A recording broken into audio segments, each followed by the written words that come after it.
discussed a little bit about the meta. We've talked about Barrett's, Melissa, and the rise. I feel like I keep asking this, but it's a constant question because of this meta landscape. Have we finally stabilized? Are we clear on the trades of like Barrett's, Melissa, Atlas, Valentina, Belleric, the whole relationship with those heroes? And then, of course, the trade for like Fanny's, Heraras. Is that it? Have we stabilized? And we can talk about it as our viewers just look at the schedule. Yeah, okay, that's an interesting question because my answer is that, yeah, we have stabilized. That is becoming the top hero.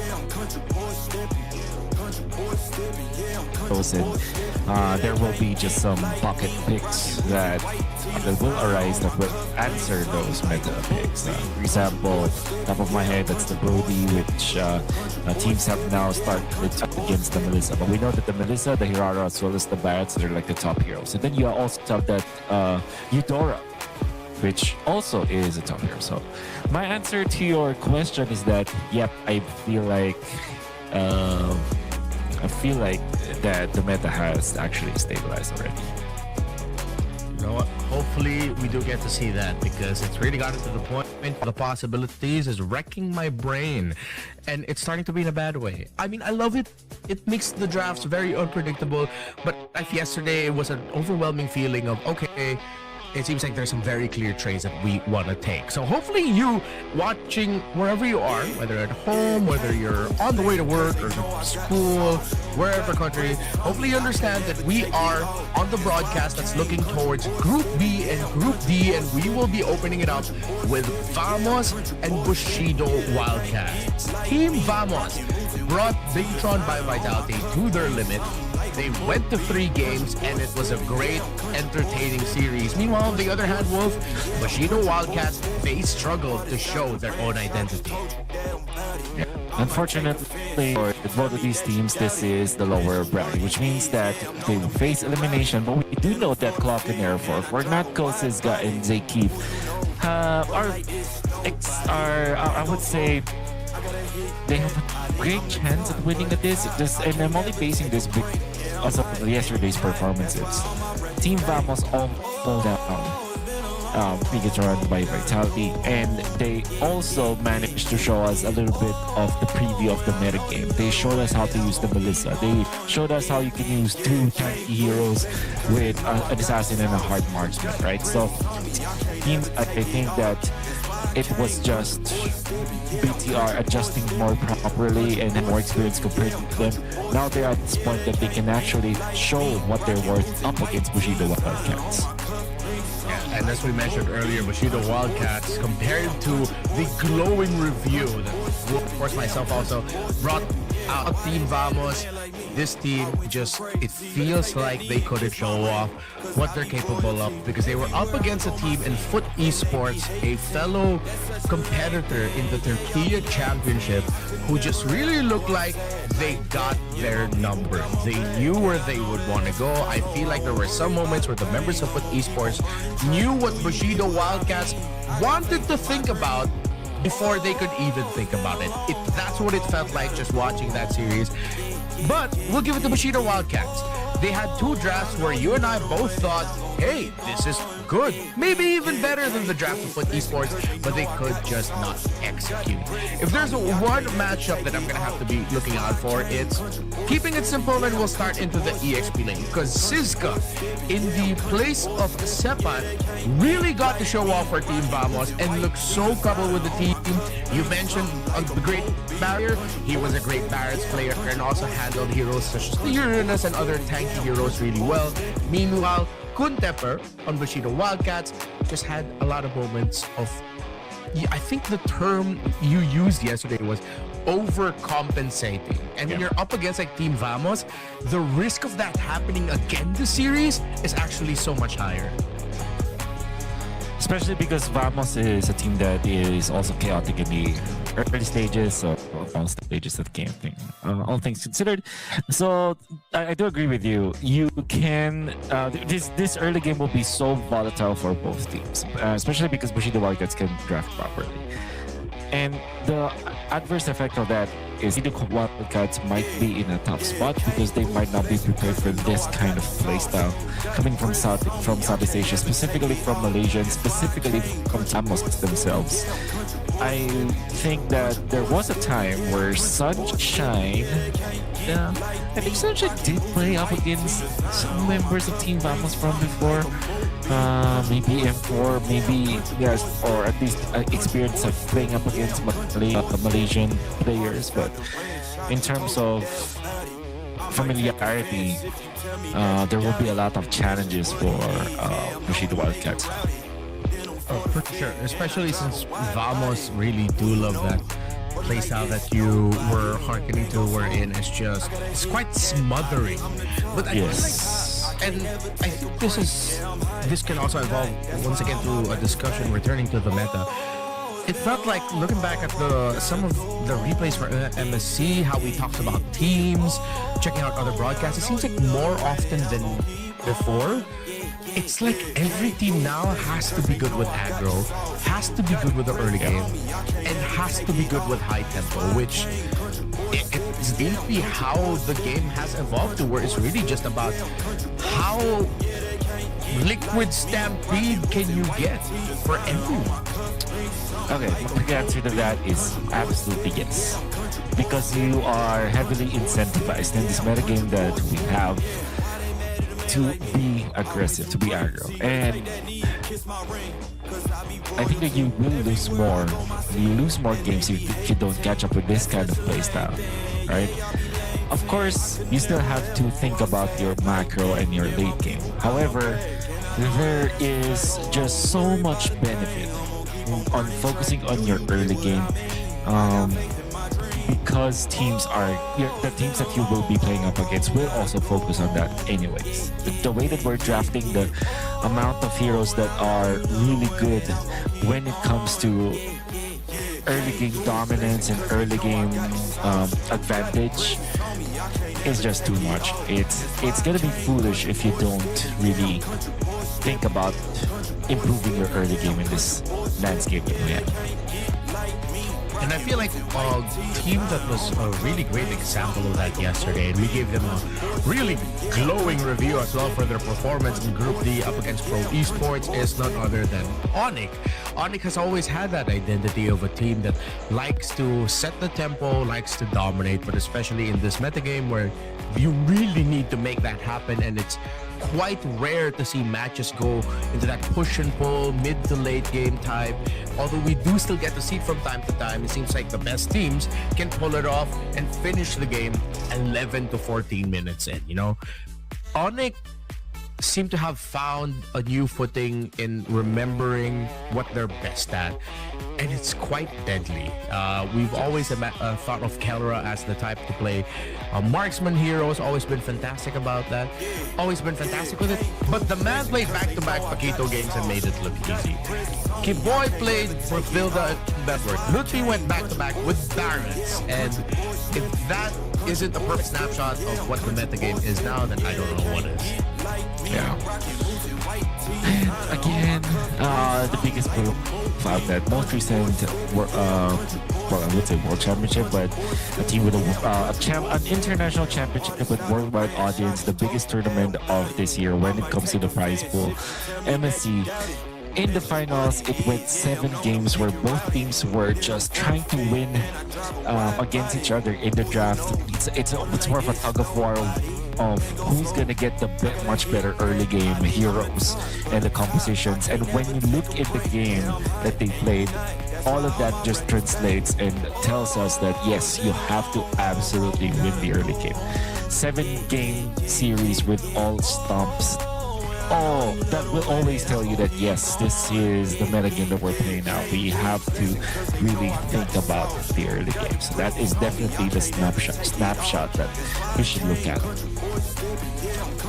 To add another layer to it, it isn't just about, of course, like the draft, although that is a huge portion of it.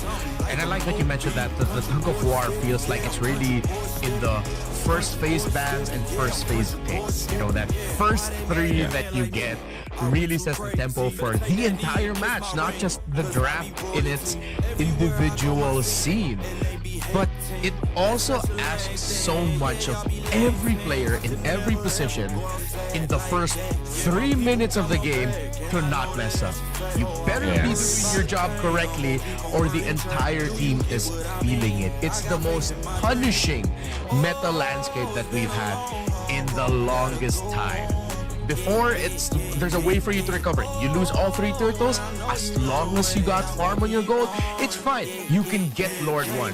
In this landscape, you lose all 3 turtles, there's a high chance the price to pay for that is that you couldn't get enough farm for either one of your side learners, which, by the way, is so much more important now, especially in this landscape. So, I'm expecting a lot more of the same that we've gotten used to in the previous weeks of action that we got, especially since the start of FMC, and that should make it so much more difficult for Bushido Wildcats here going up against Team Vamos. For those wondering, we are just waiting for the draft to begin, so thank you all for your patience. We are once again in Group B matches. We're going to be seeing Team Vamos and Bushido Wildcats first in the lower bracket final. The winner of this will qualify.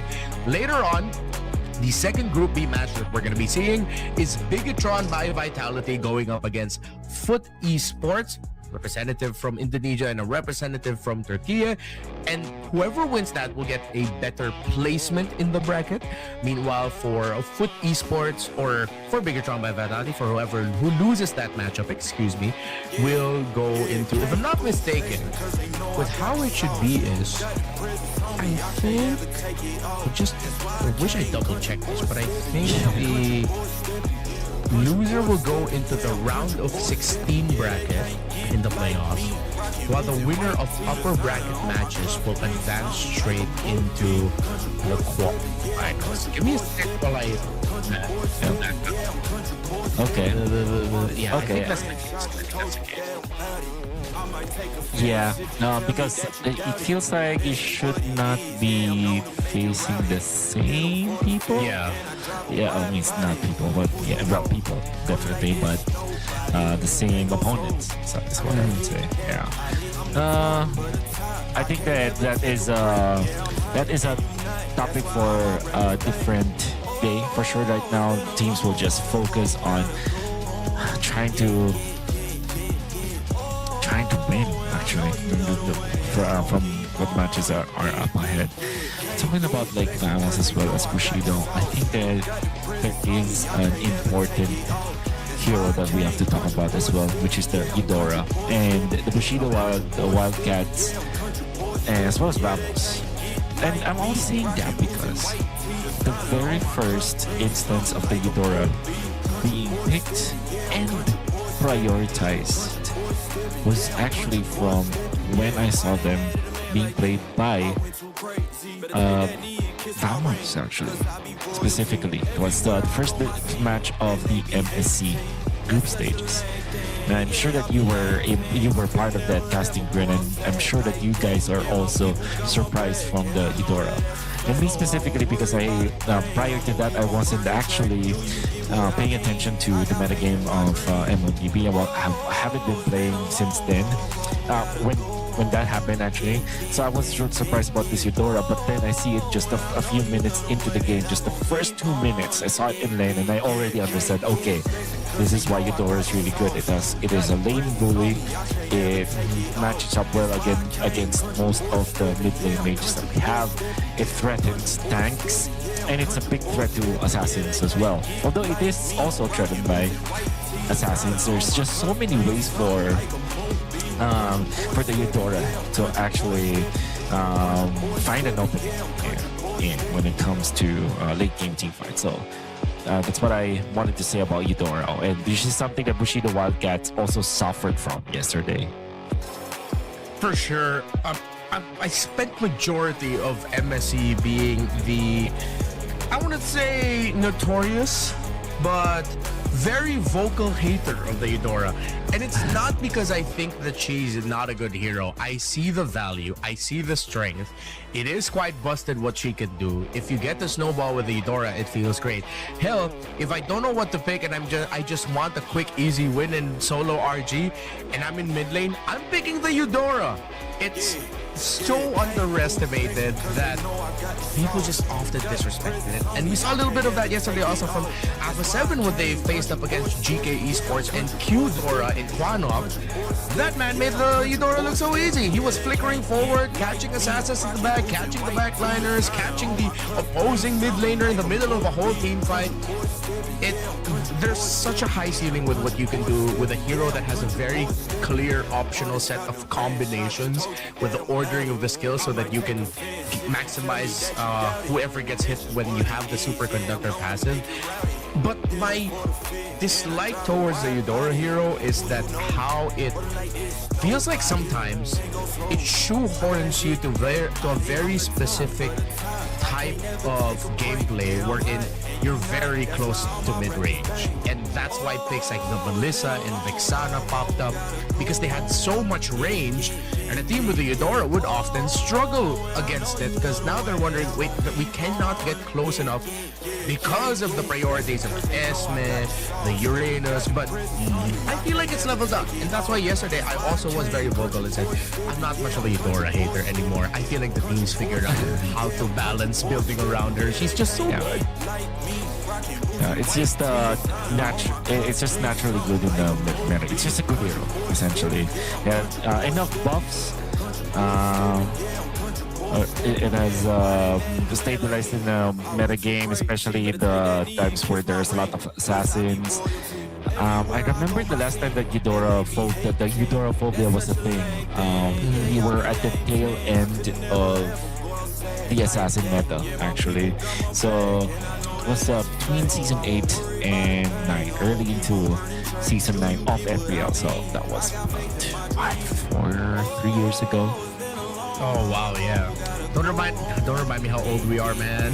Let's not count yet. We can just say it was quite a while back. Quite a while back. Quite a while back, right? So what I remember from then was it was a transition from assassin to the tanky meta, and Eudorophobia was definitely a thing in ranked games, auto ban, even in tournaments outside of the MPL, and then eventually for MPL. And in relation to that, assassins and hard marks, and what was that term? Like marksman, traditional marksman, right? Yeah. They struggle from that kind of meta games against Eudora. So it's somewhat reminiscent of what we're seeing right now, especially with assassins, Hirara running around, Nolans, because there is a way actually to kind of survive those kinds of heroes. It seems like sometimes you just realize like time is a flat circle when it comes to MLBB. It seems like we're just working our way around. Give it another maybe 2 years and then we're suddenly back to tanks in the jungle, and maybe someone's gonna bring back Estes. I don't know, but I feel like we're just gonna head down that route. But of course, with newer heroes popping up and Hirara again coming out of nowhere, a lot of people expected her to not become a big deal. She wasn't up until it became assassin focused. Like it was hard to make her work when you still had the Akai's, Bakshas, and Fredrins running around the jungle. But now, with those like pretty much out as an option, it's very rare to see teams consider them. Then hell yeah, welcome back assassins. Well, this is where we are now. Really tanky EXP laners that sometimes. And what I like also about the EXP lane meta is, yes, you have a very clear trade for the Esmeralda, Uranus, but there are moments where you are encouraged, and Barretts, where you are encouraged to get a offensive EXP laner that actually can also set up. You're looking at Arlon, Lapu-Lapu, Engagers. They have stuns, they have crowd control. So for a moment, we thought like, it's really just Esme, Yura, Barrett, and tanky EXP laners, because you need an anchor in the side lane that's unkillable because you're playing an assassin. But then there are teams that have proven, no, you can play damage EXP2 even though you're playing a damage assassin, as long as it has the crowd control capability to go along with it, with a good mix of like tankiness and survivability. For a quick update for everyone, by the way, we understand that it is taking quite some time to head into the lobby. Team Vamos and Bushido Wildcats are conducting another round of tests. Again, we're just making sure that everything is settled well and properly. We want to make sure that all of our teams and players find themselves in a good footing. Connection is all good, comms are all good. That's why we're just taking some extra time here. We're just taking some extra precautions to make sure that Team Vamos and Bushido Wildcats, all our competitors, have a great experience when we finally hop into the game. Yeah. Do understand the situation, everyone, because we're just waiting for them to start again. Going back to other matches, I don't know, were you able to catch the SRG versus Aurora gaming match yesterday? Where at least we absolutely have to just replay it because we were casting about it as it happened. But yeah, were you able to watch the game a little bit? Just a few glimpses. I know that it was a little bit more of a back and forth in the second game, although the first game looked like it was just a dominant SRG affair, which is surprising. I mean, they tried to whip out the Kufra also in MSE and didn't work out for them, but this time against Aurora in game number 1, it was able to work out. I believe it was like Kufra Selena in the center of the map, while Aurora had the more typical like Belleric Eudora. They were even playing Fanny, but SRG got a pretty dominant win in game number 1.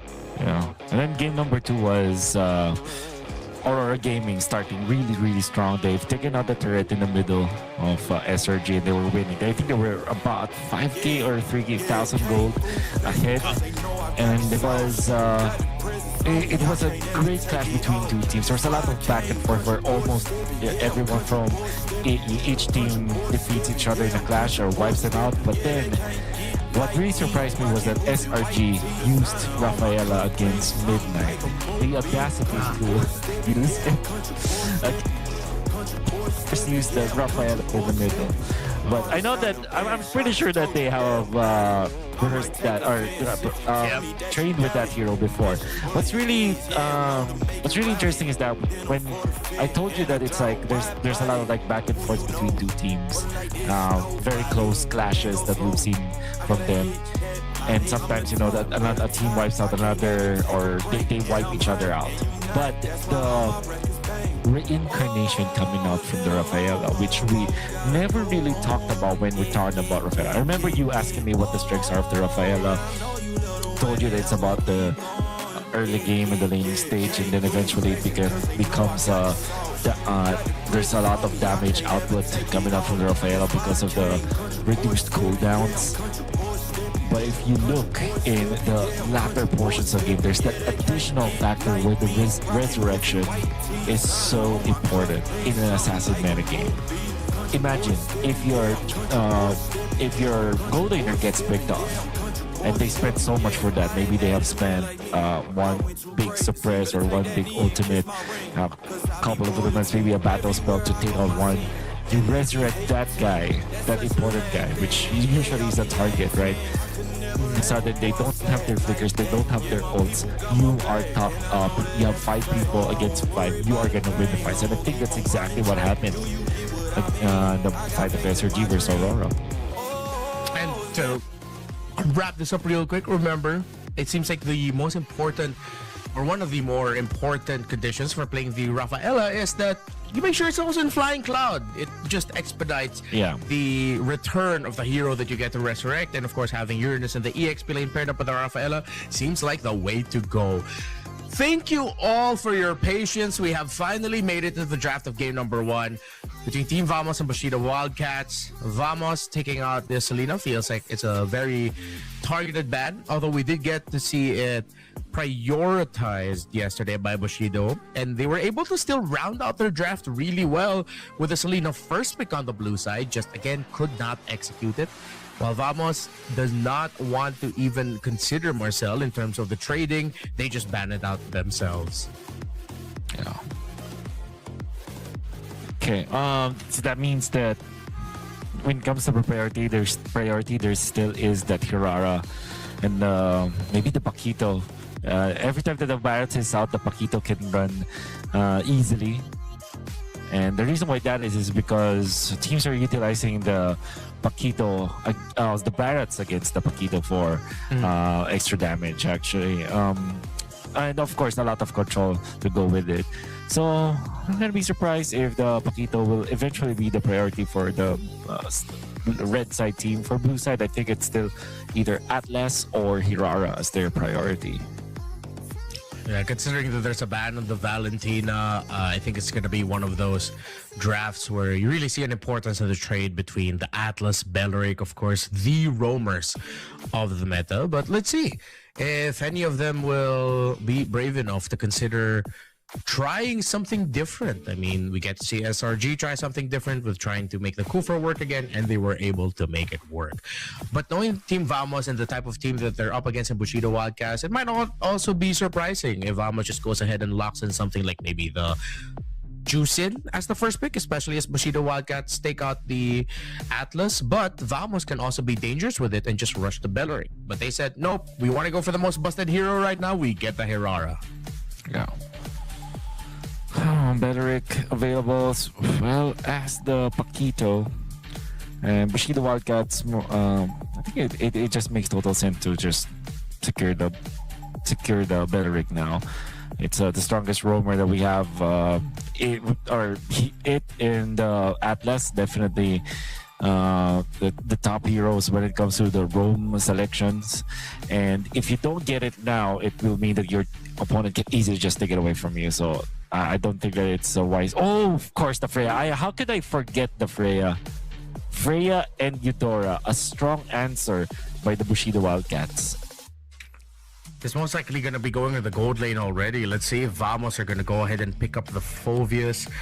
Or, interestingly enough, they find themselves in a pretty safe spot to consider even picking up something like the Eve if they want to just harken back to a little bit more control. But if they go ahead and pick that, Bushido can just quickly answer with rushing a lot of dive that doesn't really care about formations. But we mentioned it earlier, the Juice and potentially is the first pick. It still ends up with Vamos to help control the center, and it's going to be paired up with the Belleric. If Bushido Wildcats want to for speed and pick off, they still have a lot of options at the roam. I'm looking towards Cho if they want something to help supplement the Freya and team fights, and a Minotaur would go along with it. They get the Harley in red 3, the jungle pick that has risen up as a pretty much an automatic response now to the Hirara and the jungle on the opposite side.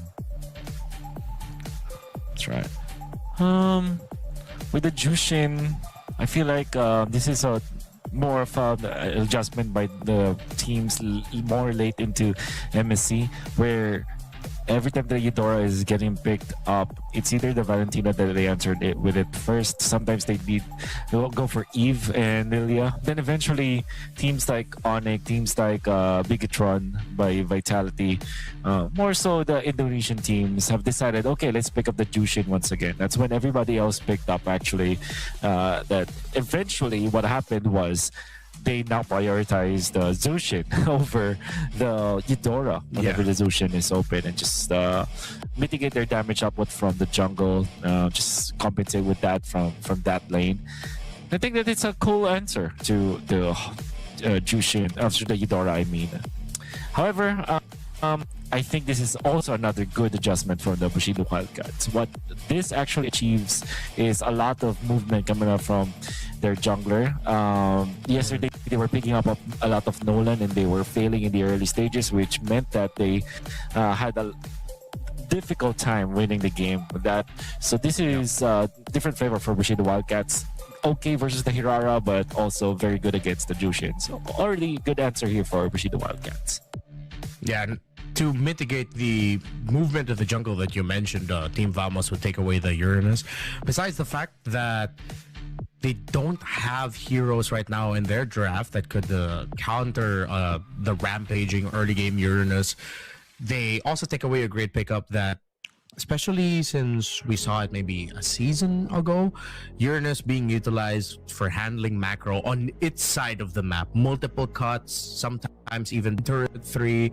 constant info. It could be quite nasty to deal with. But there's one hero we have to watch out for. Okay. So Vamos decides to change up the trade right away in the EXP. The Esmeralda and the Uranus were both banned out. So we might see a return to heroes such as the Arlot with all of the dive available for Bushido Wildcats. Team Vamos might be keen on picking that up. Plus, you can use a quick final slash to punish the entry of the Freya, the Harley. So a lot of options for them in the EXP lane. We could go back to Lapu-Lapu even, heroes like that. Yeah. There's a lot of flexibility with the Freya, but also that also can be applied for the Belleric. Although I personally don't like the Belleric to be placed in a different role. But that is an option. Also another idea from Onyx Indonesia we see. Oh, Alice. This makes it very interesting for me. A tanky hero in the latter portions. More of a ramp type of hero, which does not really coincide with what the Harley as well as the Eudora wants to do. At the same time, has good synergy with the Freya, hand in hand from both side lanes, where the Freya is really good in the early to the mid stages of the game. Alice is good in the mid to the late game stages, and combined together, they're just a really strong ramp time kind of team. So it's like Bushido Wildcats have mixed in a lot of DOT with their burst, and usually that is difficult to pull off.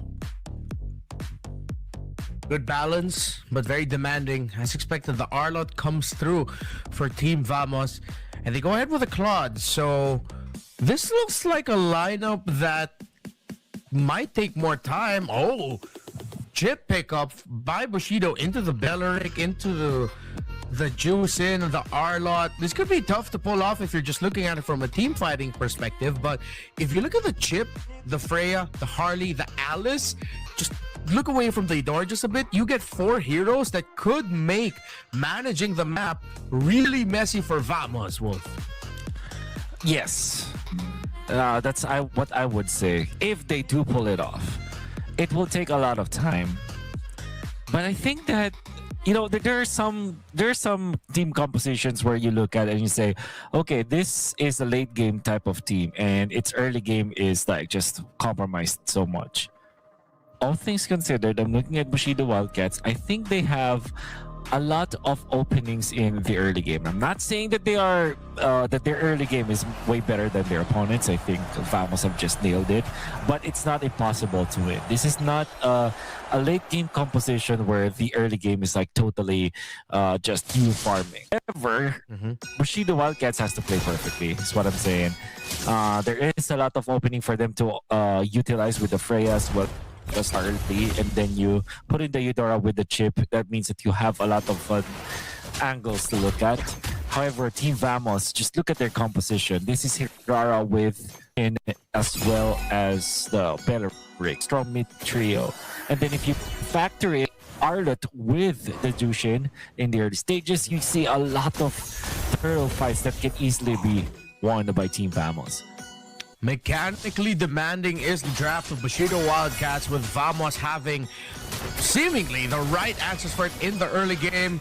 We're already neck deep into game number 1. This Alice is going to get caught out in a surprise rotation through the mid. The Roman trio that you were pointing towards to Wolf gets to catch the Alice. Kunteper goes down.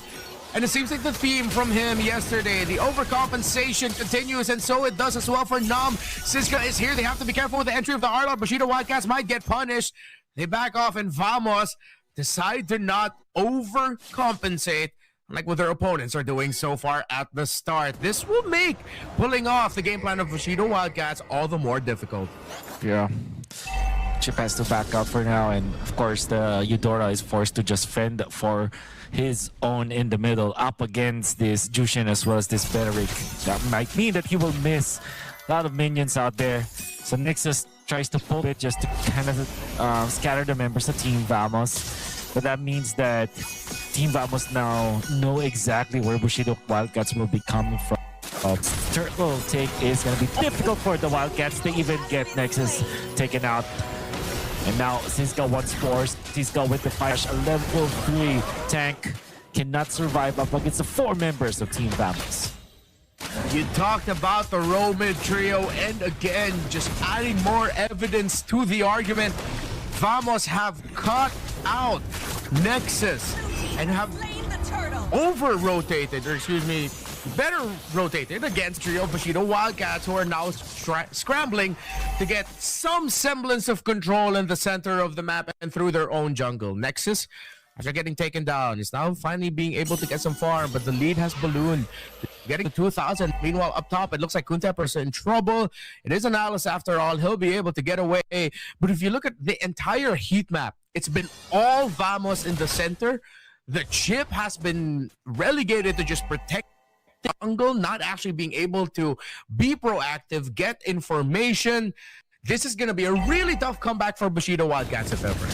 That's the best way to describe it. It's going to be a difficult comeback, all things considered. Now Team Vamos are gonna be, they're just gonna be controlling the mid now. They're giving even a lot of gold for this Claude for the double lane, and that means typical Freya versus Claude matchup where the Freya easily winning in the lanes now is not going to be the case. Natko has a level ahead of Sunshine in that lane. With the 3-0 start coming up, Vamos, and the way that they're moving, they have already a straight up way to win this game. It's 11,000 to 9.2k at just 4 minutes, and we talk about how snowbally this meta game could be. Remember, if you're only catching the broadcast today, the items aren't appearing seemingly as intended. Not always the most accurate. So if you're wondering, oh, how come a golden staff was picked up by the chip? Nope, that's actually picked up by the Freya. How come Claude built up a Sky Piercer? Nope, that's built up by most likely the Hirara. There you go. Yeah. So far, yep. And Zakif have a Demon Hunter sword. Don't worry about it. No, he doesn't. Yeah, that's 100% of the hands of Natko. Like, everything is still fine. There is no Demon Hunter sword build up for the Belleric. We're not in that level of craziness for the metagame.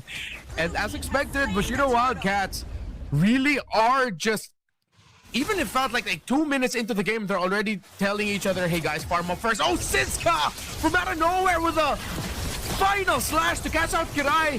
Finally able to get away, but gets chased down by Natko. Brings down the ultimate. Dignum on the chip, but it's not helping them out as Bushido, even the Hydra first tower under their second, are just getting decimated by Vamos. A double kill for Error.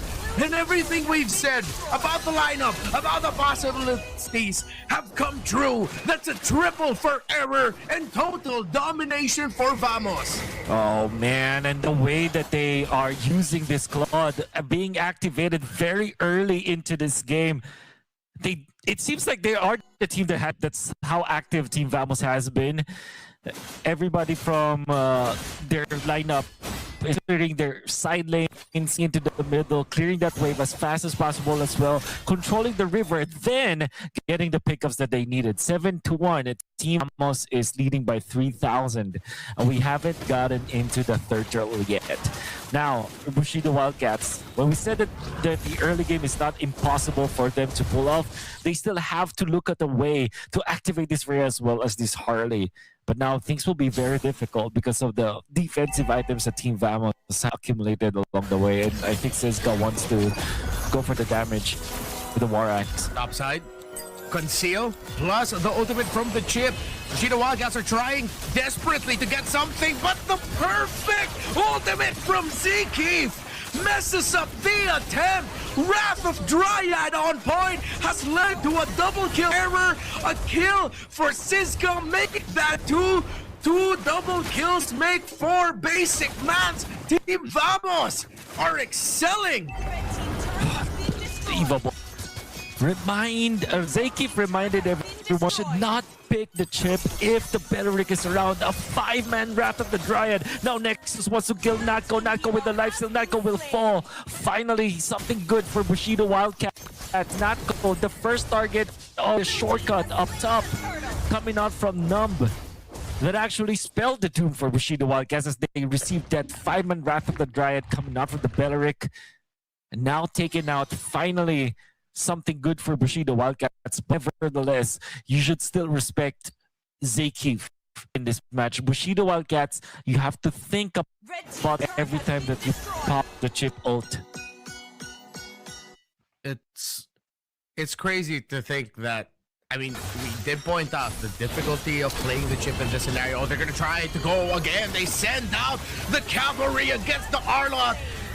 A big play, finally getting something, but here comes Vamos, trying to make sure that they can catch the members of Bushido Wildcats. The entry from Glockun with the Crimson Beacon stops Karai from being able to teleport away, and he becomes the trade. 1-for-1, and Bushido, at least he got something. It's a good latch on to. Yeah. For the day, not go second left, but it's not the case. Not because that goes pretty healthy. In fact, they will be trying to push the top lane right now. With just the Freya to defend, this will be difficult. Sunshine feels a little bit comfortable, especially with Conde Browns. Want to catch 3, pops the ultimate, but far too late. Get out of there with the Throne of Ruin and the CC mutate comes Natko for the extra Siska to close that one off. Now they want to go under the turret and they have taken out the Eudora. Now up next the chopping block, that's gonna be the Freya. They do have the damage. This spicy immunity error for a 4 just steals so much under the turret. Gets out and a 4-man wipe for Team Vamos. Guess what? Error for a 4. He's not done yet. Not gonna catch the chip, but they take the turret, 4 kills and maybe the middle as well. That execution by Team Vamos, and of course the execution from Bushido Wildcats in an attempt to get something to start things off for them. It's a perfect summary of the game. Numb decides to go in with a flicker and says the entire team they're trying to get Natko, but with all of the AoE that Vamos has, they get stopped in their tracks. I felt like that was a Hail Mary at this point. A maniac. Will he get the Savage? And he does. Error 404. It has gone all wrong for Bushido Wildcats. Oh my goodness. Team Vamos. They were so ahead of this game. Bushido Wildcats went in for the 5-man play. Not did they play perfectly. Not only did they play well with Siska, with Zakif on the Wrath of the Dryad, and also punishing that ambition coming up from the Bushido Wildcats, able to take them down. 5 of them, wiping them out. Team Vamos, head of the curve time against the Bushido Wildcats. It's these moments wherein if we were playing our own ranked games, we'd be telling Numb, yo, bro, you can ease up on the ultimate just a little bit, you know, like it's fine. We're gonna back you up. But time we go in, we just keep falling to something, man. We were supposed to play this chip to control the map, not for like hardcore team fighting, because if we do that, we're just gonna be at the mercy of Final Slash, Wrath of the Dryad, everything that Vamos has can mess our team fight up. And it's a slow dissection of the towers, of the control of Bushido Wildcats. We're heading close to the 12-13 minute mark, and this should be over with this push. If not this one, then the next. The comeback for Bushido. Too tall a task, too difficult in order to follow. But Vamos are still respecting. They're being disciplined with it. Watch Ziki. He pops the conceal and goes in with a flicker. Wrath of Dryad. It's perfect in the engage.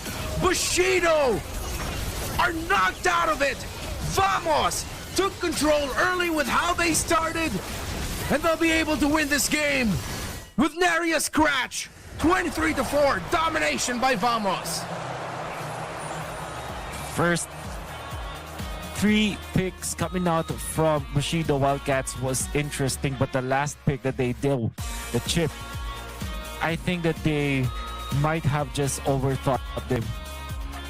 There was a way for them to win with the Harley and the Freya for sure, but in the end they chose this Alice to go with the chip, and what happened afterwards was just disastrous. They tried to go for it. I think that there was a time that yesterday when they were quote unquote overcompensating. This time I think that's also happening right now. They were so desperate onto getting a pick off that the targets that they select with the chip ultimate will always have some sort of defense out there. It's either the Wrath of the Dryad that Zakif sneakily does whenever there's a Chimit, and then Sisga, of course, with the amount of fish that he has, and of course, Error 404. The that Bushido was on the clock, it means that there is a launch pad, a runway for Error for take away and just deal with the entire opponent's it's a difficult game to play if you're Bushido Wildcats. There was a lot of demands that we suggested for them to be able to win, and they couldn't achieve anything out of that because of their overcompensation once again. It also has to be pointed out that as we've discussed the importance of like snowball, winning early, and all of that in this current metagame, even more so, simplicity is a very important factor. The simpler your lineup is in terms of the idea that it wants to pull off, the much better it is for your entire team. With how the draft for Bushido Wildcats went, as we've been discussing, they needed a steady climb to level 4 for the Harley, a steady climb to level 4 for the Alice, but then suddenly you see Contemporary going in like that very early on.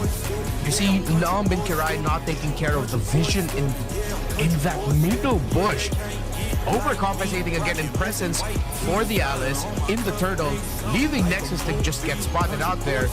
And then it started this, like once it got to this point where Vamos can do this 5 minutes in behind the first turret, that was pretty much the dagger in this game. It was over from the first kill on the Nexus, and then the first kill on to Contemporary leading into the first kill on the Nexus, and then the play behind the tower, that was the dagger. This, at this point, is just rubbing it in the faces of Bushido Wildcats from Vamos. It's like, let me just show you how over this game really is. Yeah.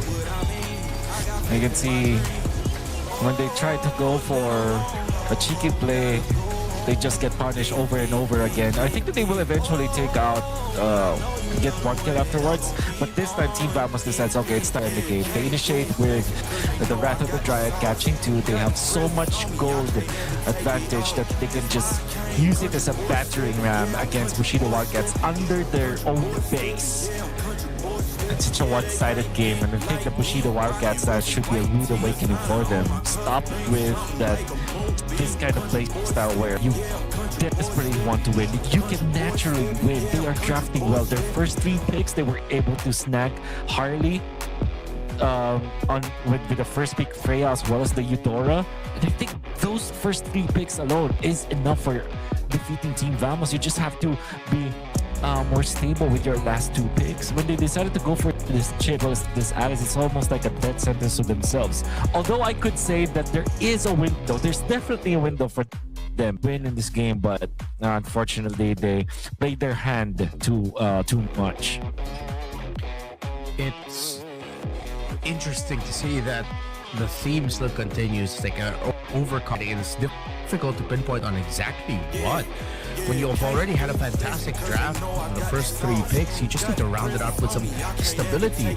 Whereas it seems like they overcompensated with trying to find balance when they didn't need the balance. In this metagame, the clearer your identity, the clearer what you want to do, it's so much better. We're past the time where, oh, you need to make sure there's a checklist of this. Dude, just pack damage or pack hella crowd control and roll from that. That I completely agree with. Yeah. You don't have to overthink. Simplicity is important in this metagame because you have to really narrow down your win conditions. Of course, it doesn't mean that you have to just pick all of the meta heroes. Although I would say there was a time, there was a game yesterday. It was Onyx. Really good players in the lineup, and what the coaches did was to draft every single meta hero. I think they were able to get Eudora, Barrett, then eventually Guinevere Paquito or something like that. But yeah, we're gonna be hopping into a quick break, everyone. When we come back, it's gonna be game number 2. Let's see if Bushido Wildcats can wake up. But for now, we're gonna be hopping into a break.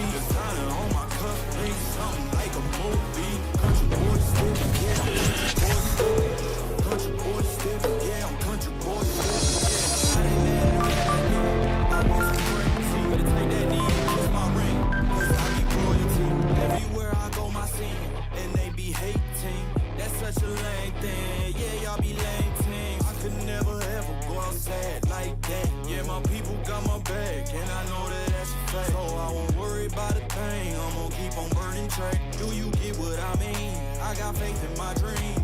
Oh, it's been a long, hard road, gotta go home. Yeah, yeah, yeah, yeah, yeah. Oh, and I know you love the way that I'm gonna keep going. Yeah, yeah, yeah. Can't do it flexing, cause they know I got the sauce.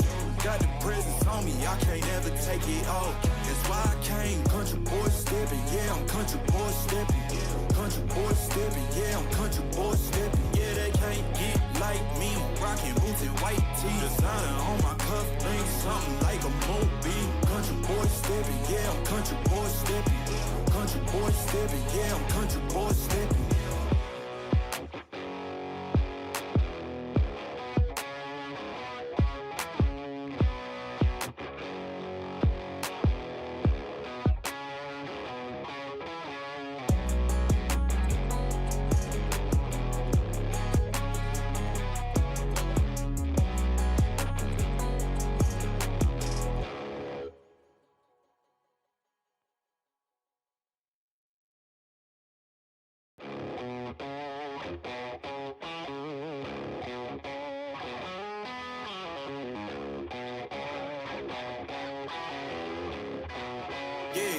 Yeah, came through flexing cause they know I got the sauce.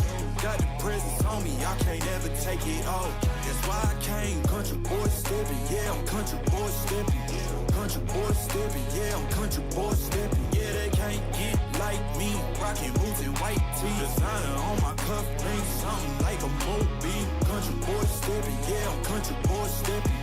Country boy stepping, yeah, I'm country boy stepping. Artist out the ranch, I just told you that I'm bout it. I might take offense if you tell me that you doubt it. That's just what it is, yeah, I'm known to make it rowdy. Then I'm for the fit, and I drive a wide body. Who you know, but like this, nobody. Can't go slow, I gotta hit that body. I'm the top of the top, I can't never take a break. Yeah, I'm hot, and you not, that's why all my records bang. Oh, it's been a long, hard road, gotta go home. Yeah, yeah, yeah, yeah, yeah. Oh, and I know you love the way that I'm gon' keep going. Yeah, yeah, yeah. Can't do flexing cause they know I got the sauce. Got the presence on me, I can't ever take it off. That's why I came, country boy stepping, yeah, I'm country boy stepping. Country boy stepping, yeah, I'm country boy stepping. Yeah, they can't get like me, rocking boots and white tee. Designer on my cuff, think something like a movie. Country boy stepping, yeah, I'm country boy stepping. Country boy stepping, yeah, I'm country boy stepping. Yeah, why they mad at a man like me? I went too crazy. Better take that knee and kiss my ring, cause I be royalty. Everywhere I go, my scene, and they be hating. That's such a lame thing. Yeah, y'all be lame things. I could never ever go outside like that. Yeah, my people got my back, and I know that that's a fact. So I won't worry about a thing. I'm gonna keep on burning track. Do you get what I mean? I got faith in my dream. Oh, it's been a long, hard road, gotta go home. Yeah, yeah, yeah, yeah, yeah. Oh, and I know you love the way that I'm gon' keep going. Yeah, yeah, yeah. Can't do flexing cause they know I got the sauce. Got the presence on me, I can't ever take it off. That's why I came, country boy stepping, yeah, I'm country boy stepping. Country boy stepping, yeah, I'm country boy stepping. Yeah, they can't get like me, rocking boots and white tee. Designer on my cuff, think something like a movie. Country boy stepping, yeah, I'm country boy stepping. Country boy stepping, yeah, I'm country boy stepping.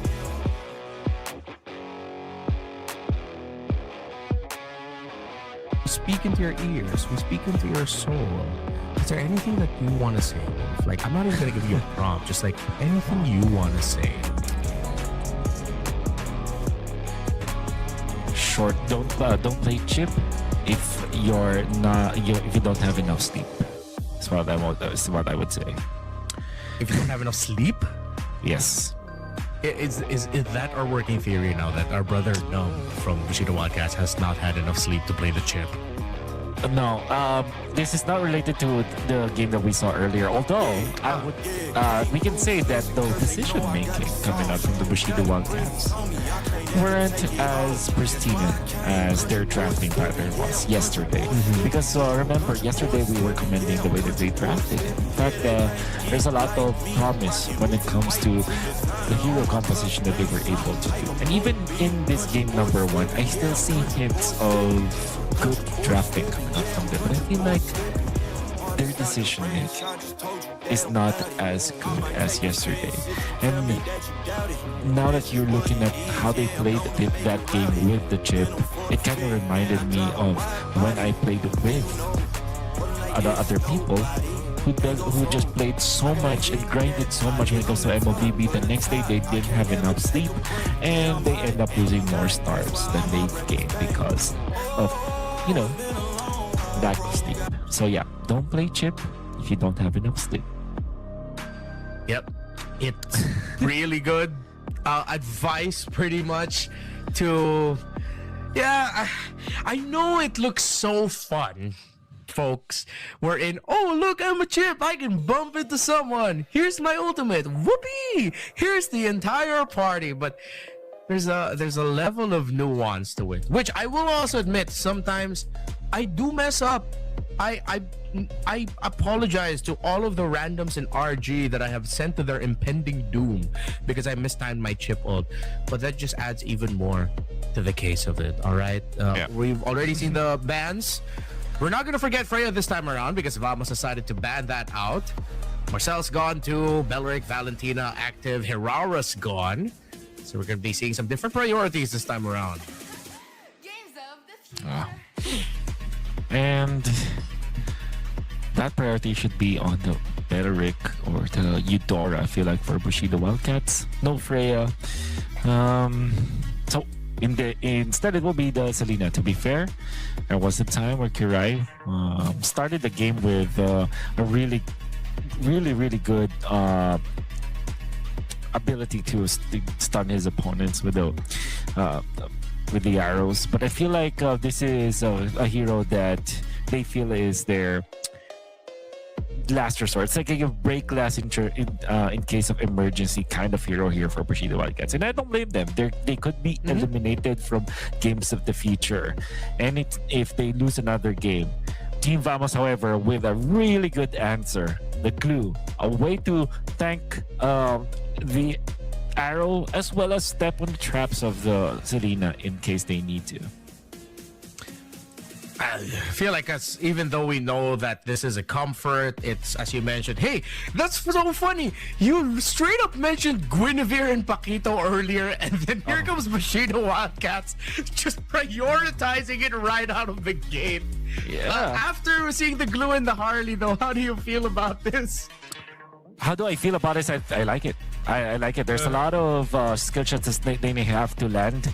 And the reason why I like it is that whenever I see the Selena and there's other supplementary stuns, there's just so many ways to engage with it. You can start with a stun from both Sunshine as well as Nexus. You can start with a knock-up coming out from the Guinevere into the arrow. It could be arrow into a stun follow-up afterwards. There's a lot of chain stuns that you can do. So 3 heroes with a lot of good sources of crowd control, that's gonna be good up against the Harley. But is it good up against the Melissa? That is the bigger question in here. I feel like the Violent Requiem, if you nail it properly, you probably can threaten Natco.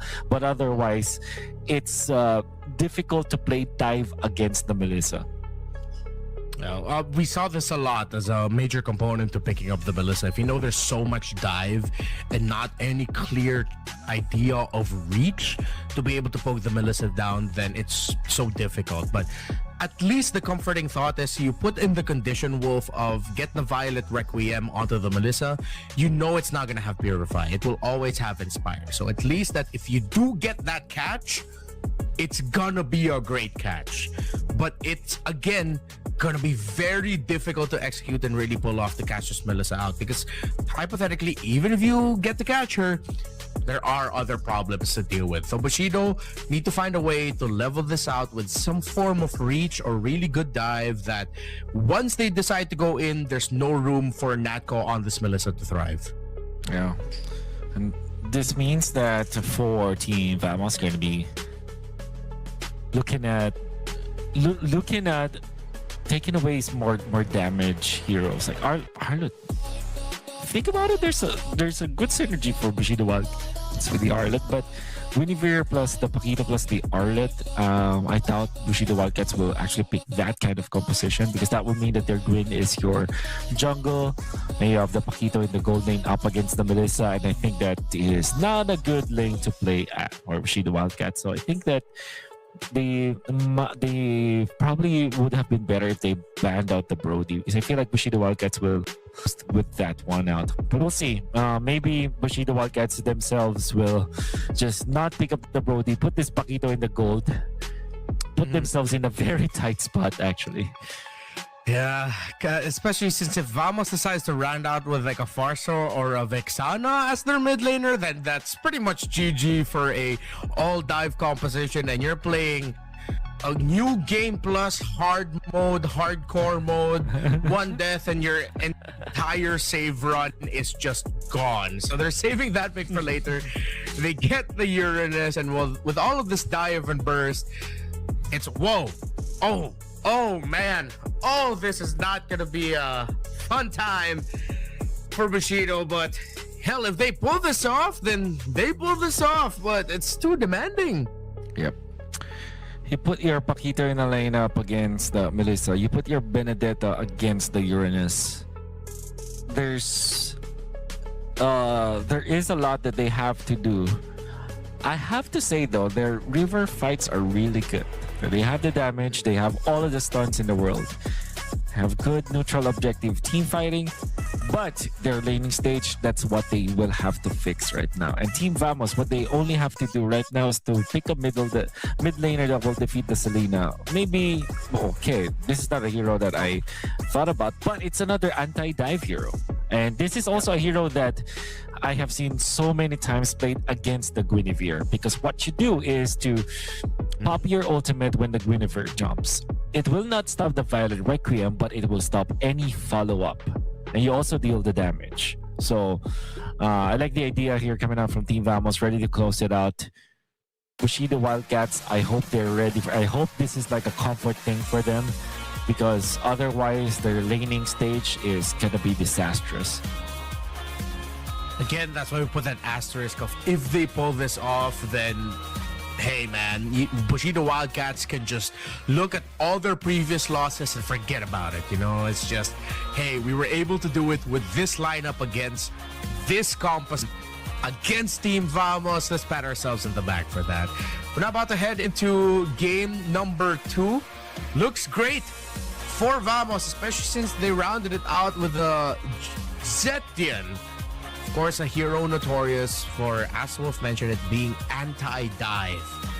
If you cannot time your entries, if you overcommit too early, one Fury of the Phoenix can mess up your entire team. And not just that, even just one well-timed pop from the passive of the A7N when you think you're about to get her, then it's pretty much over. Absolutely. Tricky scenario, but if there's anything that esports have told us, is that everything can happen. Anything can happen. This is how competition can be. And who knows, maybe Bushido Wildcats, when backed in the corner, will actually show their wild spirit, you know, their animal instincts, that they will be more dangerous if they're in a corner, just like this one. Look at that, the chain stuns will be good. Zaykeep survives, gets to level 2 just in time, so that he will be able to split, and I think that was just perfect timing coming up from Zaykeep. Yeah, saved by the bell, but you could see it. You mentioned it, the river skirmishes, Wolf, those layers of crowd control that they can chain together, they can build through this, giving Zaykeep difficulty in rotating. Maybe just skip the lanes, just fast clear the lanes, get out of there as soon as possible, and then team fight afterwards. That also is true for the Guinevere. At least Numb gets away. Arrow 4-4 had to use a deadly magic. Meanwhile, the EXP lane, Kuntepper desperate and getting that. This could be bad for him. He's just gonna... Oh! No! That's a pause suddenly, but it looks like the animation already played and the Benedetta did get taken out by the Uranus. Oh, that's right. I am looking at the minimap and there's no icon already for the Benedetta. And if we're seeing this properly, I think that the Petrify is still available for Kuntepper, but I doubt that he will use it because he knows that the Purify is also available for the Uranus as well. So it will be a wasted Petrify if in case he uses that just to try and survive. That still is the same idea here for Bushido Wildcats. They're going to be just fast clearing the way because we mentioned it's a Paquito going up against the Melissa, not a good lane for the Paquito. It's the Benedetta up against the Uranus, not a good sign for the Uranus as well. So tricky scenario again for Bushido Wildcats. However, losing the Benedetta very early into this game is not gonna help their case for sure. And this is something that you don't want to experience, especially an EXP laner with a lot of eyes watching you. Honestly, Siska was just standing around minion waves and spamming the first kill. I'm pretty sure that's how it went for him. It's like, all right, keep dashing in. Like, it's like Benedetta's doing aerobics in a powerlifting competition. It's like you're doing a lot, but it's the wrong setting for this man, and now it leads to him just getting taken out by this Uranus, and he made it look easy. Of course, we're going to be starting the game in just a bit. Thank you again for your patience, but if you just missed it, it's been a good start for Bushido up until this moment where Kuntepper in the EXP lane just got taken out by Siska, and it pushes the narrative even further of it feels like Kuntepper just wants to do a lot, but not exactly at the right time for it.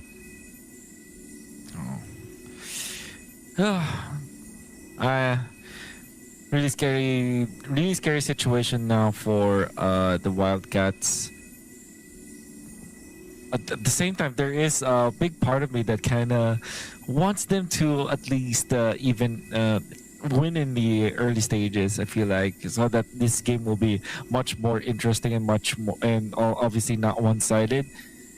Because I feel like whenever I see a composition with a lot of stunts, I do want it to be successful because I feel like that is a good way to approach MOBA matches. But I feel like if this kind of momentum continues for Team Vamos, well, Team Vamos are just gonna be having a great time. A Uranus that will get the first blood, and then you have the glue that will survive every single attack that is gonna be thrown at him, and then Arrow 404 running around the map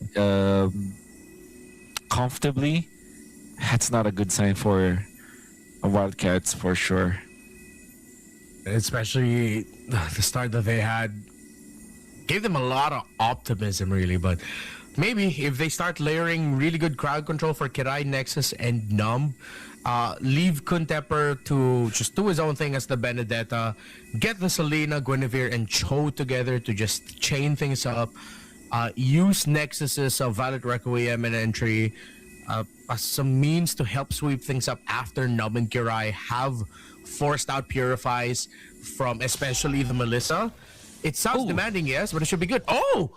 Survives. Right on the money, Kuntepper still actually survives. We thought he'd get taken out, but I think he already used the eye for an eye, but he did use the Petrify, and Siska chose not to purify it, so that's what happened. But Sunshine up top needs to be careful. Error 404 is there nearby. He tosses out the deadly magics, messes up Sunshine's flow of team fighting as he baited Sunshine to get a little bit closer to him. He's still trying to go after Natko! A two-man outplay towards the Paquito. And because of the fury of the Phoenix from Clockun, they were able to spot out Numb, who tried to back him up and tried to follow up with a kill onto the Melissa. But in the turtle pit, Bushido Wildcats will be able to get their first tip of the series. All things considered, Bushido Wildcats almost won that fight up top. They forced the rotation coming out from the Harley, and they adjusted focusing on the turtle, so they get something out of nothing. But of course, losing the gold lane, Paquito in the early stages is not a good sign. Natko almost died in there up top. The moment that Sunshine gets more, he will have the distinct advantage over the Melissa, but only now the movement coming from Team Vamos, the way that they approach this is just to try and go for a 2v1. But now, try to go for a kill onto Num will just get away in there. And with all due fairness, Bushido Wildcats, they have the lead. Yeah, you could see the hesitation also from Vamos in the sense that even though they were able to get the Cho onto the grab, not of course the best target for everyone to just jump on. You saw that Vamos is really respecting that crowd control surprise burst capability if they decide to go in. You do still have the passive on the Zetian. You still have space escapes and everything. Contemporary is going to get dove on this time by two members of Team Vamos. He tries to use the elective final blow to survive for as long as he could. Maybe popped it a little bit too early, but at that point, Vamos just force it out of him. They get a kill. Up top, Bushido trying to make a rotation towards the Melissa. Meanwhile, in the mid lane, they get the arrow off onto the glue and the perfect kick. This was a counter dive with the Fury of the Phoenix, but it's not going to amount to anything as Bushido have finally been able to show off what they can do, not just in the series, but here in GOTF with a good start in game number 2. Ooh, finally, we've seen. It's just a sight to see that they are utilizing their lineup in a way that they have the advantage. When we talked about their lineup, it's really good in river fights. Not in the laning stages, in the 1v1s, but in river skirmishes. We're going to see them flourish. And the fact that they are now ahead by 1,000 gold means that they can fight again. Neutral objectives are key for them. They will have 5 people in here. And there's no chance that Team Vamos is going to what a kick onto the Uranus though, not the best one. And off to the backside, Sunshine already forces out the Harley. The Guinevere will take the turtle, and now they will be able to punish Siska, who in front of 4 members of Bushido Wildcats. Now the Melissa wants to go for a poke in here. But that means that Bushido Wildcats will just collect some of the jungle creeps. They still want to look for the Harley, but they will not find him. This is what we're looking for from Bushido, and finally they get to show it off. They know exactly what they need to do, but the outplay, the go away is perfect, and there is no burn to finish off Natko. It ends just in time. They're able to recover somewhat. Bushido are still controlling the map. They are still controlling the sides and the river, and despite that small win, still have to climb back. Just look now for Bushido Wildcats, now alive in the division, alive in games of the future. They also took out 2 turrets. When we said that this lineup is good when it comes to river skirmishes, we saw that once again, but this time I like what Sunshine did. It was the one that forced out Error 404 out of position. And now they want to go for this orange invasion. Will not be in time for that one. They just took away the jungle camp, the Rock Ursa. So that's my another kick show followed up with the stun. They do have the damage this time, and the Purify was not enough. Imagine a 3-man unit that can take out the Uranus. This is looking real good for the Wildcats. Finally get to see them, and they're doing really well. No hesitation. I feel like the coach, that little talk that he gave his team really worked out too. Here comes the Fury of the Phoenix. It stuns a lot of members of Bushido. It means that Num won't be able to get the opening that he wants with a kick. While Vamos, safely behind their first turret and in between their first and second, are not going to lose any members heading into turtle number 3. Though Bushido still have the control on the map, this is the time for Vamos to find the turnaround in this major 3rd turtle. While members of Bushido are managing the map, they can turn it around here. Oh, looking definitely can turn this around. They're gonna be looking for the right angle and approach his team fight. They will be focusing on the turtle right now, and this means that they can group around and find another team fight in the orange buff, which will spawn in 12 seconds. I think that's but the kick. Oh, I mean the arrow into the kick, into the Valor Requiem. No waking up for Siska. That's death number 3 for the Uranus. And onto the backside, they want to go for a kill of the Melissa, forcing out the go away. The glue will be able to ult onto the Benedetta. The Benedetta will likely fall. It will be the case, but in exchange, they will now have momentum. Arrow flies, does not hit. They will go for the orange buff, and they stole it away. Bushido Wildcats, the aggression is real. And Vamos look overwhelmed with all the crowd control, with everything flying towards them at any given moment. Kuntemper didn't need to go down there, but he was able to do the job of taking Nako out of the fight. Meanwhile, up top, Siska gets dove upon again by the Roam. And the jungle of Bushido alongside the Paquito. They're not going to be able to take down the Uranus, but they did take down the tower. Bushido, they are still within tempo. They are still at their pace. But it might get to the point where if this Melissa is online and just one wrong move by Bushido, Vamos can turn it around. But so far, it's looking like Bushido know exactly what they need to do and exactly when to do it. Bottom side rotation now. 4 members of Vamos here. How aggressive will Bushido Wildcats be in this attempt? They go ahead and kick the glue. Kuntemper with the electro final blow, but now they get countered by the Fury of the Phoenix. This is exactly what we were just talking about. Kuntemper gets taken out. The glue is riding here onto the Joe, and Team Vamos are looking to get even more kills. Error 404 chasing after Nexus alongside Siska. Vamos cannot find any more bodies. That is just one. But Bushido Wildcats got nothing out of that. Real estate controlled. I think that is what they were able to achieve in there. Team Vamos will have to correct the lanes for now. 9 seconds before the Lord. The position will be better from the Bushido Wildcats. However, gotta be careful. Team Vamos will now want to group up together. But still waiting for the third item onto not go, which means that the Trinity is not available yet on this Melissa. That means that their 5v5 is not as strong as the Wildcats when it comes to head-on collision, especially when Nom gets a pick-off. Will they go for the Uranus once again as a target of the kick? This is very exciting. Arrow flies. Redmar, it seems like the Lord Dance is about to commence. And it's going really well right now for Bushido Wildcats. Clockman does not have the Fury of the Phoenix, just has Ziki for the conceal. Finds a little bit of a better angle, gets information on Num, Nexus, and Kirai. They know that the Benedetta is up top too. There's a slow minion wave, a big one, pushing in the bottom lane of Team Vamos, and they need to go faster. It looks like they will. They're going to go ahead and try to force a reaction out of Bushido Wildcats. Sunshine coming in from the wings. So is the Benedetta. Num trying to bait out abilities from Vamos. Do they know the Petrify? Electro Final Blow combo gets stopped a little bit from the passive, but Arrow 404 is down. Kirai gets taken out, but Netco somehow gets the last hit, and it all looked too good. Maybe it was too good to be true. Vamos wins it. Unbelievable coming out from Vamos. Bushido Wildcats already initiated well with Kuntemper. However, there wasn't any follow-up. That's the problem. They have a lot of stunts, but they weren't able to chain it together. And the reason why that is because the positioning coming up from Team Vamos and the fact that the Fury of the Phoenix is the perfect way to counter the dive comp. After the jump coming up from the Benedetta, the Fury of the Phoenix information as well as the extra stun allowed for Nako as well as the other members of Team Vamos to collect themselves, utilize this Melissa in a very offensive manner while the glue as well as the units are protecting them. And of course, Error 404 and just dealt enough damage and enough disruption that the Wildcats' formation was crumbling.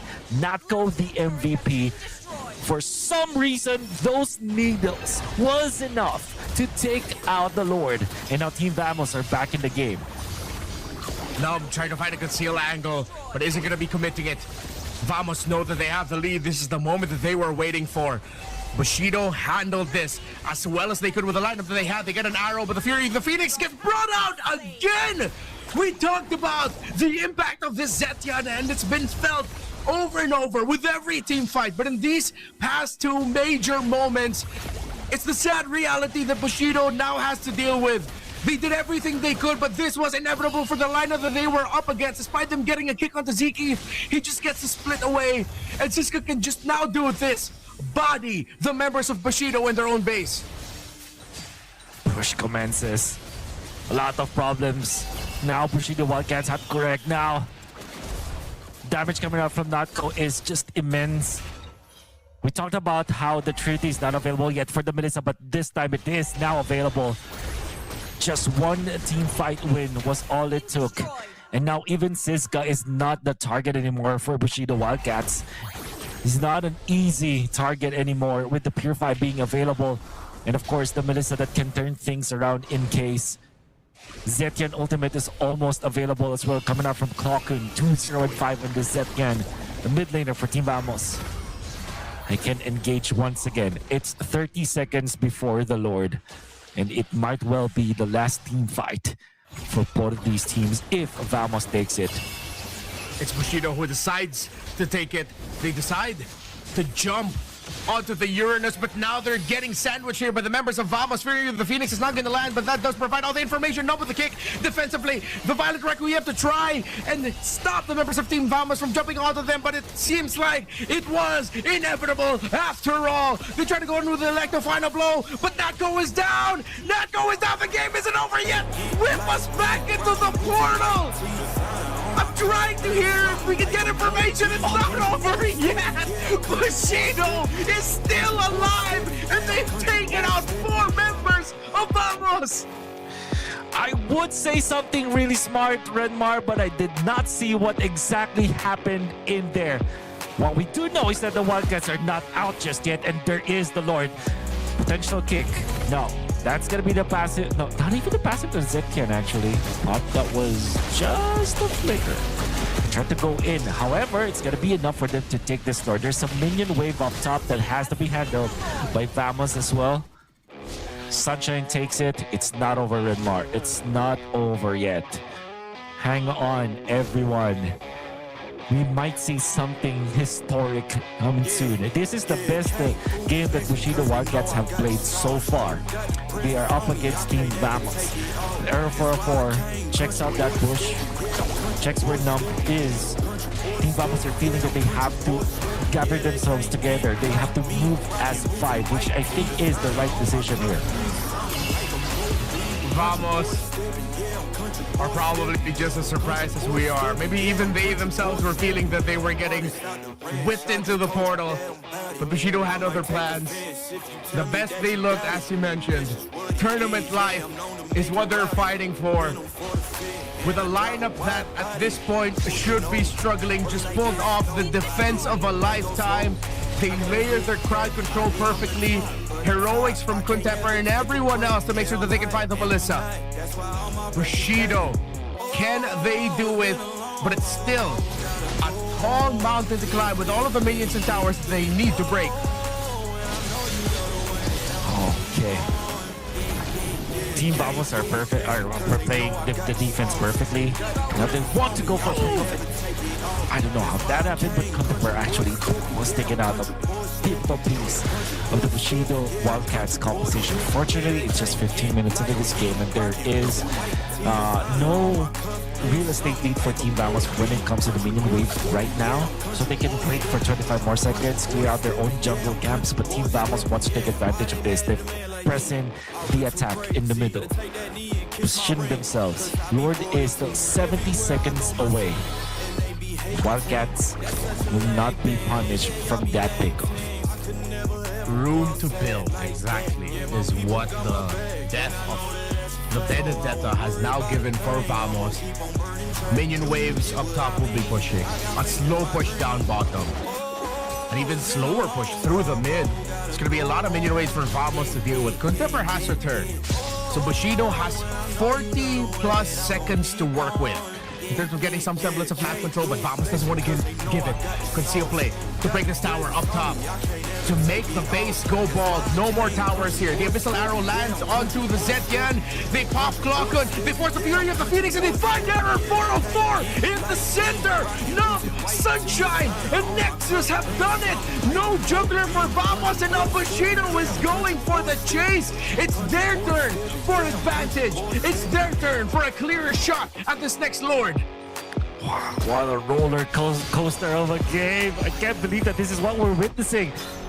Team Vamos looks like they have had it in them already, but now they have lost their jungler. They have to somehow delay this Lord take long enough for the Harley to be alive in 10 seconds. Bushido Wildcats, they want to burst. Redmar, it seems like they want to kill Numb now. Can they get him? Knock up onto the Melissa, forces out the Purify. He didn't need that Inspire after all. Natko is double killing everyone. A shutdown of the Makino. Natko, Makirai somehow miraculously gets the last hit on the Lord, but it's just the Selena remaining. He gets an arrow and a combo off onto the glue, but try as he did, it was inevitable after all. Glockon is deathless, not go with the heroics. Bushido, thank you for your efforts, but Vamos will qualify for the playoffs. Hats off, the Bushido Wildcats have shown that when they're backed in the corner, their animalistic instincts will reign through. They tried their best. They were winning team fights back and forth. It was chaotic. It was messy.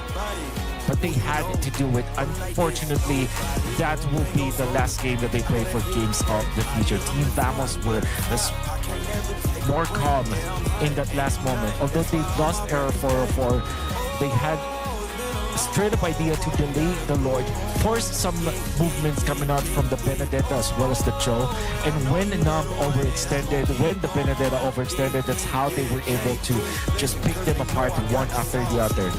It also helped that the Melissa has a lot of is a multi-targeted hero if you nail the cuddles correctly, and Natko just played it well. He played the Melissa really well yesterday, and he picked up where he left off. This time, it wasn't an easy early game for him, but when he got the items and when he got the opening, it's as if he showed us how the Melissa should be played once again. Amos will move through. Still a big challenge ahead of them in case, but unfortunately for the Wildcats, it's the end of the line. Fortunately, they did not go out with a whimper. They definitely went out with a bang. In their final game here, in Games of the Future, we thought that Vamos could just coast to it, but Bushido were able to make the lineup work until eventually the reality of playing up against the Melissa, and a Melissa with a Purify at that, just hit them hard. But I'm pretty sure Vamos didn't expect that game to go as it did with Bushido. As you so eloquently put it together, just brought out their animalistic side. And when it seems like when they can just free flow and play without thinking too much about a lot of what they want to do, and they kept it simple. Simple in the sense that, yes, mechanically, they still needed the layered crowd control, but it was simple in the idea that whoever gets hit by the arrow, just go ahead and jump on them. Yeah. Play around the Guinevere, the Cho, and the Selena hit squad. Yeah. And we can see it through the replay how good it was for the Wildcats at the start, but this was the turnaround the Team Vamos were looking for. You can see how separated the members of the Wildcats are, and that Zetkian ultimate just is really good against the dive composition. Oh, this is the part that we didn't really see. I think this was the defense, right? Yes. So it was a 3-man Petrify stun that led into Sunshine just decimating them, and of course Kirai landing the nice stunts afterwards. It's just Team Vamos were clumped up together and there was that punish. For some reason they took out Air 404. We're gonna see the Lord fight afterwards. And yeah, Numb was just too low. The Petrify, the Vinegar jumped into Natko, but Natko was able to purify out of there. And the go away that will be a problem after the fact that the final Requiem was over. That was one of the many reasons why Team Vamos were able to win in that specific game. Yeah, imagine being able to take out the Purify of that Melissa, but I feel like at that point the team fight was just so messy. Even Cisco was doing a great job of playing around the other members of Bushido Wildcats, who I'm pretty sure really wanted to follow up for Nexus, and I think that's where their discussion was, because I believe I saw Nexus and it was Numb having a conversation, and at one point Numb did a hand sign where he crisscrossed. And then looking back at that last fight, I think that's exactly what they were talking about. Nexus probably going, yo, I got that Melissa, I bought this Purify. And the Numb was like, no, they had to split up because the Uranus was here. Let's just go with that. I like that theory. And I like it when I sound smart. So let's just accept that as fact. But the fact is, Glockon is the MVP on this Zetian. Yeah. That Fury of the Phoenix. And the last pick is Etienne as well. Yeah, that tells you that there's a lot of mastery that is around this ZTN tournament from Gronk. And most importantly, Team Vamos knew exactly what they wanted to do to go up against this dive comp that they've seen. And of course, Glock played it perfectly. 0 deaths, 81% kill participation, and a lot of damage dealt along the way. It was sad to see Bushido Wildcats go after finally waking up in this tournament. They played 4 games in total. The first 3 games that they played, it seems that they just couldn't really unleash their potential. This game, they were almost there. It's just that they ran out of gas up against Team Vamos, and with that, they bowed out of the tournament. Still a tremendous showing, but Vamos does continue their road. Just a quick update for you from the other stream.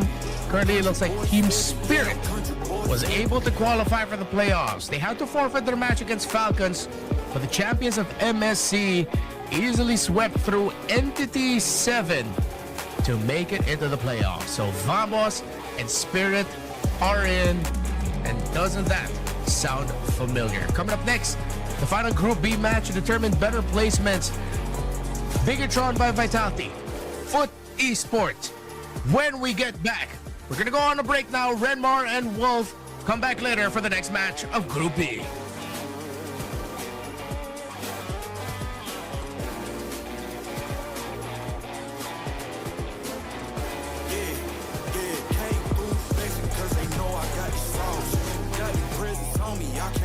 Take it off. That's why I came. Country boy stepping, yeah, I'm country boy stepping. Country boy stepping, yeah, I'm country boy stepping. Yeah, they can't get Paradise is wherever we make it. See the 79. Paradise is wherever we make it.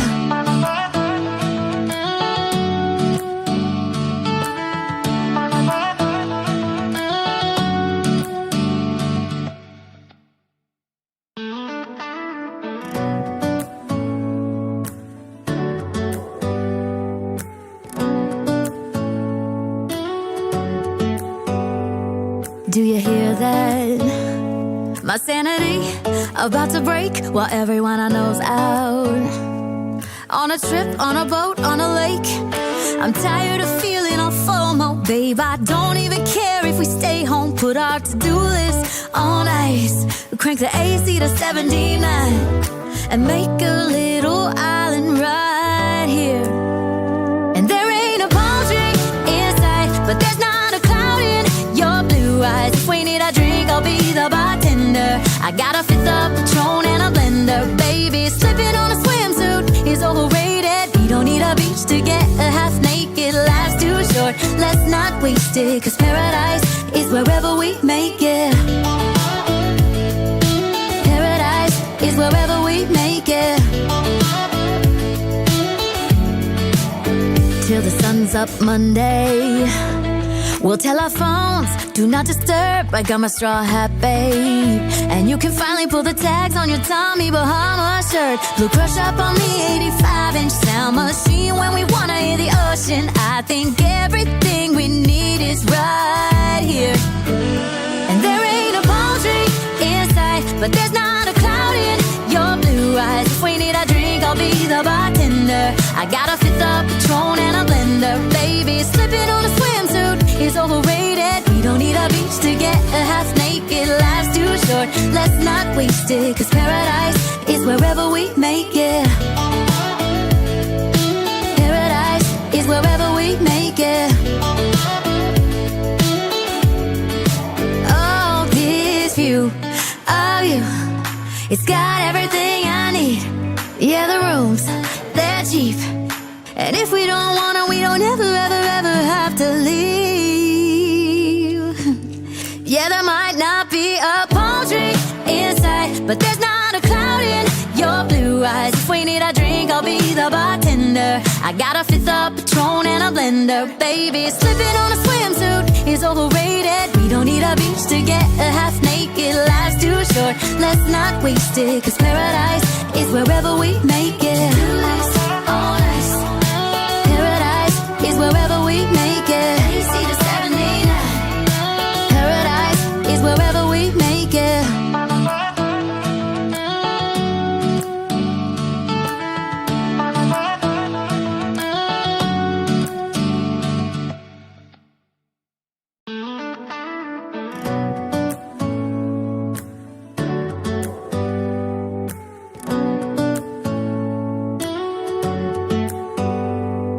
Do you hear that? My sanity about to break while everyone I know's out. On a trip, on a boat, on a lake.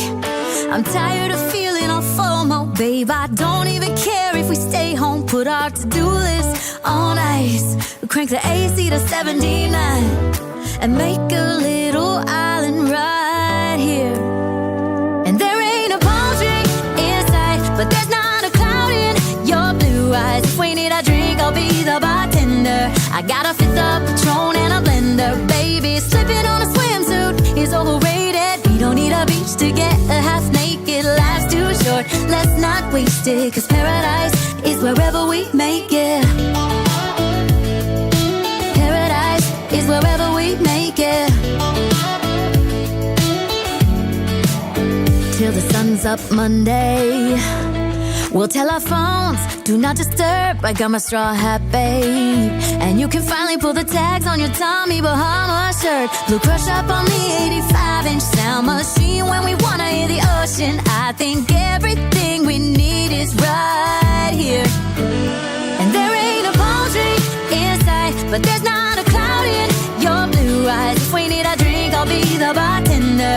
I got a fifth of Patron and a blender, baby. Slipping on a swimsuit is overrated. We don't need a beach to get a half naked. Life's too short, let's not waste it, 'cause paradise is wherever we make it. Paradise is wherever we make it. Oh, this view of you, it's got everything I need. Yeah, the rooms, they're cheap.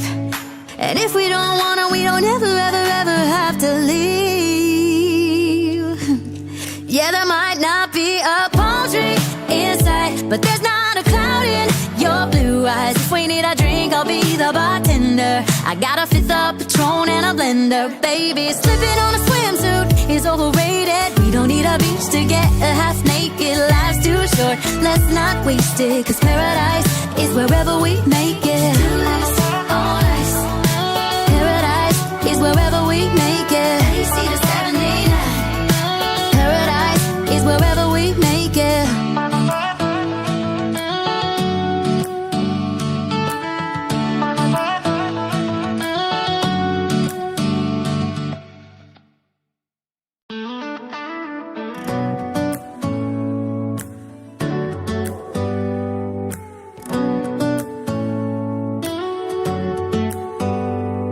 Do you hear that? My sanity about to break while everyone I know's out. On a trip, on a boat, on a lake. I'm tired of feeling all FOMO, babe. I don't even care if we stay home. Put our to-do list on ice.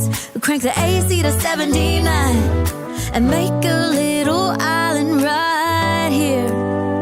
And there ain't a palm tree in sight, but there's not a cloud in your blue eyes. If we need a drink, I'll be the bartender.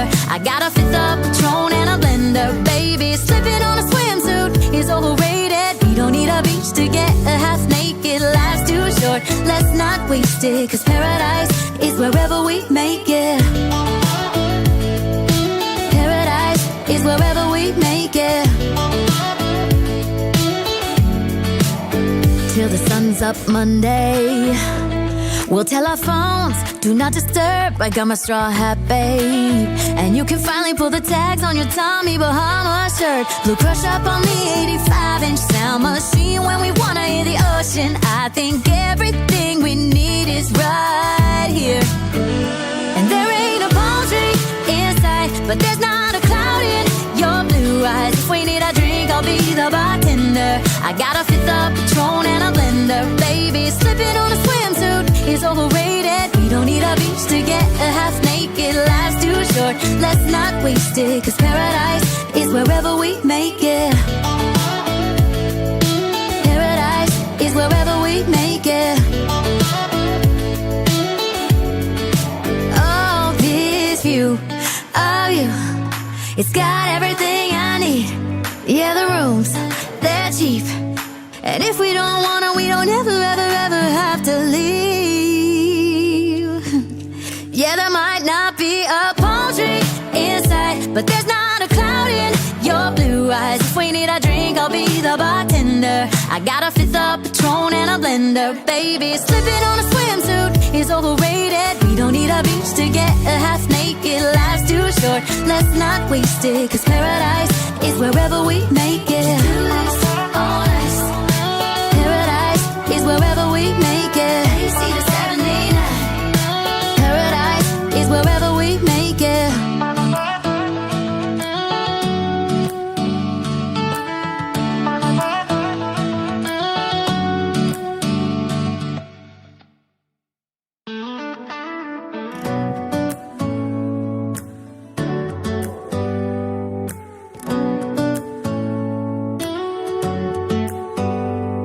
Do you hear that? My sanity about to break while everyone I know's out.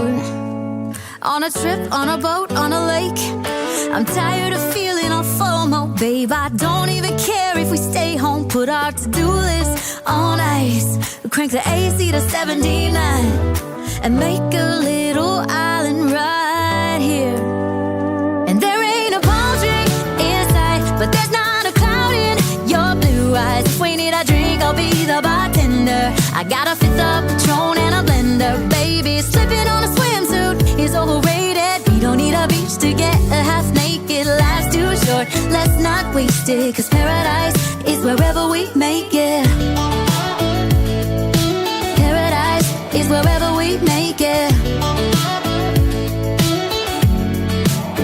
Till the sun's up Monday, we'll tell our phones, do not disturb. I got my straw hat, babe. And you can finally pull the tags on your Tommy Bahama shirt. Blue crush up on the 85-inch sound machine. When we wanna hear the ocean, I think everything we need is right here.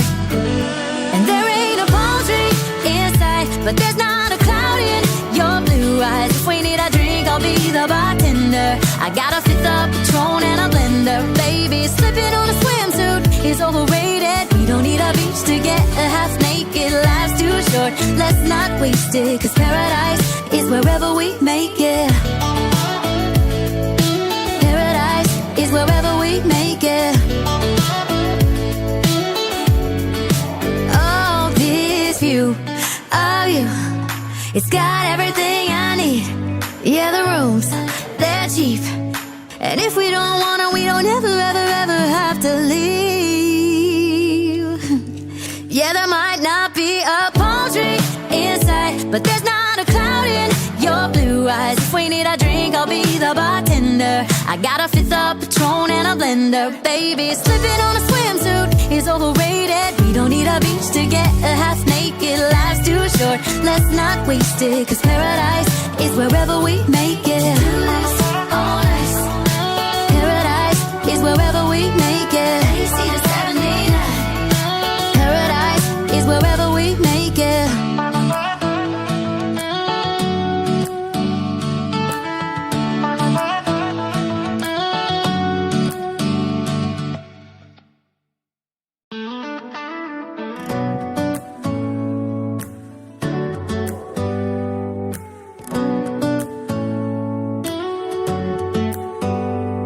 Do you hear that? My sanity about to break while everyone I know's out.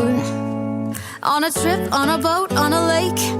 I'm tired of feeling all FOMO, babe. I don't even care if we stay home. Put our to-do list on ice. Crank the AC to 79 and make a little island right here. And there ain't a palm tree inside, but there's not a cloud in your blue eyes. If we need a drink, I'll be the bartender. I got a fifth of Patron and a blender. Baby, slipping on a swimsuit is overrated. We don't need a beach to get a half naked. Life's too short, let's not waste it. Cause paradise is wherever we make it. Paradise is wherever we make it. Till the sun's up Monday, we'll tell our phones, do not disturb. I got my straw hat, babe. And you can finally pull the tags on your Tommy Bahama shirt. Blue crush up on the 85-inch sound machine. When we wanna hear the ocean, I think everything we need is right here. And there ain't a palm tree but there's not a cloud in your blue eyes. If we need a drink, I'll be the bartender. I got a fifth of Patron and a blender. Baby, slipping on a swimsuit is overrated. We don't need a beach to get a half naked. Life's too short, let's not waste it, 'cause paradise is wherever we make it. Paradise is wherever we make it.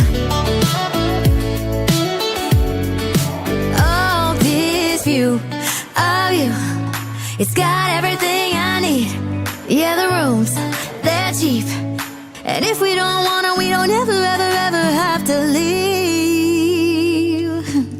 Yeah, there might not be a palm tree inside, but there's not a cloud in your blue eyes. If we need a drink, I'll be the bartender. I got a fifth of Patron and a blender. Baby, slipping on a swimsuit is overrated. We don't need a beach to get a half naked. Life's too short, let's not waste it, 'cause paradise is wherever we make it. Paradise is wherever we make it. Paradise is wherever we make it.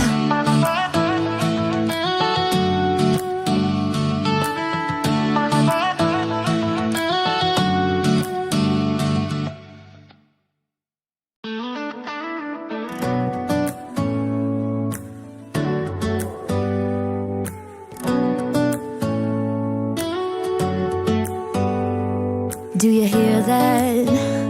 My sanity about to break while everyone I know's out. On a trip, on a boat, on a lake. I'm tired of feeling all FOMO, babe. I don't even care if we stay home. Put our to-do list on ice. Crank the AC to 79 and make a little island right here. And there ain't a palm tree inside, but there's not a cloud in your blue eyes. If we need a drink, I'll be the bartender. I got a fifth of Patron and a blender. Baby, slipping on a swimsuit is overrated. We don't need a beach to get a half naked. Life's too short, let's not waste it, 'cause paradise is wherever we make it. Paradise is wherever we make it. Till the sun's up Monday, we'll tell our phones, do not disturb. I got my straw hat, babe, and you can finally pull the tags on your Tommy Bahama shirt. Blue crush up on the 85-inch sound machine when we wanna hear the ocean. I think everything we need is right here. And there ain't a palm tree inside, but there's not a cloud in your blue eyes. If we need a drink, I'll be the bartender. I got a fifth of Patron and a blender. Baby, slipping on a swimsuit is overrated. We don't need a beach to get a half naked. Life's too short, let's not waste it, 'cause paradise is wherever we make it.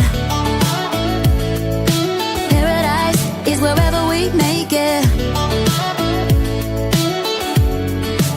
Oh, this view of you, it's got everything I need. Yeah, the rooms, they're cheap, and if we don't wanna, we don't ever, ever, ever have to leave. Yeah, there might not be a palm tree inside, but there's not a cloud in your blue eyes. If we need a drink, I'll be the bartender. I got a fifth of Patron and a blender. Baby, slipping on a swimsuit is overrated. We don't need a beach to get a half naked. Life's too short, let's not waste it, 'cause paradise is wherever we make it. Paradise is wherever we make it. Paradise is wherever we make it.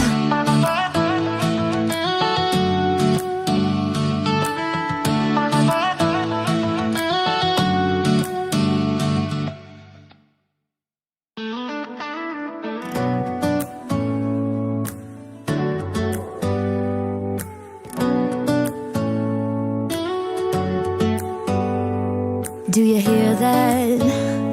My sanity about to break while everyone I know's out. On a trip, on a boat, on a lake. I'm tired of feeling all FOMO, babe. I don't even care if we stay home. Put our to-do list on ice. Crank the AC to 79 and make a little island right here. And there ain't a palm tree inside, but there's not a cloud fifth of Patron and a blender. Baby, slipping on a swimsuit is overrated. We don't need a beach to get a half naked. Life's too short, let's not waste it. Cause paradise is wherever we make it. Paradise is wherever we make it. Till the sun's up Monday, we'll tell our phones, do not disturb. I got my straw hat, babe. And you can finally pull the tags on your Tommy Bahama shirt. Blue crush up on the 85-inch sound machine. When we wanna hear the ocean, I think everything we need is right here. And there ain't a palm tree in sight, but there's not a cloud in your blue eyes. If we need a drink, I'll be the bartender. I got a fifth of Patron and a blender. Baby, slipping on a swimsuit is overrated. We don't need a beach to get a half naked. Life's too short, let's not waste it. Cause paradise is wherever we make it. Paradise is wherever we make it. Oh, this view of you, it's got everything I need. Yeah, the rooms, they're cheap. And if we don't wanna, we don't ever, ever, ever have to leave. Yeah, there might not be a palm tree in sight, but there's not a cloud in your blue eyes. If we need a drink, I'll be the bartender. I got a fifth of Patron and a blender. Baby, slipping on a swimsuit is overrated. We don't need a beach to get a half naked. Life's too short, let's not waste it. Cause paradise is wherever we make it. Paradise is wherever we make it. Paradise is wherever we make it.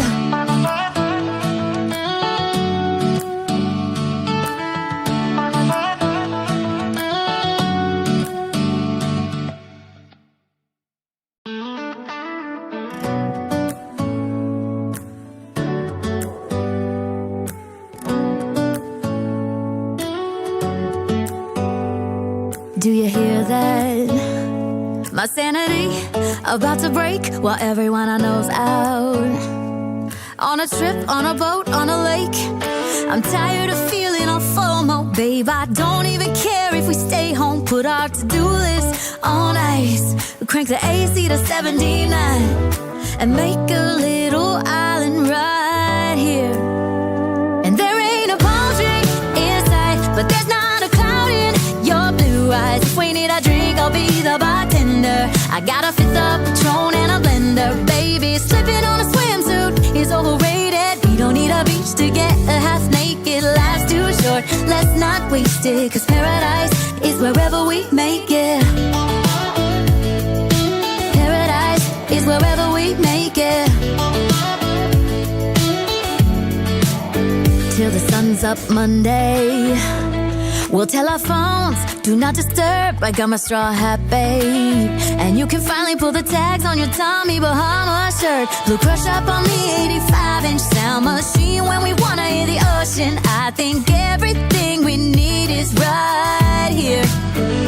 And there ain't a palm tree in sight, but there's not a cloud in your blue eyes. If we need a drink, I'll be the bartender. I got a fifth of Patron and a blender. Baby, slipping on a swimsuit is overrated. We don't need a beach to get a half naked. Life's too short, let's not waste it. Cause paradise is wherever we make it. Paradise is wherever we make it. Oh, this view of you, it's got everything I need. Yeah, the rooms, they're cheap. And if we don't wanna, we don't ever, ever, ever have to leave. Yeah, there might not be a palm tree in sight, but there's not a cloud in your blue eyes. If we need a drink, I'll be the bartender. I got a fifth of Patron and a blender. Baby, slipping on a swimsuit is overrated. We don't need a beach to get a half naked. Life's too short, let's not waste it. Cause paradise is wherever we make it.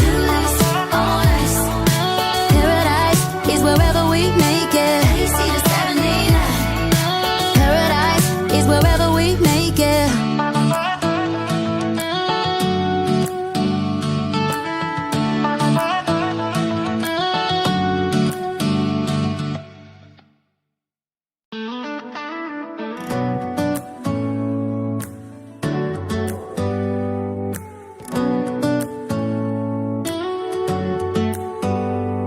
Do you hear that? My sanity about to break while everyone I know's out. On a trip, on a boat, on a lake. I'm tired of feeling all FOMO, babe. I don't even care if we stay home. Put our to-do list on ice. Crank the AC to 79 and make a little island right here. And there ain't a palm tree in sight, but there's not a cloud in your blue eyes. If we need a drink, I'll be the bartender. I got a fifth of Patron and a blender, baby. Slipping on a swimsuit is overrated. We don't need a beach to get a half naked. Life's too short, let's not waste it, 'cause paradise is wherever we make it. Paradise is wherever we make it. Till the sun's up Monday, we'll tell our phones, do not disturb. I got my straw hat, babe. And you can finally pull the tags on your Tommy Bahama shirt. Blue crush up on the 85-inch sound machine. When we wanna hear the ocean, I think everything we need is right here. And there ain't a palm tree in sight, but there's not a cloud in your blue eyes. If we need a drink, I'll be the bartender. I got a fifth of Patron and a blender, baby. Slipping on a swimsuit is overrated. We don't need a beach to get a half naked. Life's too short, let's not waste it, 'cause paradise is wherever we make it. Paradise is wherever we make it.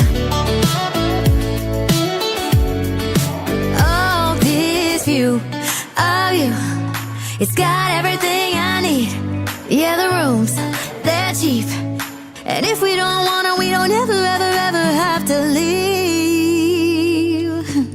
Yeah, there might not be a palm tree in sight, but there's not a cloud in your blue eyes. If we need a drink, I'll be the bartender. I got a fifth of Patron and a blender, baby. Slipping on a swimsuit is overrated. We don't need a beach to get a half naked. Life's too short, let's not waste it, 'cause paradise is wherever we make it. Paradise is wherever we make it. AC to 79. Paradise is wherever we make it.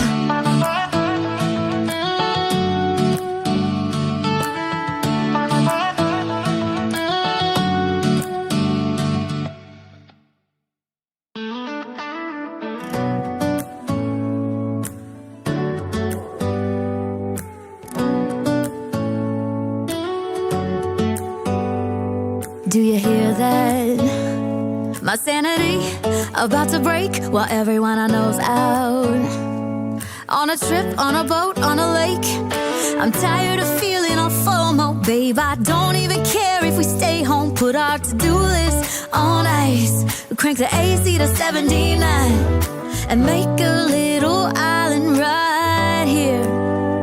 And there ain't a palm tree in sight, but there's not a cloud in your blue eyes. If we need a drink, I'll be the bartender. I got a fifth of Patron and a blender, baby. Slipping on a swimsuit is overrated. We don't need a beach to get a half naked. Life's too short, let's not waste it, 'cause paradise is wherever we make it. Paradise is wherever we make it. Till the sun's up Monday, we'll tell our phones, do not disturb. I got my straw hat, babe. And you can finally pull the tags on your Tommy Bahama shirt. Blue crush up on the 85-inch sound machine. When we wanna hear the ocean, I think everything we need is right here.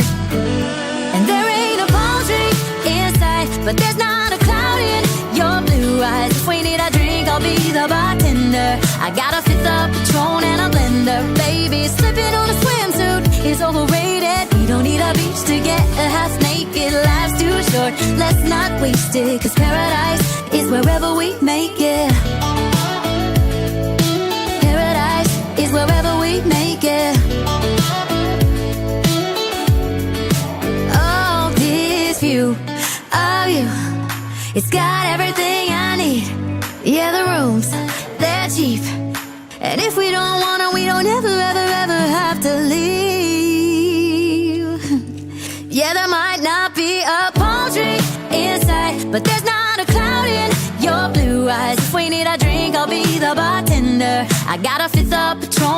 blender. Baby, slipping on a swimsuit is overrated. We don't need a beach to get a half naked. Life's too short, let's not waste it. Cause paradise is wherever we make it. All nice. Paradise is wherever we make it. AC to 79. Paradise is wherever we make it.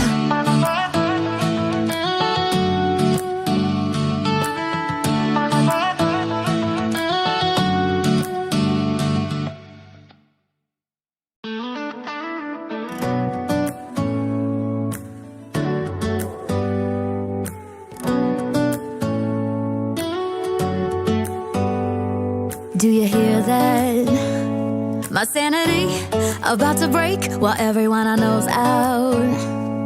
On a trip, on a boat, on a lake. I'm tired of feeling all FOMO. Babe, I don't even care if we stay home. Put our to-do list on ice. Crank the AC to 79 and make a little island right here. And there ain't a palm tree inside, but there's not a cloud in your blue eyes. If we need a drink, I'll be the bartender. I got a fifth of Patron and a blender. Baby, slipping on a swimsuit is overrated. We don't need a beach to get a half naked. Life's too short, let's not waste it. Cause paradise is wherever we make it. Paradise is wherever we make it. Till the sun's up Monday, we'll tell our phones, do not disturb. I got my straw hat, babe. And you can finally pull the tags on your Tommy Bahama shirt. Blue crush up on the 85-inch sound machine. When we wanna hear the ocean, I think everything we need is right here. And there ain't a palm tree inside, but there's not a cloud in your blue eyes. If we need a drink, I'll be the bartender. I got a fifth of Patron and a blender. Baby, slipping on a swimsuit is overrated. We don't need a beach to get a half naked. Life's too short, let's not waste it. Cause paradise is wherever we make it. Paradise is wherever we make it. Oh, this view of you, it's got everything I need. Yeah, the rooms, they're cheap.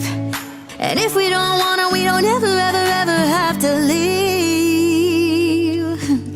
Yeah, there might not be a palm tree inside, but there's not a cloud in your blue eyes. If we need a drink, I'll be the bartender. I got a fifth of Patron and a blender. Baby, slipping on a swimsuit is overrated. We don't need a beach to get a half naked. Life's too short, let's not waste it. Cause paradise is wherever we make it. All nice. Paradise is wherever we make it. AC to 79. Paradise is wherever we make it.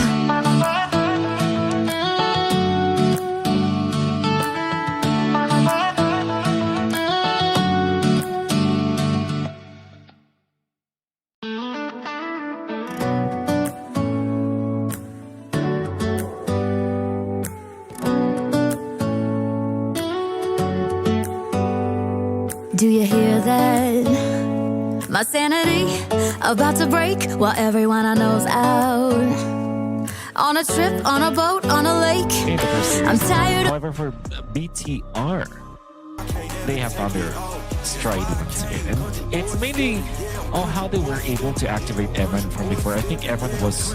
the story of their first series was it was 2-1 in favor of BTR up against Vamos. And in game 1, it was Vamos that had the upper hand up against BTR. Then BTR by Vitality, all of a sudden, they I think it was Vamos who actually woken up Eman.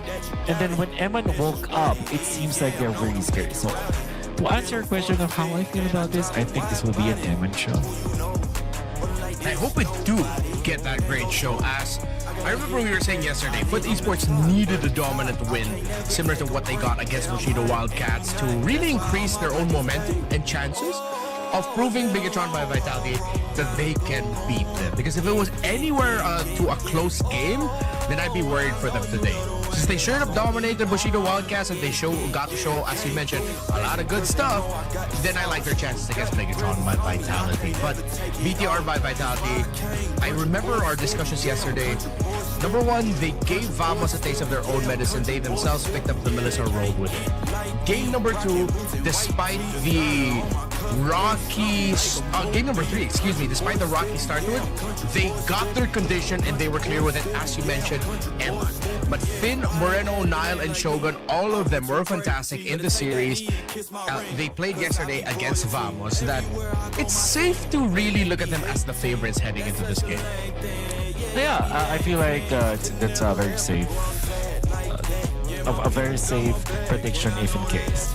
And the reason why I say that is BTR have performed well in the most recent international tournament, MSC, up until the point that they lost against a Filipino team, Falcons. I think that there was a little bit of a change up when it comes to the priorities of the teams. Like, for example, when they first played with the Melissa in the group stages, they looked unbeatable. And then in the playoffs, it seems like there was a tech that Falcons were able to invent up against the Melissa. Apart from banning it, they also picked the Clint against it.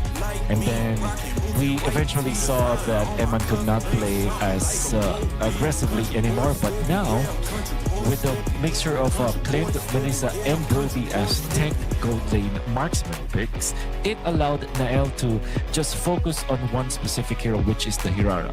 So, BTR, I think they're the favorites in this scenario because of the amount of hero pool that they have up against Foot Esports. And we haven't even talked about the guy who actually has a lot of heroes under his belt, Maestro Moreno. Oh, the Maestro. He really continued his string of really stellar games and games that just continued to push his own moniker. He really was a Maestro for Bigatron by Vitality yesterday against Team Vamos. And I think that's going to be a good starting point here for Foot Esports in the center of the map through Psyche and Blocksfett. By the way, I want to say congratulations to Psyche. He is going to be playing at the Nations Cup representing Germany alongside Kid Bomba. So that's going to be his first international call-up, if I'm not mistaken. So congratulations to him and of course the entirety of Team Germany. So for Foot Esports, I remember we were talking about it with Monsieur Sultan de Guzman. And we asked him, I was like, hey, what's it like in Turkey? Do you guys think it's just an easy lock-in for you guys to MSC?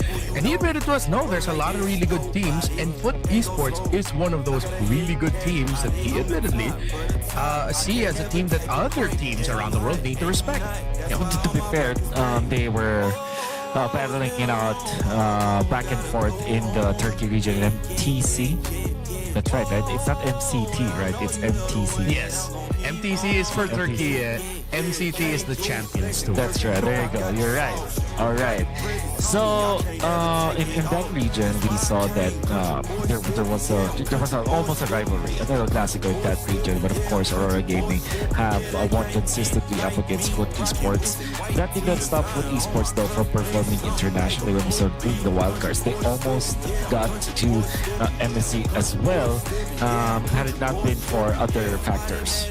Because that's just very strong competition in the wildcards anyways. So what I'm trying to say here is that Foot Esports are not pushovers by any means. We saw yesterday how good they were with the aggressive composition that they're playing with. I, however, feel like they have to work better when it comes to their drafting because it felt like their drafts yesterday were a little bit not as good as their opponents. And when you're looking at Bigatron by Vitality, there were so many games in the MSC, and yesterday when I felt like, okay, they actually have a better draft. And this is a team that has a good amount of coaching staff with them, including Coach Bandang there as well. But I do know that Vitality, they can well, actually. They can look for the proper heroes in the meta game that will allow them to be successful in each of the games that they play. So, yep, Foot Esports has to work with their drafting in order for them to be able to have a chance against Vitality. We start by looking at the EXP lane. Shogun for Bigatron by Vitality. his Barretts. He was one of the key Barretts players that we got to see yesterday. But Shogun, I really like how he plays the map and how he plays his role, especially with someone like Finn in the roam. We've always talked about how EXP and roam are very interchangeable. They're the ones taking turns in terms of, oh, which one of us will initiate, which one of us is entry to get vision. You can juggle that around. And Shogun just has always, to me, delivered a great balance of being able to do both, no matter the situation. It's like whatever you need him to do, he'll be able to do it. On the other side, for Exi, when he played yesterday against Bushido Wildcats, he also showed off some key heroes which will be key in the trades in this matchup. Barretts, Paquito. For Big Draw by Vitality against Team Vamos, they had Uranus, Ruby, and the Esmeralda. I had to be reminded that, okay, it wasn't Shogun that played the Barretts, actually. It was Sizka yesterday. So we haven't seen Barretts on Shogun yet. But if I'm foot, I'm going to start off by making sure Shogun does not end up with that hero. Oh yeah. There was the very first performance of the modern day Barretts, the 2026 Barretts, the sneaky Barretts, and it was definitely Shogun that showed us how it's done. And I fairly remember there was a time where BTR by Vitality was already losing significantly against their opponents, and what Shogun did was to play the Barretts in a way that you target a specific hero and you make sure that you will be able to eliminate that hero. So there's that kind of Barretts mode. There is the idea is you pick maybe a roamer or an EXP laner, which is a vital piece of your opponent's draft.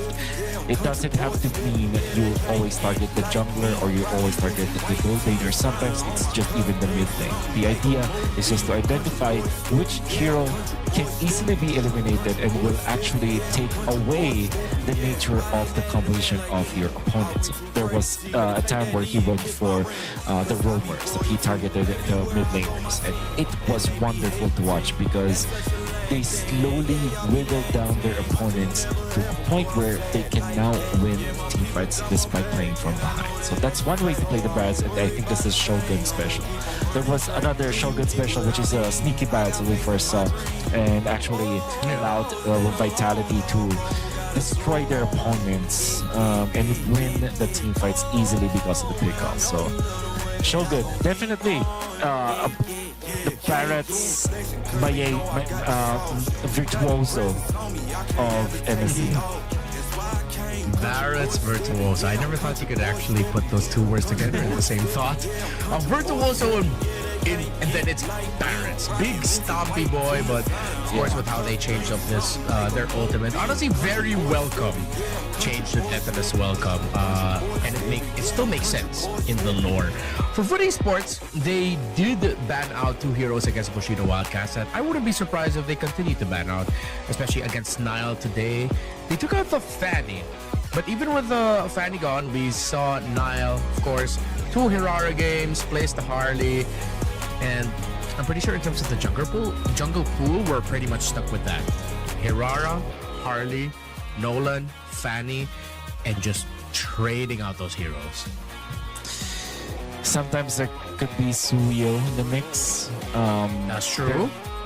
Are specialists for Guinevere, like what we saw from Kylie, and I think eventually it will come up, especially when Hirara as well as the Harley is back, and then Nolan is no longer good, or but Soyo is too much. Sometimes the option is to go for the Guinevere, and this happens when good marksman gold laners are available, when reliable marksmen are available, because what that gives you is the option to have the late game intact. And still, heroes like Brody, heroes like Clint, these are heroes that are great in the late game, but also very good in third turtle, in practically the mid game, which allows teams to be more creative when it comes to their overall hero compositions.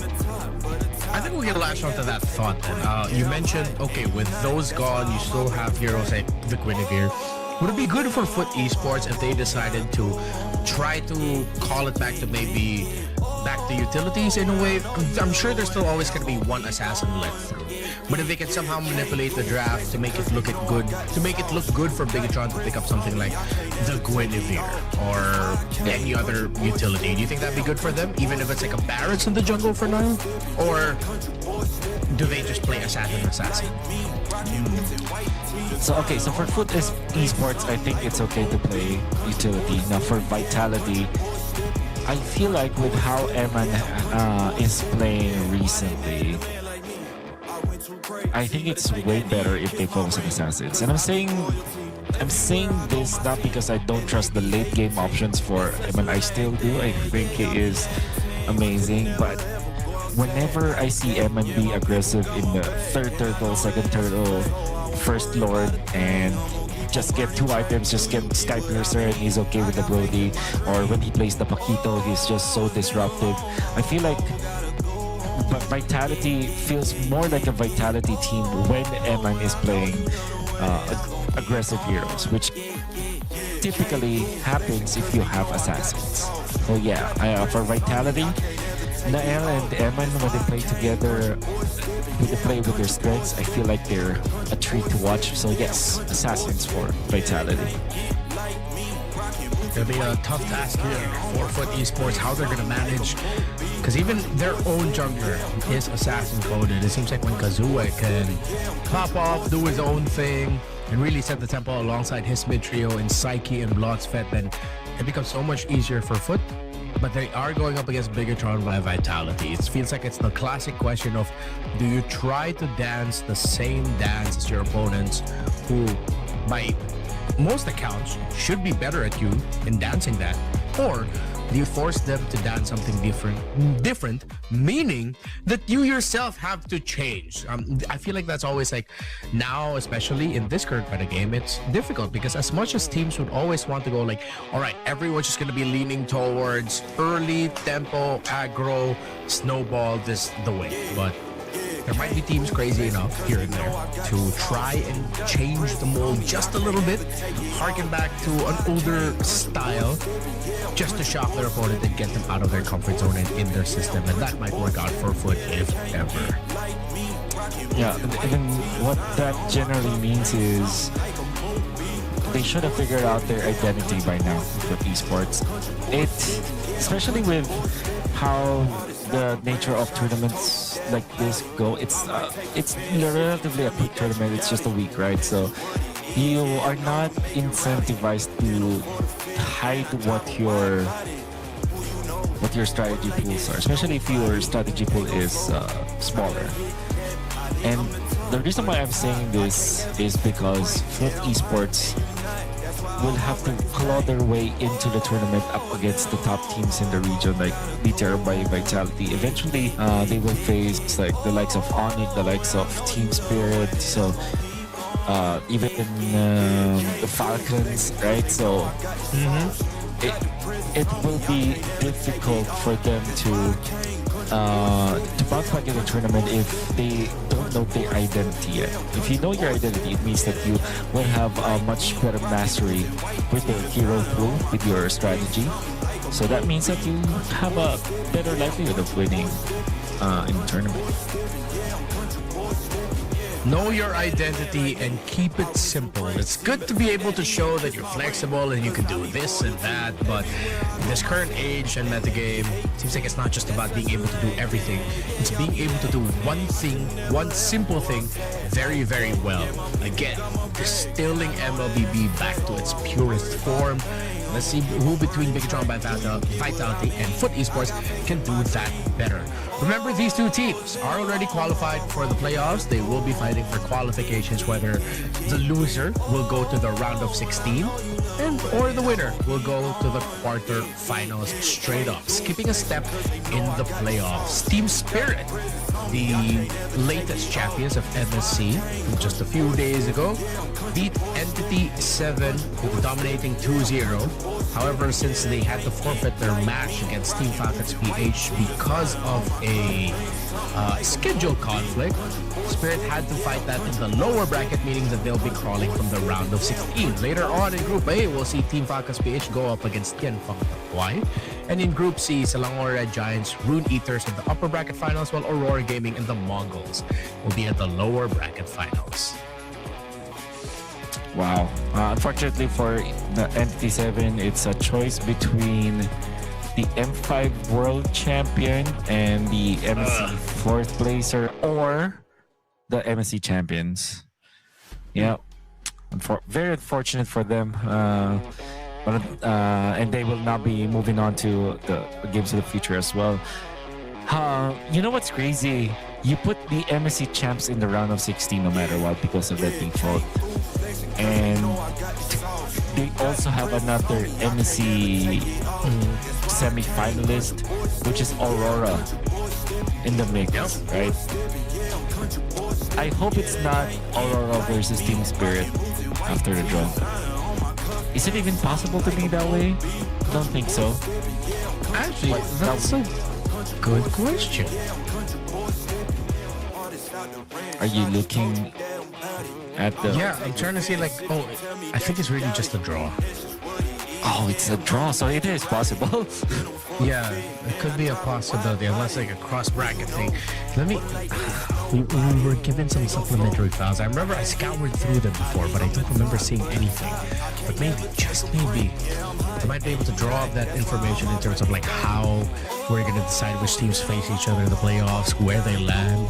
But it would make sense if it's just going to be a draw, because if there's going to be some shenanigans about being able to pick one or the other, that might be a little bit too much.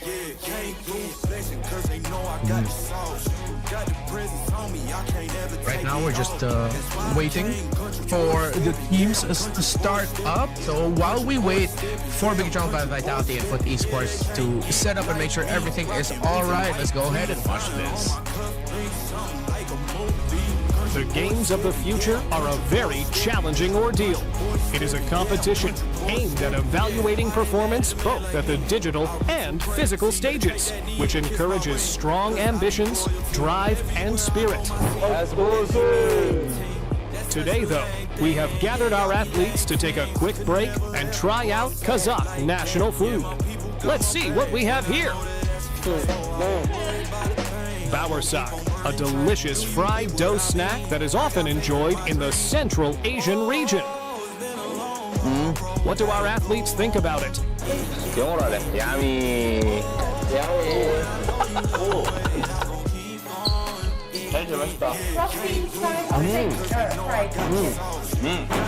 We love to see these reactions from our participants. Let's move on to Gent. It is a sweet dish made from roasted millet, butter, and sugar. This yummy snack usually cooked on holidays and special occasions. Man, this dish is absolutely enjoyed by everyone who tried it. Now, our participants will try out Court, dry, hard cheese, often formed into balls or chunks. Let's check out these reactions.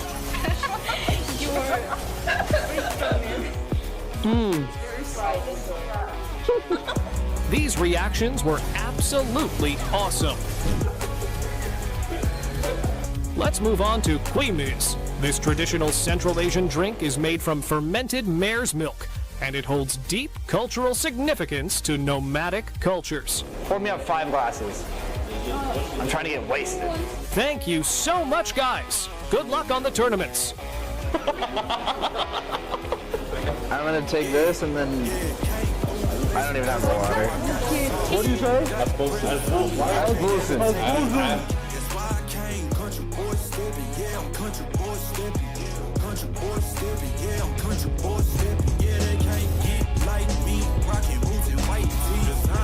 Always great to see teams from different countries and nationalities get together and try out some new things. Beatrop by Vitality and Foot Esports are still getting situated, so while we wait for them to get ready, let's take a breather for ourselves as well. We'll be back. Don't go anywhere. Stand by, because this game could start at any moment. See you in a bit.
Yeah, came through flexing cause they know I got the sauce.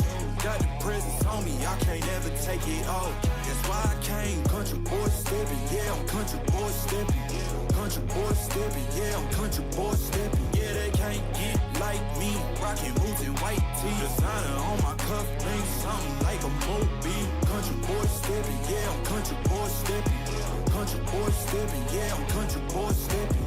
Artist out the ranch, I just told you that I'm bout it. I might take offense if you tell me that you doubt it. That's just what it is, yeah, I'm known to make it rowdy. Then I'm for the fit, and I drive a wide body. Who you know, but like this, nobody.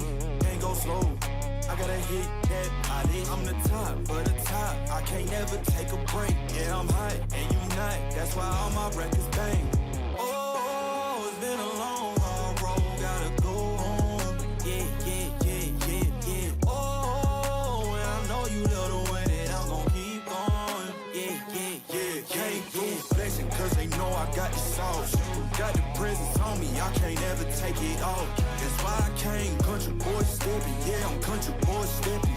Country boy stepping, yeah, I'm country boy stepping. Yeah, they can't get like me, rocking boots and white tee. Designer on my cuff, link something like a movie. Country boy stepping, yeah, I'm country boy stepping. Country boy stepping, yeah, I'm country boy stepping. Yeah, why they mad at a man like me? I went too crazy. Better take that knee and kiss my ring, cause I be royalty. Everywhere I go, my scene, and they be hating. That's such a lame thing. Yeah, y'all be lame things. I could never ever go outside like that. Yeah, my people got my back, and I know that that's a fact. So I won't worry about a thing. I'm gonna keep on burning track. Do you get what I mean? I got faith in my dream. Oh, it's been a long, hard road. Gotta go home. Yeah. Oh, and I know you love the way that I'm gon' keep going. Yeah. Came through flexing cause they know I got the sauce. Got the presence on me, I can't ever take it off. That's why I came country boy stepping, yeah, I'm country boy stepping. Country boy stepping, yeah, I'm country boy stepping. Yeah, they can't get like me, rocking boots and white tee. Designer on my cuff, link something like a movie. Country boy stepping, yeah, I'm country boy stepping. Country boy stepping, yeah, I'm country boy stepping.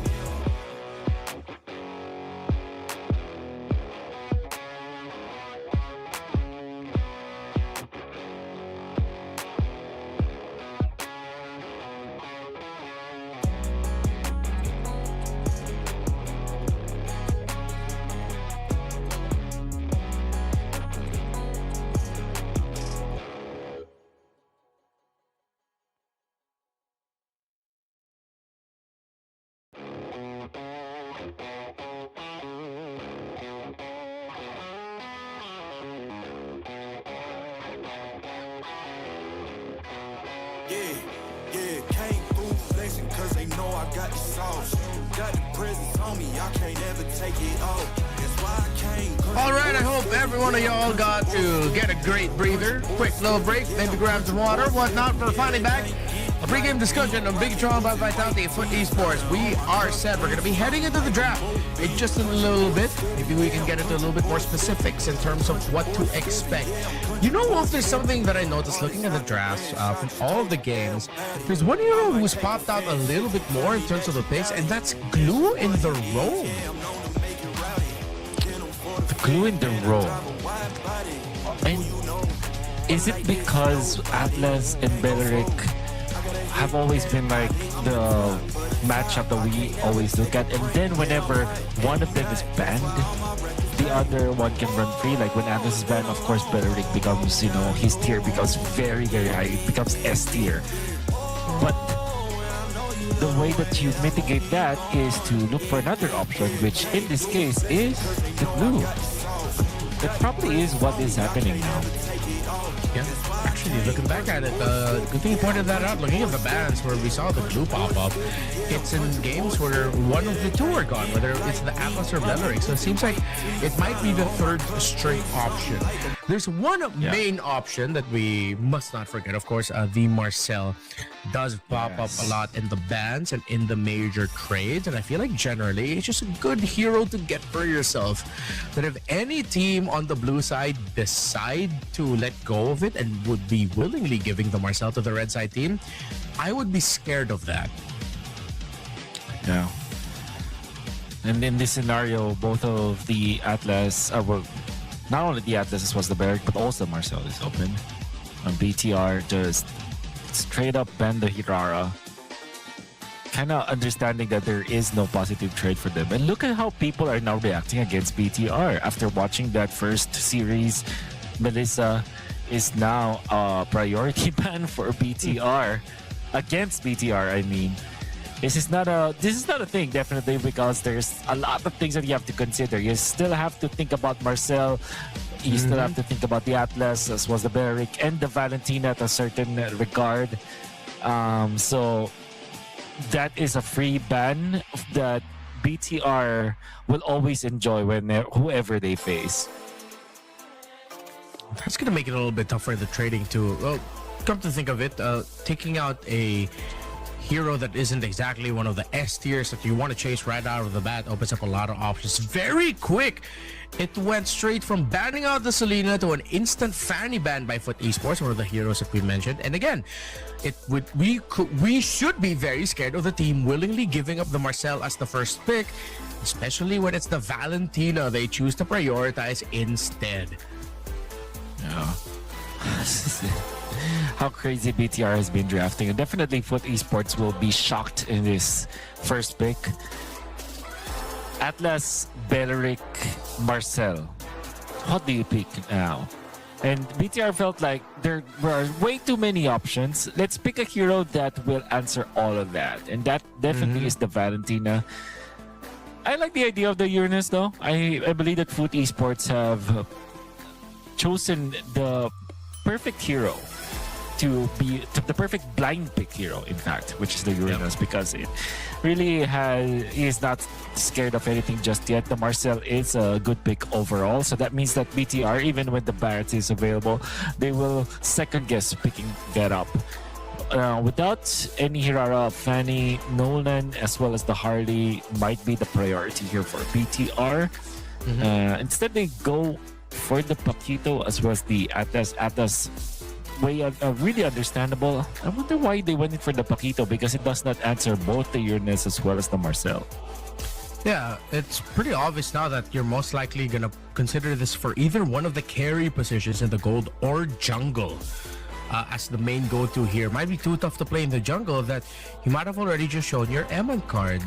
Let's see if they have anything else to pull out of the bag. Foot Esports, I guess it will also make them think twice about banning out the Esmeralda, even though it'd be great against them. You mentioned the Harley, it does get picked up. They have the Uranus and EXP. I guess it's like just for a quick hezzy for Foot. It's like, oh, do we still ban the Esme? Are we confident that this Paquito can still go XP? It doesn't really need to. They still have mid and gold that they need to pick up. They will be the first pick on the swing back. Might be good for them to lock in their mid laner and just adjust their gold lane pick depending on how Bigatron by Vitality rounds out their draft in the blue side. Yeah. Harley, overall, the good pick. I think the Foot Esports have managed to find their first three picks really well. What really just is scary is, will they find a good gold laner to finish this off? So they will ban the Brody. That means that we might just see a typical Moskov going up against the Claude matchup. At the same time, the flex is scary for PTR because this Paquito can be played in the gold as well. Now, that being said, BTR can just take away the roam. Oh, no, not really the roam. Actually, the mid-lane golds. Yeah. Against the Valentina, you think always Gord or Jushin. I actually like options. Yeah, I like those two. Those would be really good for Foot. Gord Harley has always been a terrific combo together. So that might be the prio. They take out the juice in. Maybe they might just commit both bans into the mid laner, but might be a little bit overkill. They'll need to consider at least one gold ban, I think. Yeah. Well, hopefully it does not reveal anything. Well, one thing that will benefit them if they do focus on the gold lane bans, like Claude, for example, is that you will really panic if you're a Foot Esports. You might not have enough options in the gold lane. Let's just say the Claude is taken out, then where do you go next? You don't know where the Paquito is going. You can't just go for a carry because carry fourth pick, for example. That will not happen. They might even be required to last pick their gold laner because of how limited their options are and how scary the Paquito can be. So Hanabi ban, of course. All right. So I think we close it out with our Arlot Hanabi ban. Makes sense. And wow. Yeah. I mean, they won with the Hanabi for BTR. Yeah.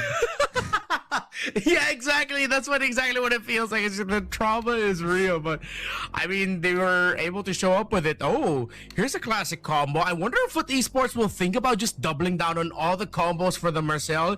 You get like a Kimmy in the mid, then you just get a Granger to round it out. Yeah. Yeah. That could be an option, which means BTR has to brace themselves for that one. That means Ruby Isenshin? Is this what they're going for? It looks like it, yeah. Like, that's the only logical option. Unless they're not gonna send this Ruby to the EXP. Oh no, it could. Some players have done that.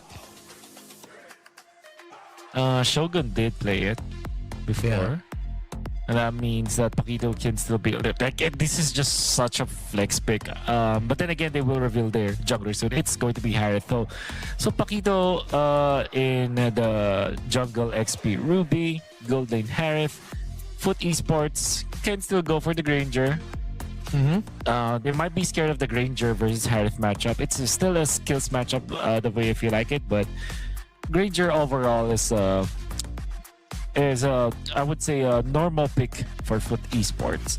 Maybe the strangest that they can do is a Moskov or a Claude, but the Granger just rolls in nicely their composition. Good string of damage, poke, burst. Puts a lot of pressure onto Exi and Bloodsphet for sure in terms of making sure the team is well protected. Wait a minute! Oh, wait a minute. It's a gold lane Esmeralda! And you know what I don't like about this? What? This is Foot Esports School of Witchcraft and Wizardry. No physical damage. This it has not worked before. I doubt it will work now. It's not like even the case of a gold lane Harith where it's like true damage that it actually supplements. Marcel deals true damage for sure, but Uranus, Kimmy, Esmeralda, Harley, there's some true damage in there for sure, but this is like way too much magic damage that that anyone should be allowed with. I don't know, Foot Esports, you better play perfectly, otherwise they can easily be taken out in this game number 1. On the flip side, there's a chance, slim at that, for Foot Esports to suddenly just snowball with all of this magic. That's one of the strengths. But again, that's a big if. Historically, lineups like these have turned into magic damage lineups versus radiant armor. Versus Athena's shield. And those items will just stop everything that Foot would want to do. Well, not completely, but it will delay the effectiveness of their composition. I don't like this at all. And there are so many good vessels for the Radiant Armors versus the Athena Shield, especially because BTR went in for the Paquito, went in for the Ruby as well as this Atlas. And to be fair, you are already feeling the damage output of Foot Esports in the early stages. Yep. This is what we're talking about when it comes to the magic damage compositions. They send the Uranus out. They understand that they have to operate through this timer. They have to play fast. They have to dominate early and get as much wins as they can. I'm pretty sure they're going to be hungry to get a quick kill onto Nile and delay the progress of this Paquito jungle as much as possible. Because if they cannot get those early wins, it's going to be a very harsh check towards their damage profile against the more balanced damage profile of BTR by Vitality. Blossfed baits out the perfect match. Quick little stun there from Psyche, immobilized. Blossfed getting chased down, and that's the Marcel down. Let's see if the damage will be enough to turn things around. Xy's gonna be able to take down Shogun. Psyche takes down Nile. It looks like they might be able to do it here on the early. A double kill for this Kimmy. Okay. When we ask for them to play perfectly well, they are playing so well and aggressively too. Have taken over the turtle and they are now taking some of the jungle camps for BTR. Blotsfet on this Marcel. It's always good that the Marcel is on a team that has early game snowball because of this. Actually can set up more. Nile is very tanky at this point, as well as Finn, but against Psyche as well as Blotsfed, they're running down the Atlas. Atlas able to survive for that. But the fact of the matter remains, they have stopped Nile from farming, and they will keep on doing this. I want to steal away the orange. I think this is the way that they're playing, that this should be played. Not only are you aggressive against heroes, but you're also oppressive in terms of controlling the jungle. This feels like I'm watching a drive-by courtesy of Wizards. Instead of blap, blap, blap, you're just hearing Aloha Mora and whatever the hell spell you know, and it's working out. I mean, they're playing around their conditions so well. I mean, this is why on the other side, we do have our doubts around this composition, but Foot, on the flip side that we mentioned, they know what they're doing. They know that they have to play like this. They know that there's a timer of, oh man, once those magic defense items start showing up, we're not going to be able to do this. So it's a question of how fast can they get their items for their Harley. Maybe if they'll put a Sky Piercer on either the Harley or the Kimmy at this point, just so that you can get that extra little kill power to get that out. And it's perfect. They know what they need to do. Yeah. It seems like they have prepared for this specific moment. This is not their first rodeo. They felt like the Esmeralda could counter the Harif, which is true. It's nature of those heroes are like that up to a specific point. I will not disregard what BTR can do with this composition though, but a 2,000 gold lead is commanding for Foot Esports to have.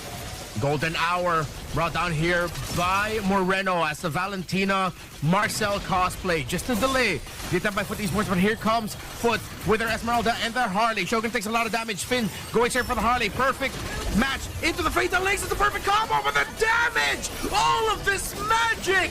Drive by my magic wands. And it's too much for BTR by Vitality to handle. You're a wizard, Foot.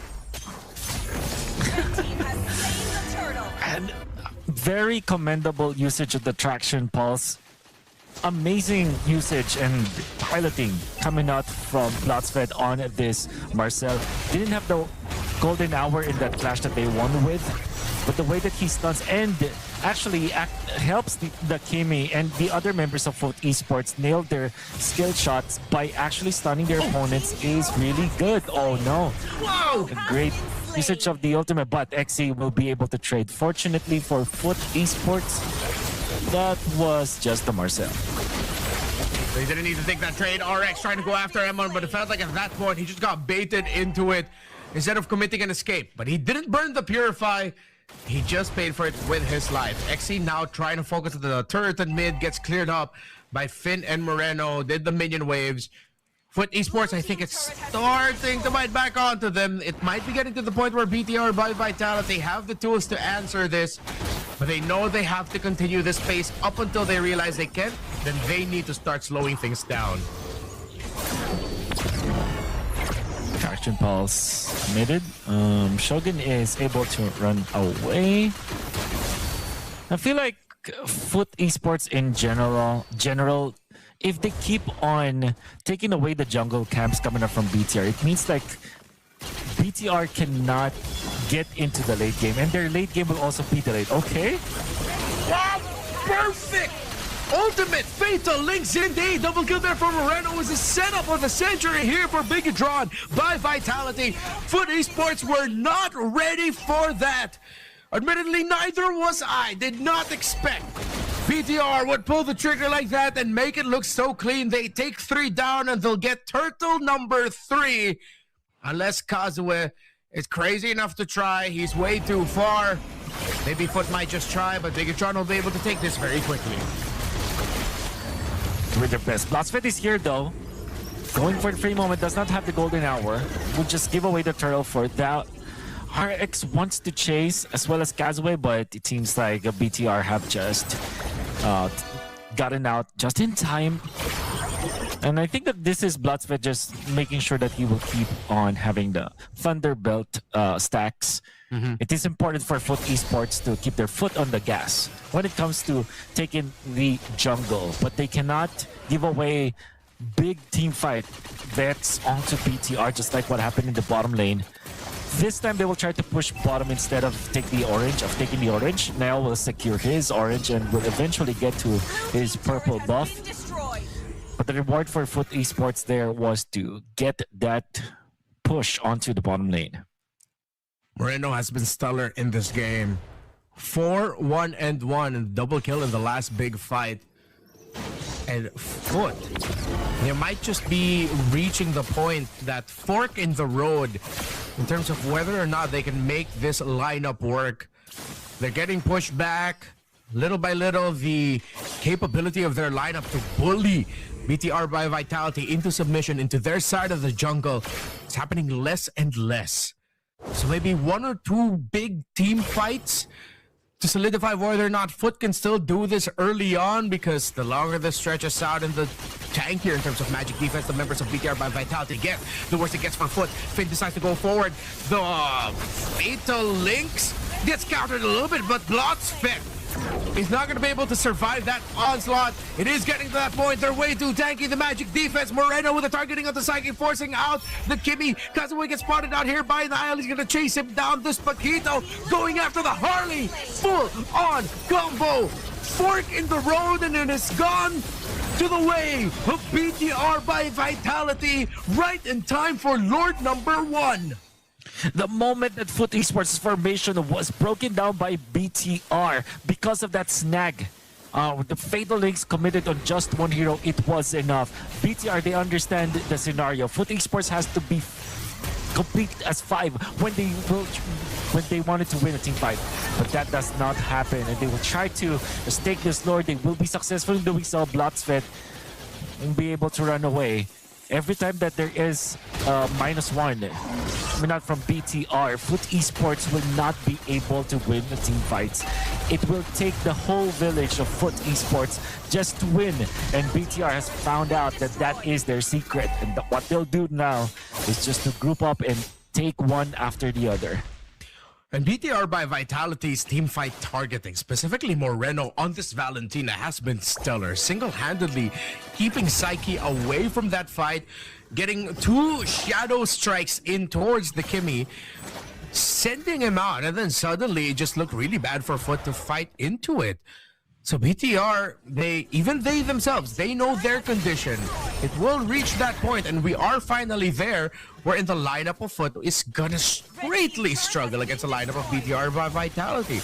Part of the confusion, and even from my own perspective, I have to admit, is the fact that you can't really tell if it's Blotsfit or Moreno's golden hour that gets dropped by. Of course, you can see the sign if you're the player, but not so obvious if you are from our perspective here. Look at Eman right under tower, doesn't care. Moreno gets the last hit, but it was the Harith dancing beneath tower number 1 in mid through his own Zaman Force that made that look easy. Foot Esports are getting dismantled. The Lord falls top side. BTR by Vit will continue their push, trying to take some tier 2 turrets.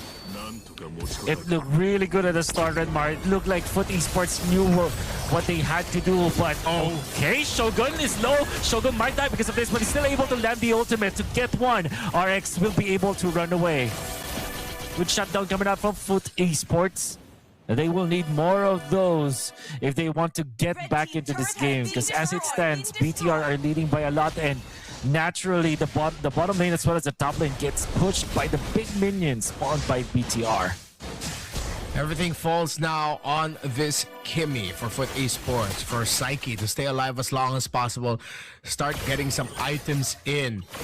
Kazue, of course, will be there with the deadly magics, and that's where you can start it off. But the survival of this Kimmy is important for them to be able to turn this game around back towards their favor.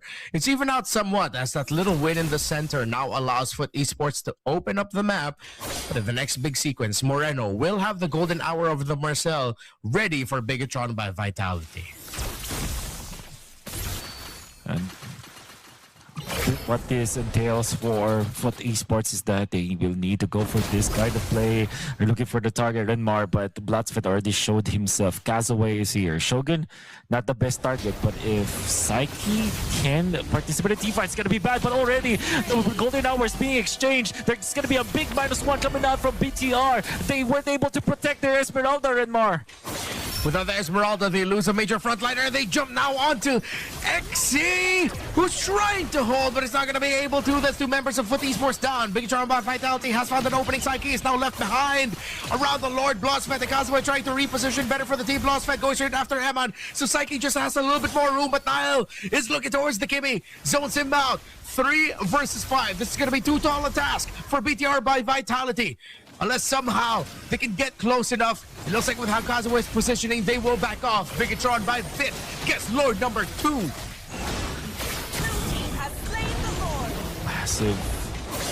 Massive pick off, and then followed up by another one. BTR are just way too good when it comes to their positioning around the map. And they're dismantling Foot Esports. We talked about how Foot Esports needs to be together. We talked about how they should be the one oppressing the jungle of BTR, but all of that gonna be denied by BTR from that bottom lane win. And they did. They were down by 2,000 gold, but 1 fatal links that caught 3 members of Foot Esports that had Purify, by the way. It still wasn't enough. It's because of Finn, it's because of Moreno. And now BTR by Vitality, they're poised to take the top lane turret. Good shield play. Golden Hour gets dropped down now. Shogun brought down really low, but the frozen moment gets a help, and Kazue gets spotted out by Eman and the rest of Bigatron. Right under the tower with the Lord pushing in. No more Harley for Foot. Is the Kimmy going to be enough? Because the Uranus is not at the fatal links from Finn is perfect. A slow dismantling into the harsh reality. Bigatron by Vitality have taken game number 1 despite the great start by Foot. When we talked about the draft, you were really scared for the composition of Foot Esports, focusing on magic damage, and you also mentioned that it will only take the Radiant Armor or Athena Shield or a couple of magic defensive items for BTR to take over this game. They did that, for sure. But the timing was just so right in the bottom lane where they were able to find 3 kills out of nowhere. Nile was having a lot of trouble securing his farm. The Harith was not being activated. There were so many kills onto this Atlas, but eventually BTR have found the perfect team fight to get the game back around in their favor. And afterwards, they have identified all they had to do was to get those pickoffs for them to be able to win the succeeding team fights. It's the recognition of your conditions. Know what you need to do, and then you'll be able to start taking it. Early on, Foot Esports, you know that they have that early game damage going very well for them. This is very tailored to them and their own understanding of this metagame. Wherein, yes, this lineup does well in the early, and there's a chance you could go snowball out of control here. But if you want to do that snowball, I was wondering, and please correct me if I'm wrong, there was not a single Sky Piercer built by anyone in the team. I believe they were thinking, okay, you don't need to build Sky Piercer because there's the Harley anyway. In a way, it's sort of the same. But if you really want to double down on the idea of winning it early, you gotta put that Sky Piercer, though greedy as it sounds, on that Kimmy. Get those stacks, and it makes it so much harder for Bigetron to eventually turn it around. Like, around this moment, imagine if they had a Sky Piercer, it'd be way too risky for them to try and take. And this was the moment right here where Fit, with a flicker and fatal links, slowly then got to bring Bigetron by Vitality into this game to this point where Foot Esports just could not get a footing anymore. And afterwards, it's just a slew of -1, -1, -1. Foot Esports just cannot regain their composure. Golden Hour were on point anymore, coming out from Blots. But Moreno just copies it, throws it back to Foot Esports. It's been ever so reliable on this, playing at least once. 0 on this BTR are at that level right now of confidence. Should be difficult for Foot Esports back from. Well, at least this is harsh. Less all of those kind of composition. It just can't. Over time, again, look at that. Radiant armor, Radiant armor, Radiant armor. And that was it. That was game. It was so difficult for Foot to get one. They needed to commit a lot of damage onto whoever gets hit by the Deadly Magics. The time Shogun got picked off in the mid, they needed a little bit help from the turret as well, alongside that. And then they didn't have any more resources onto anyone else. If you want to make this work, you have to have Sky Piercer in someone. There's no way of skirting around that. Get the glowing wand, sure, but after that, get the Sky Piercer. Hell, rush the Sky Piercer if you have to, because it's a clear idea of what you want to do early on. Yeah. Very unfortunate, and I hope that this is the last time that they will try this. We already know that this is not the best way to approach an MLBB match. There's a reason why there are items like as the Radiant Armor. This keeps you from focusing on the damage source overall. To be fair, let's not deny the fact that Foot Esports were winning up until Radiant Armors were picked up, until Finn. You know, so what I'm trying to say is that this kind of composition, it's not impossible to win with it. You just have to really stick with your win condition. There's just way too much on the list, right, to think about when you have this kind of lineup. It's not impossible, it's just very difficult. So this is the other side of the coin we're talking about in terms of leaning towards one very clear and specific idea. You still have to have respect for damage profile values. Let's see if Foot Esports can force the issue and go to a game number 3, or will Bigetron by Vitality end it in game number 2 with a sweep? We'll find out after the break.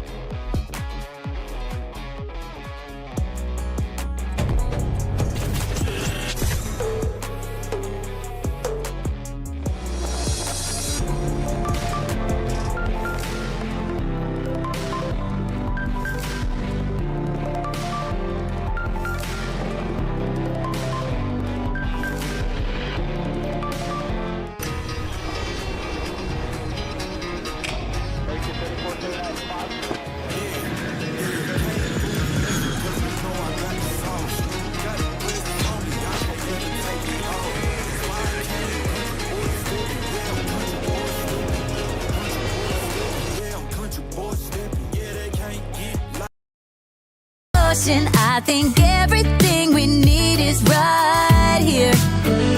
And there ain't a palm tree in sight, but there's not a cloud in your blue eyes. If we need a drink, I'll be the bartender. I got a fifth of Patron and a blender. Baby, slipping on a swimsuit is overrated. We don't need a beach to get a half naked. Life's too short, let's not waste it, 'cause paradise is wherever we make it. Is wherever we make it. Oh, this view of you, it's got everything I need. Yeah, the rooms, they're cheap, and if we don't wanna, we don't ever, ever, ever have to leave. Yeah, there might not be a palm tree inside, but there's not a cloud in your blue eyes. If we need a drink, I'll be the bartender. I got a fifth of Patron and a blender, baby. Slipping on a swimsuit is overrated. We don't need a beach to get a half naked. Life's too short, let's not waste it. Cause paradise is wherever we make it. All nice. Paradise is wherever we make it. AC to 79. Paradise is wherever we make it.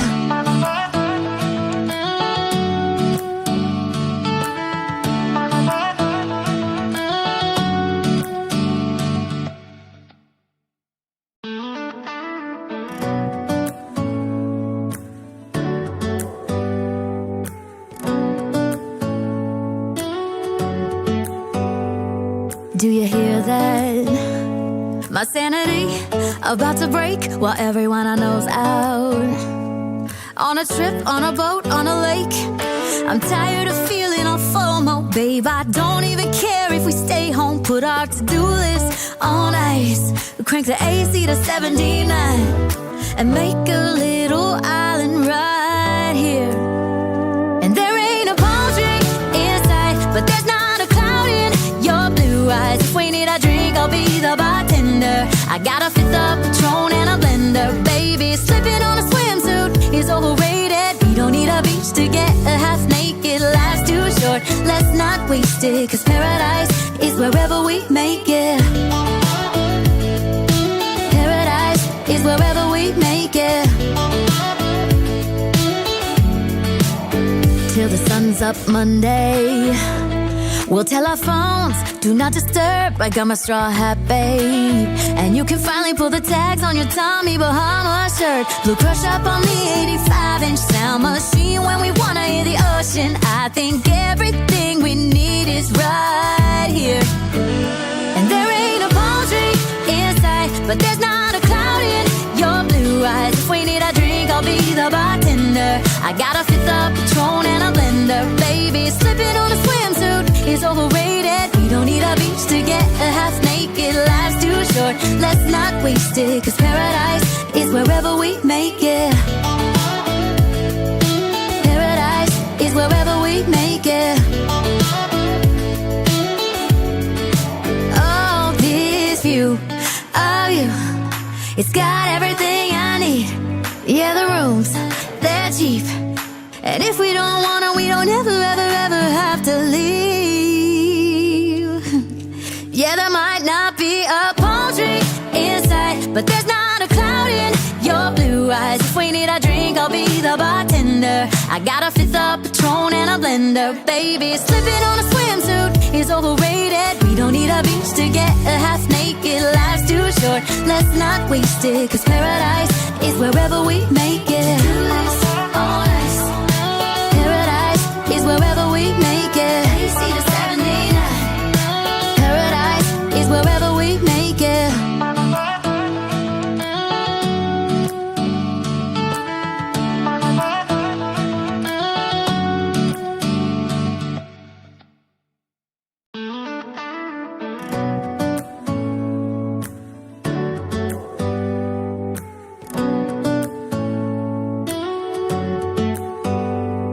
Do you hear that? My sanity about to break while everyone I know's out. On a trip, on a boat, on a lake. I'm tired of feeling all FOMO, babe. I don't even care if we stay home. Put our to-do list on ice. Crank the AC to 79 and make a little island right here. And there ain't a palm tree inside, but there's not a cloud in your blue eyes. If we need a drink, I'll be the bartender. I got a fifth of Patron and a blender, baby. Slipping on a swimsuit is overrated. We don't need a beach to get a half naked. Life's too short, let's not waste it. Cause paradise is wherever we make it. Paradise is wherever we make it. Till the sun's up Monday, we'll tell our phones, do not disturb. I got my straw hat, babe. And you can finally pull the tags on your Tommy Bahama shirt. Blue bought tier 1, giving it over, making sure that Zhaoxi's nearby. Oh no. Well, Kyle tries to get onto Yuan. Yuan is still surviving, but look at his fish god this time. Goes for the lightning form, almost takes down Kyle. A lot of damage, but looks like Demviagwai, they need some kind of anti-heal to deal with Flap. And I feel like they need someone else besides Yuan, considering that he always gets targeted. Yuan will be able to absorb a little bit of that mid wave as he rotates back, but look at that top side. Zed has made sure that he is made aware that Ogwen is nearby, and also spots out Kyle making his transition over. So they've got plenty of information to work with here. They can start double waving if they want to, but Demviagwai, and knowing how Lung plays, generally speaking, is very, very greedy. He's gonna wait for that wave to push all the way in, and even take one green camp on the side for himself. Something difficult to track here is that Zhaoxi does have that Sky Piercer. I'm not entirely sure when the Sky Piercer was able to be bought by him, but it's something to check. And now Kyle just killed Yuan. Yuan cannot start a fight without Zed. Yuan gets taken down, but Fish got able to take down Haji, and Zhaoxi gets a kill onto Kyle. For now, Team Falcons, they're losing basically every single team fight. They really got to start being careful here, because Kyle, wherever he puts his hat, someone from Demviagwai is just waiting on that. And Zhaoxi on this Aurora, just reminding us again why this hero really needs to get banned. Yep, it's just powerful, very, very powerful here. And at least for Fish God, he gets the crack open, bottom tier 1, and that opens up a lot of space for him to actually play, maybe look for different angles to go into that lightning form without having to just use the iframes to dodge the stuns. And this is the problem, right, Team Falcons? They're good at peeling, but they don't have the CC to hard crack open their lines. Yep. For now, for Team Falcons, I feel like it feels that way because Haji is not having a good time. Haji keeps on getting bursted down. The moment Haji gets some space, the moment Ogum gets some space, they can really do well here. And Demviagwai, they're doing a pretty good job on trying to get those objectives. I feel like once they crack open the front turrets for top as well as mid, then they're in real business here. Business.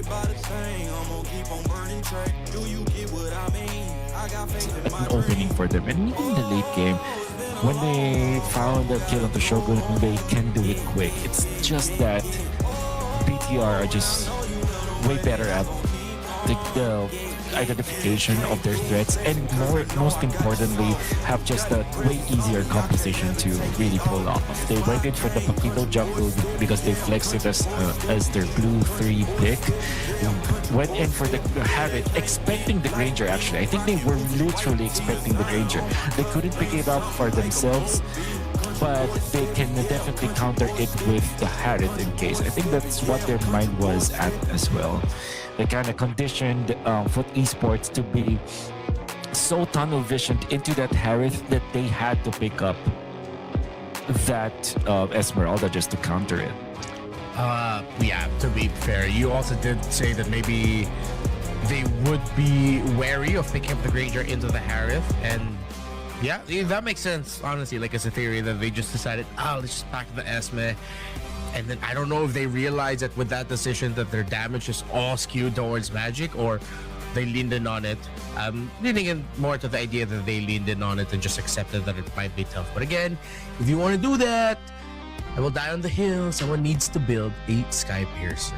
Foot Esports decided to take away the Hirara, left open here.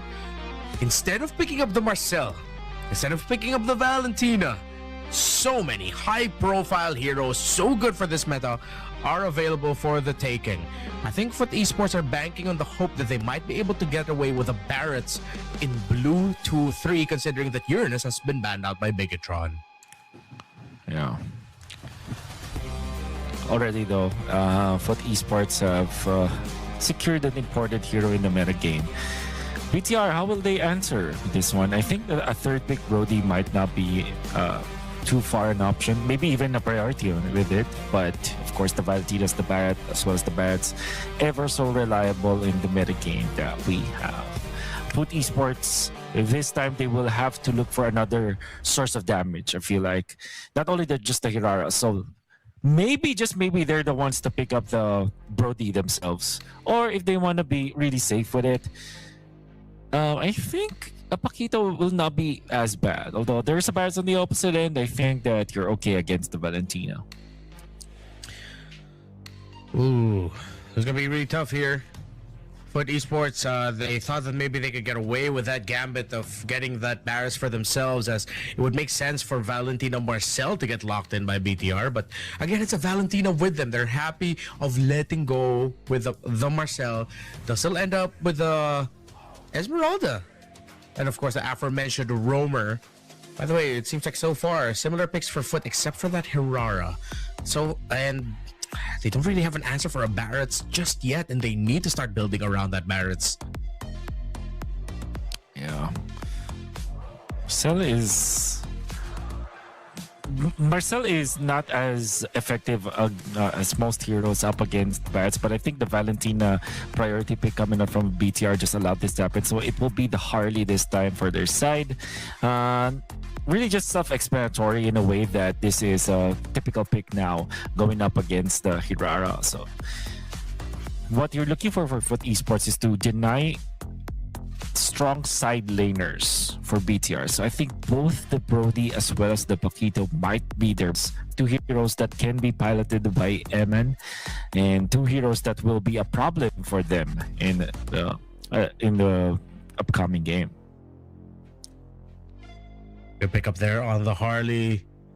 The Dora gets taken out by Bigatron, so that would have stopped the Harley in its track, but I might have been okay with letting that through, considering that well, no, to be fair, that the Valentina might also want another option for the mid lane ultimate to take, instead of just taking the Golden Hour over and over again, so that they have a little bit of a better layering and options, instead of being so one-dimensional around it. But it worked out well for them in the previous game.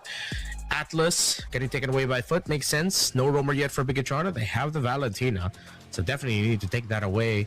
I still do not see answers for the Barretts, and as I'm trying to run them through my head, they might actually just not be able to get it unless they somehow outplay Shogun as a team to get those Barretts down to 2 deaths very early on. Yeah. So the Atlas maybe actually, you know what? Maybe they should be the ones to ban the Paquito as well. I mean, I've thought about Foot Esports, but for BTR, they just have to take... okay, of course, the Hanabi. Always think about it. Trauma response. PTSD is what this Hanabi means.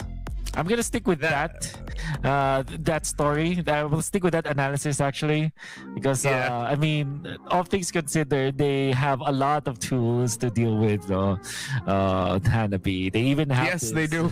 Barretts. They just decided no, never again. Oh my goodness. Okay, so do they pick up the Paquito now, or will they just go for their own choice, which probably is somewhere along the lines of a Badang, or what else is there for the room? Because there's no glue. Minotaur, if they want the heal. Oh, that's good, because they don't have to be worried. They have the Barretts as well. They also have the Valentina, so they don't have to worry about that. That's a good call, actually, Redmar. I hope that's their choice. I hope so too. Again, I like it when I sound smart. Okay, no Minotaur just yet. It's fine. They do get the Brody. You did, if I'm not mistaken, you called this early. Yes, the draft earlier for sure. I thought Foot Esports should have banned that, but also understandable that they banned out all of the Finn heroes. And now Foot. Oh wait, this opens up another good thing actually for BTR. Maybe they can consider the Matilda now, apart from the Minotaur. Although the Minotaur still takes priority, the Matilda can be good, barring the fact that there is the extra shields that you will give to the Esmeralda. But overall, a good way to activate the Barretts as well as the Brody. Are you gonna close this out? Maybe some good long-range poke, or double down again on the Kimmy if you want. Just get a Skybracer, but you do need that reach. So close to mid-range might not be the best bet. Some long-range bombs. That's the long range, and those are some bombs. You get the Moskov and get the Low Yi to play the map. Actually, pretty good pick. Good picks here coming out from Foot Esports. It's just way too greedy, I feel like, with Hirara as well as the Moskov, but they do have the Loyi to help the Moskov farm up quicker, as well as the Hirara. So, oh yeah, they do close it up to Matilda. Right. Such a great way to finish it up, BTR. Yeah, they should be able to run and gun this very quickly, harkening back to a similar lineup utilized as well by Onyx yesterday. Let me just double check. Why do I feel like this was the exact same lineup they played against Pro? No, it's just the Matilda and Barris. It's the same, but Yeah. pretty much the same ideas here. What are the conditions we have to watch out for here, especially for Foot, if they want to force a game number 3? Okay, you'll have to think about securing your jungle first. And to be fair, they do have Louis as well as the Marcel, so they have a lot of information that they can get. And also, they can take care of the jungle easier with that kind of combo. So that's number one. So take care of your jungle, take care of your turrets. Second is be careful where you fight, right? It's best if you just farm on your side of the river. A few jungle camps. I mean, you can last until the 15-minute mark, and if you get to that point when BTR not too far ahead, you do have a way to win this head to head when it comes to the late game. One thing you have to watch out for with Edmund on this Brody is that big blitz. Where they start just grouping up together as an entire team to rack hella stacks on this Brody if they do want to still pack it up, with the Sky Piercer, or if this might be a Sky Piercer less Brody that we will see. They are paired up with a Harley after all. Usually, that's what we see from teams. You already have a Harley, don't need a Sky Piercer. All right. XC will aid Kazaway in invading this Rock Ursa, but Finn is here ready for the defense, as well as Shogun up top. But they will keep their jungle camps intact. They just don't want to fight this. They want to go dive for Finn. Not sure who was able to take it. It seems like, just basing on the XP, it's going to be Kazaway, but Psyche now very low. Actually survives from that one. A very close call. That would have put BTR a good advantage, but fortunately for Foot Esports, they were able to equalize. And they also took away one of the jungle camps, which means that in this war of attrition, Foot Esports has a little bit of advantage, especially because they also denied 1 minion literally from Moreno. And what Psyche was doing in the mid to disrupt Moreno, while the other members of his squad, specifically Blotsfet and XA and the rest, were just invading the jungle. And now Niall is getting zoned out of this turtle. He's still waiting for the Hiraro Foot to drop by. But because XA, with the falling star moon away, still got to land a bit of an immobilize and a bit of damage. It might be a little bit good, but the slight reset, and Niall winning the retry means bad news for Foot, as BTR can now invade towards the purple buff. They're trying to protect it. Kazaway will get zoned out. He's trying to get close, but with the presence of the Barretts, it's gonna be too tough. They get away with Grand Theft Purple, and Foot won't be able to find a clapback. Oh, yeah, movements coming from BTR, so pristine. I mean, that this Shogun. Close range, Daytona's welcome will miss. And of course, the flying dinosaur. Stuff of legends. Finn able to help the Barretts get through the wall, away from his oppressors, and be able to get back to farming. BTR committed Grand Theft Purple successfully.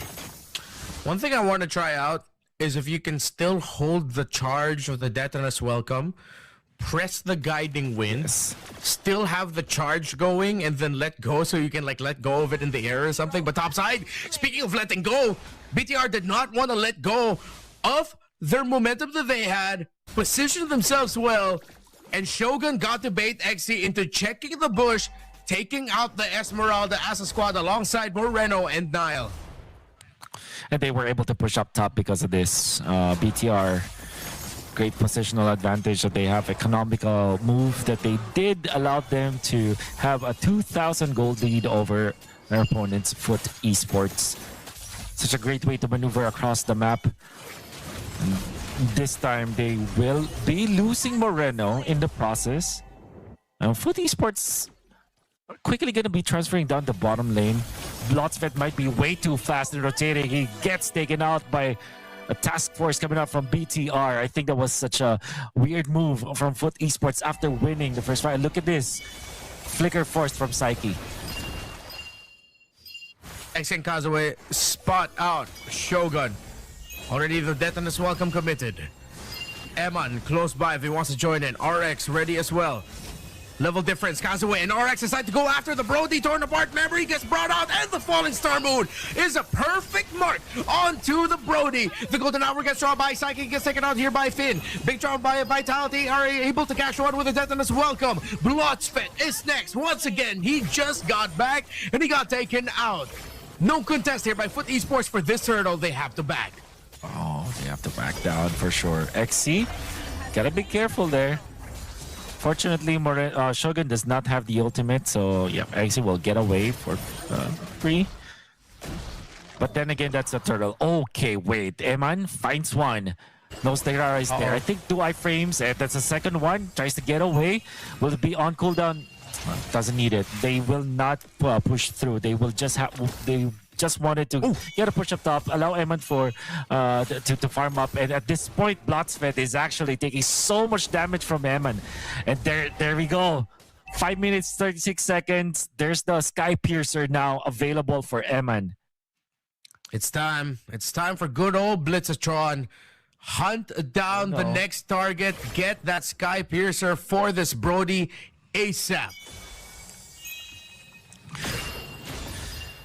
It's Eman time. You gotta be ready, Foot Esports. You gotta be ready. There is going to be a teleport, a diversion play. Foot Esports wants to go for Eman. But Finn is there to save him. It will be enough. No, it won't. Foot Esports successful with their mission. Now they want to turn their eyes on to Finn.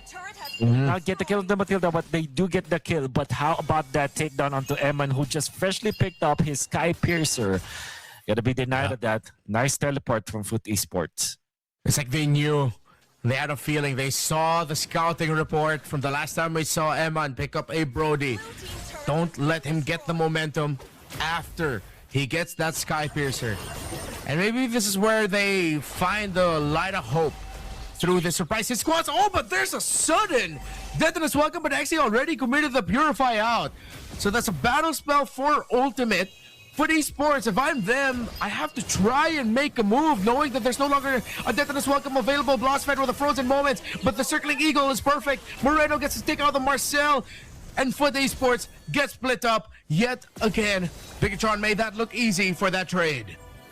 Oh, and now they will just be able to get this turtle for themselves. Quick decision making coming out from BTR, and again punishing Blotsvet from being ever so aggressive. At the same time, though, that is how you should play this Marcel, but at this point, he has not enough Thunderbelt stacks. He is easily taken out. Nael forcing out this Retribution. Kazue will not be on time. Actually, he did not have his own Retribution, whereas Shogun wants to take out RX. Look at how much damage this Bats was able to do.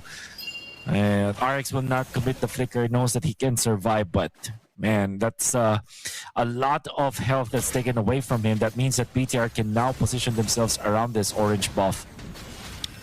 You know, fun fact about Barretts in the EXP lane, in-game you can get a penalty for playing it if you don't play good. Because it's one of those heroes that you can't naturally select into the EXP.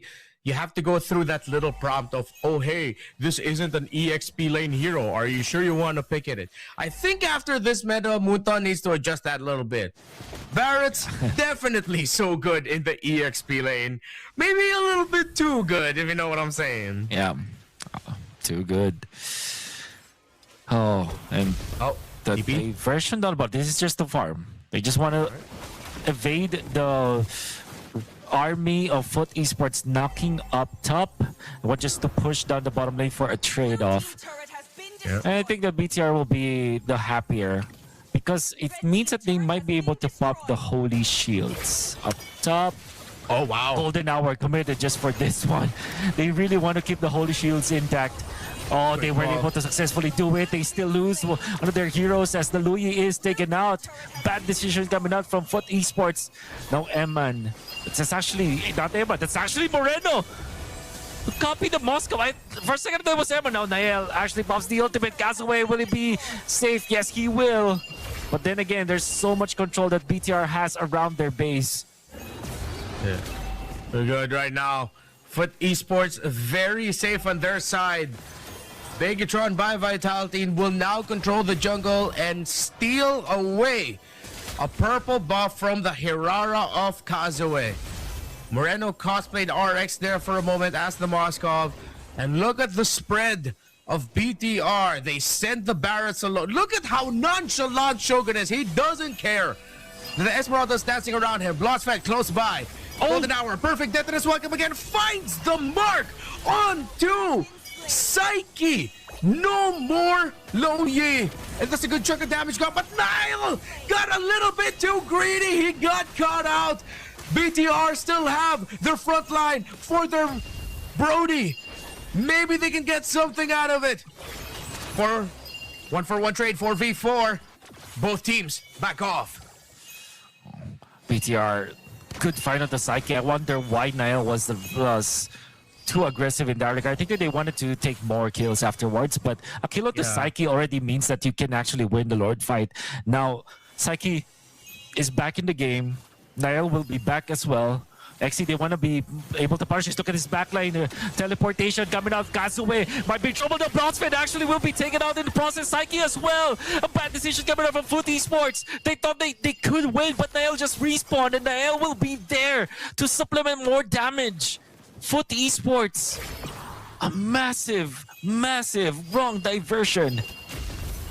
Mistimed, misexecuted, and a little bit too greedy. We saw a little bit of that from Nile earlier, but he got back just in time just to witness Foot Esports do the same thing. It felt like a Hail Mary play, but now this looks bad for them. It's getting close to a 10,000 gold lead for Bigetron. They're going to get a lot more resources. The Lord will march out.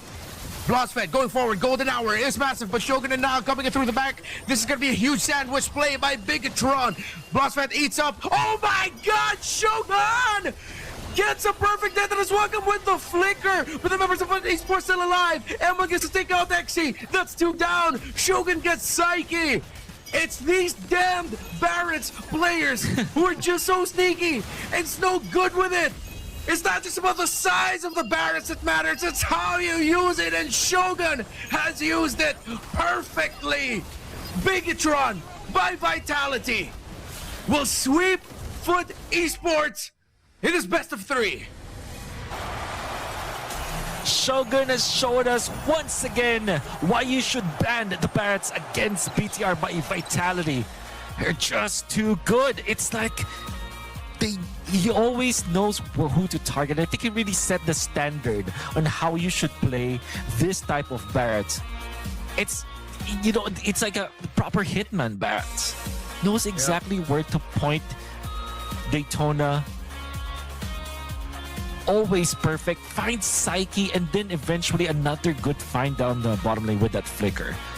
And with one torn apart memory, because of how much stuns, how much stacks he was able to get, Emma just obliterated the rest of Foot Esports. Foot almost took out Nael, and then eventually Nael was taken out. But my oh my, what a great play coming up from Shogun. You can see the potential and the ideas around Foot, why they are strong competitors against the likes of Aurora Gaming back in Turkey, but this time around, the champions of Indonesia, relentless in their pursuit. They were able to solidify their win. Clear ideas, again, similar to Onyx, their understanding of the metagame, what they like to play around, the importance of the Barretts, the Brody getting the Sky Piercer as a key condition. Bigetron looked so good with it. What an execution. These Indonesian Barretts players are wild, man. It's not just Shogun, even Lutfi was tremendous with the Nemesis, and even in this tournament, it's modern day Cho. Again, I said this yesterday, modern day Cho for people who love dinosaurs. Yeah.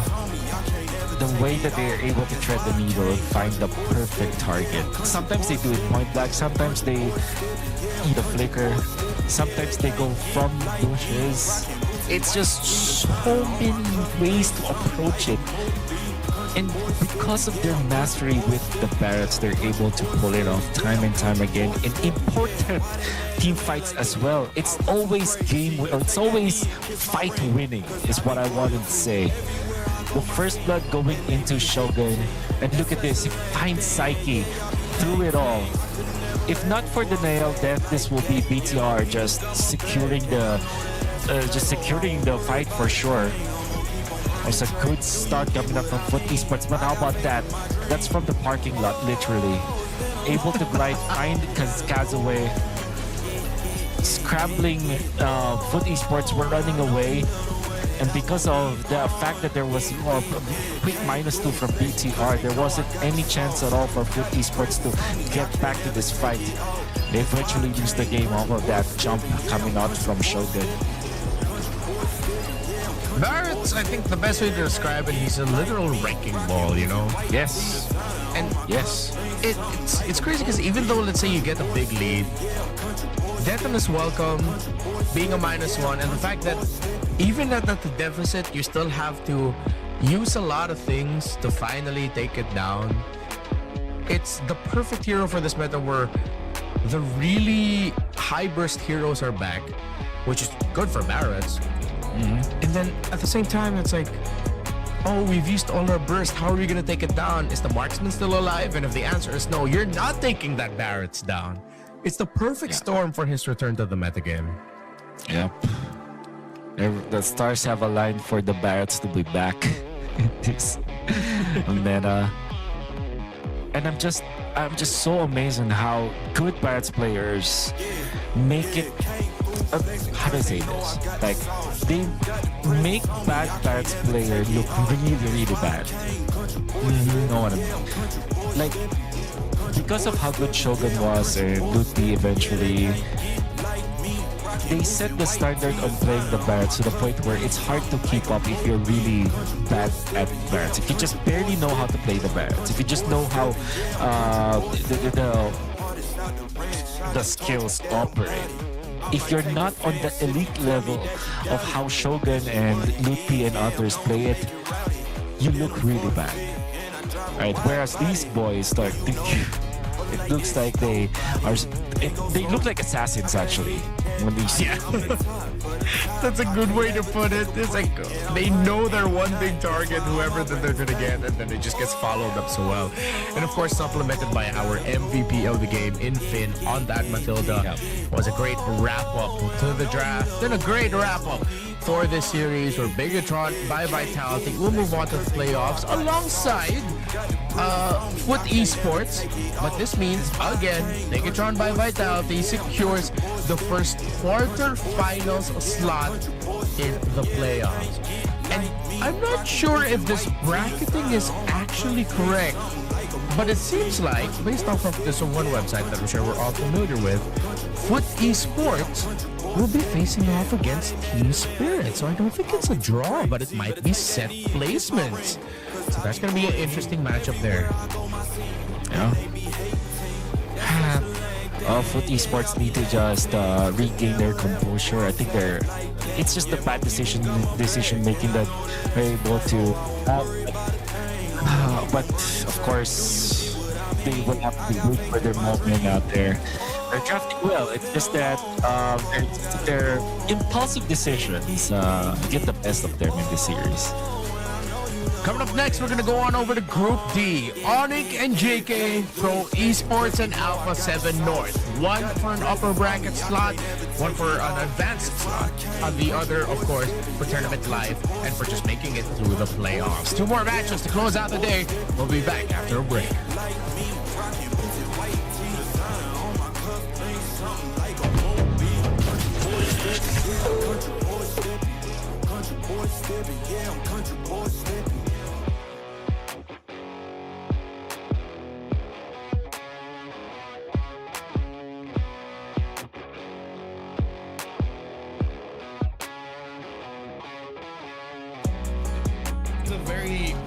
aerial kind of draft here with both the Eudora as well as the Sora. Some may argue that the to do is Esme. I guess it's okay. I think they just need a tanky frontline, and maybe this doesn't feel like using the Uranus again, considering he did lose against Fishbot earlier.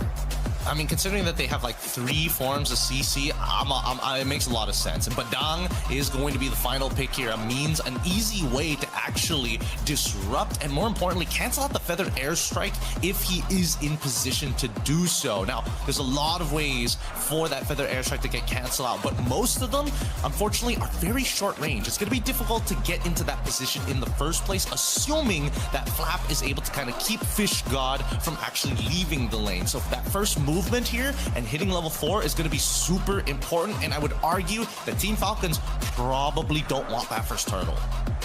Yeah, I gotta say, good draft coming in from both teams here, and I think that for Yaguai, they're drafting for their style, which is they want to fight as much as they can, and they want a lot of disruptions with the hero that they have. Having the Badang, having the Harara, as well as the Eudora, there's a lot of mini interaction that you can stop Team Falcons from moving about.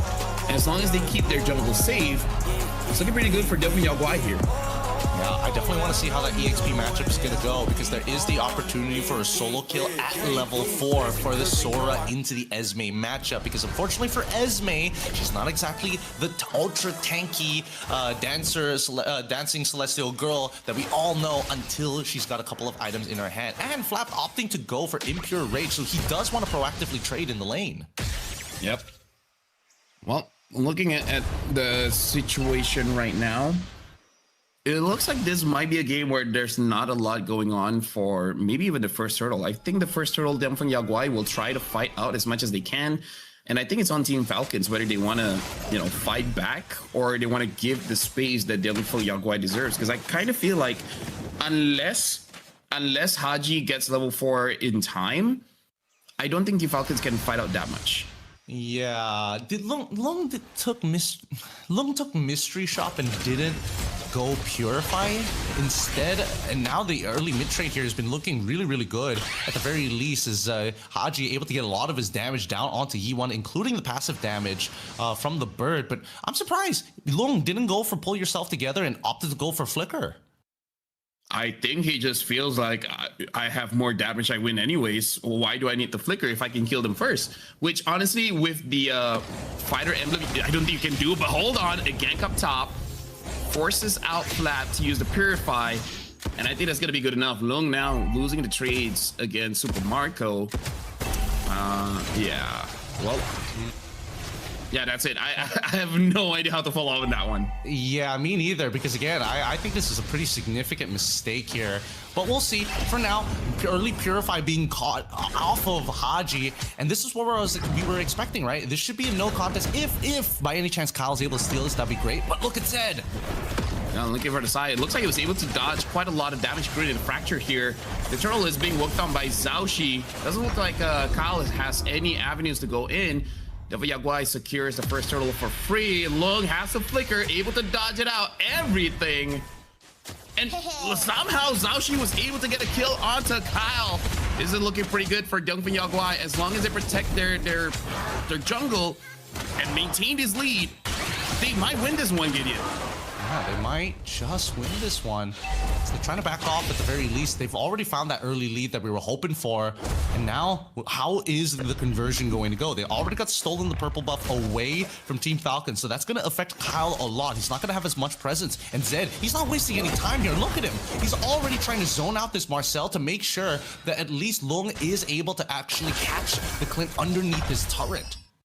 Yeah, I feel like they understood that they lost because Kyle had access to their jungle, so they're just gonna stay inside Kyle's jungle, where basically Zed is gonna be a glorified CCTV to see where this Nolan is gonna be.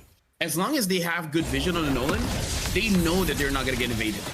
Oh, wait, just missed the kill angle, and now at least Flap is able to get the Fallen Star Moon away, but they get the trade down on towards the bottom side as Zed ends up going down. Is this going to be a potential steal on the Zhaoxi's small green camp? We'll find out. Guess not. Looks like Retribution is used, And that's going to be honestly very important. I would say that was worth it for the retribution. In terms of the gold lead, it looks like Team Falcons actually does have a bit of advantage here. I wonder if it's just because Dumfin Yaguai has been losing some minions or creeps here and there. Shouldn't though. Well, a pause is here. So that's great. Boy, yeah. Not really, but well, you know. I mean, it's not the greatest in the world, but at least we can see where the leads are falling, is starting to build up for. And Diangfeng Yaoguai, it's really just Zhao at this point. Kyle, unfortunately, losing out that purple buff means that he's not going to be he's not going to be able to really force too many things. And Zed has been body blocking him down on this bottom side to deny reinforcements over for Super Marco. And that's the thing, Super Marco actually wants the lane to be pretty 1v1. He got a great trade onto Lung's side. And here at level 4 and beyond is when we're expecting actually that Super Marco needs to start controlling this lane even better and should be dominating it, because his trades with or without the endless battle generally is going to be at a higher DPS in comparison to Lung. Yeah, definitely has to be careful of that, because Team Falcons, they skill much better. And we're looking at a clip here of how they were able to get Kyle earlier. And this is just where Zed is just in an unfortunate situation. He gets caught. Anyways, as I was saying, Team Falcons has a better scaling comp. That Haji, I would say, has better value in the late game by just pushing everyone away. And then Super Marco, compared to the Melissa being on the fighter emblem does mean that she can kind of fight all day, but she does not have the damage using any other emblem types compared to Super Marco on this Clint. Kind of doesn't care what emblem he's on. He just does a butt ton of damage anyways. He just does so much. Now, as we see that E1 is getting some pretty good damage on towards Ogwen's side with the help of their Hirara, and they want to make sure that Zed doesn't really show his face first. Now, I mean, at this stage, Kyle has to worry about two separate things. Wait! Yep. Almost bursted down Ogwen, still surviving. Lung unable to get the kill. Unable to get that basic attack in. Fish God goes in. Does not use the shifting skies just yet. Does not see Team Falcons clumping up. But yeah, why? They still want to get this turtle. And now Fish God just trying to zone them away. Zhaoxi still on the turtle, able to get it now. Yaguai, they should disengage. Flap able to get a kill onto Zed. And that's just going to be it for Dumfin Yaguai. But Team Falcons, they want to continue on. They want to get Fish God here. And Fish God going to get taken down by Kyle. Nicely played by Haji. He saw the dive angle, but he's got to be careful not to get traded out. Zhaoxi shows up. Does he find one? And it looks like he will get at a bare minimum one as he gets back out. Feathered Airstrike does help him actually trade back to the bare minimum. And Falcons now take a T1 off top side because the cleanup just wasn't good enough. That was very not worth it, but they were able to get Super Marco, so that's good. Good and bad Falcons, they were able to get the turret, but they killed the turret, I would say, too fast, that they were not able to kill off the EXP cart. So Fishgod wasn't super punished there. If they somehow let the turret just attack the minions for free, deny them of that EXP cart, then maybe they could have had a better lead. But hey, you know what? A turret's a turret, still a good trade overall. Bad trade for Zhaoxi, because I think he overestimated his damage at that point. But at least he doesn't have a Sky Piercer, so there's no stacks that was missing. Yeah, don't worry about it. He only got the Sky Piercer after he died. So at the end of it, he loses no stacks whatsoever, which is great for them. But at the same time, hold on. Well, was able to use the golden hour, denying Fish God of that engage. Look at bot side. It's only going to get worse from this point onwards, right? Thunderbelt's already completed by Zed, so now he's starting to build up those stacks, and Ogwen at this stage still pretty squishy overall as Zed is starting to scale up pretty quick flicker from Marco though. Yep, still able to catch Marco there. The damage is not going to be enough just yet. Haji used the defender airstrike onto Lung, so both gold laners have took way too much damage in that bout. Looking at mid here, Team Falcon clearing up fast, and all the while Kyle is getting free farm down bot. And I would say this is the strength of Kyle ever since 24. Hold on, Ogwen able to escape there. Looking at the turtle secured by Kyle. Team Falcons able to extend their lead here, almost 20k against Dumfin Yaguai 18.4. Really good delay here from both Ogwen as well as Flap. They're looking for just a little bit more. The Falling Storm doesn't land at the bare minimum, but Youngfun looking for the punish. Able to get that purify. Zed trying to continue on the fight, but again, the damage is not enough. And look at this, Kyle is stealing the creeps away, stealing away this purple buff. Oh no, he's just waiting for someone. Able to get Lung. Now Team Falcons have basically won the map. Yep, they've won the map. They should be able to get bottom tier 2 as well if they recognize, oh wait, Yaguai have denied them information. Purple buff is up, so he's going to wait. And until they show themselves, that's when we're going to see the inevitable push down on that bot side. And you can see even from Haji's POV, he's sticking close towards that bottom side. He is ready to dash into that direction with the wings by wings when necessary. But right now, he's got full vision over the rotation of the Yaguai to protect this T2 side. So luckily, they are able to save it, and it's only a purple buff net for Kyle. Well, looking at all the items so far, I think Yaguai, they're just not able to use this Eudora to catch someone off and then giving a kill over to Xiaoxi compared to game number 1 where the Farsa just has burst damage but can do the burst damage multiple times. Here it really is just E1 one-time ult and then that's it. So that's quite a big change that they have to get used to in the second game. Look at Team Falcons, they're all pumping up. They're basically getting free turret up top, probably setting up hoping that the Lord next spawn will be down bottom so that they have that long lane advantage. I do want to talk about the fact that E1 has a Genius Wand as his first item. He's going for the glowing as his second, but honestly, I think they needed just a better answer to Flap because I don't think they're going to close the distance on Haji anytime soon. Yeah, no, I agree. Good set, 3 members in, and looks like the golden hour not gonna hit onto anyone. FishGod is all alone though. Zed is there trying to follow up, able to get Flap. Flap is surviving everything, and Ogwe gets a kill onto FishGod. This is not looking good for Yaguai. Good set, but the damage simply isn't enough. What an overheat. Like, FishGod's set was completely fine. He didn't need to start dashing forward after, and so far things have been going really... Oh, wait, Zed's in a lot of trouble. It still survived though with that flicker, so looking pretty good. Lung takes a bit of damage, but should be able to heal from there. But he is a marksman. He should not be moving that forward. Even the damage from E1 is not going to be enough here. Gideon Flap is A-okay. Yeah, definitely Yaguai needs some kind of anti-heal here. But Falcons, they can just drag this out because of that, and now look down towards the bottom side. They want to make sure that they get the orange buff and also clear down bot lane before they end up losing their holy shielding. But look at the position that they're fighting for. This tri-brush is now getting flushed out. Flap got caught in that wall. But again, this Esmeralda is way too tanky. Lung has to be careful, man. His positioning, I gotta say, Gideon, is making me very nervous. Almost everything can hit him, including the Lord here. And look at the minion wave at mid. They're gonna get this mid for free. Ogwen taking a lot of damage from Lung. Flap trying to get Lung, able to survive. And now they even got the Feather Edge strike out, almost killing FishGod. Oh, Ogwen, that was an ult. That was an ult. That was an ult, but Xiaoxi goes behind, tries to get onto Flap. Flap still survives. Ogwen able to stop Lung. Lung, one more hit from death. And Flap looking for a position. Team Falcon secured the Lord. And Lung able to get Ogwen. That was a lot of awkward positioning coming in from both teams. Zed will find Haji there. Haji should be able to get out of there. And Zed burn. The burn is not enough to get him down. Oh, he breathes a sigh of relief. Cloud Shift, though, they're trying to turn the fight to the bare minimum. FishGod's got no backup whatsoever. As Super Marco teaches him, no.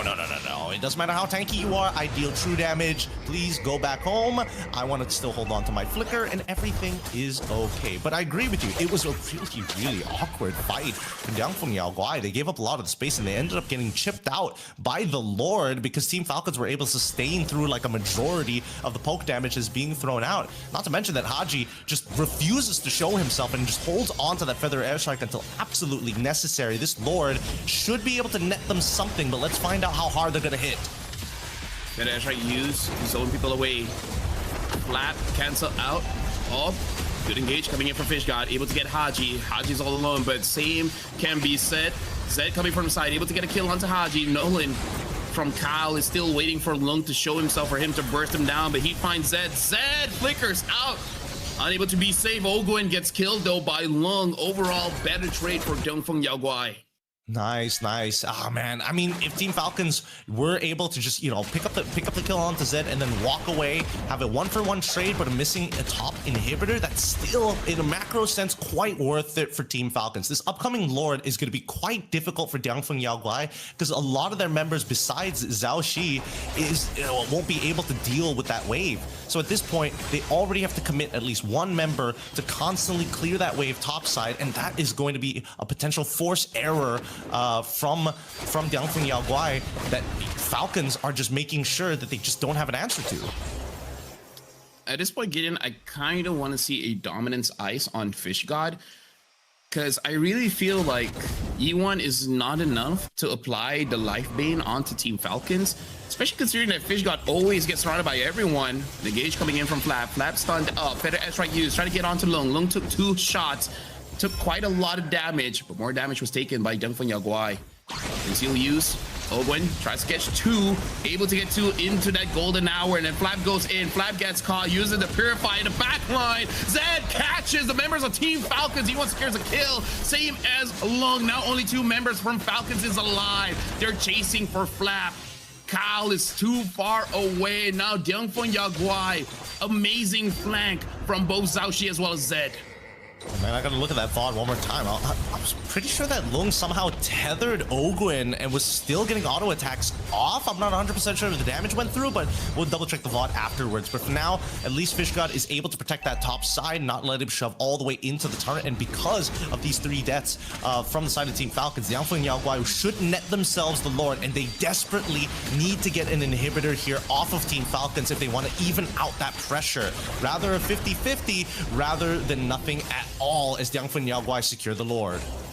Yeah, honestly, a VOD would be pretty nice because it does seem like Team Falcons, they were able to get quite a lot of abilities coming in from Diangfeng Yaoguai by using the Feather airstrike. But again, I'm not sure. Perhaps Zed alongside with Zhao Shi was able to use the conceal and draw all of those chaos, a lot of, you know, explosion, fireworks, and the likes. They just didn't notice that a wild Badang as well as this Hirara just came through and then got majority of the kills. And now it's going to be the nice slow push here for the side of Diangfeng Yaoguai. They're not synchronizing the waves. They want the traditional front to back. And with the base open, they're hoping that Haji would at least use the feathered airstrike to try and chunk down this Lord. But he's not going to use it. He's holding, and now he's trying to zone him. Yep, able to get quite a lot of damage onto the Lord. So this should be pretty safe here.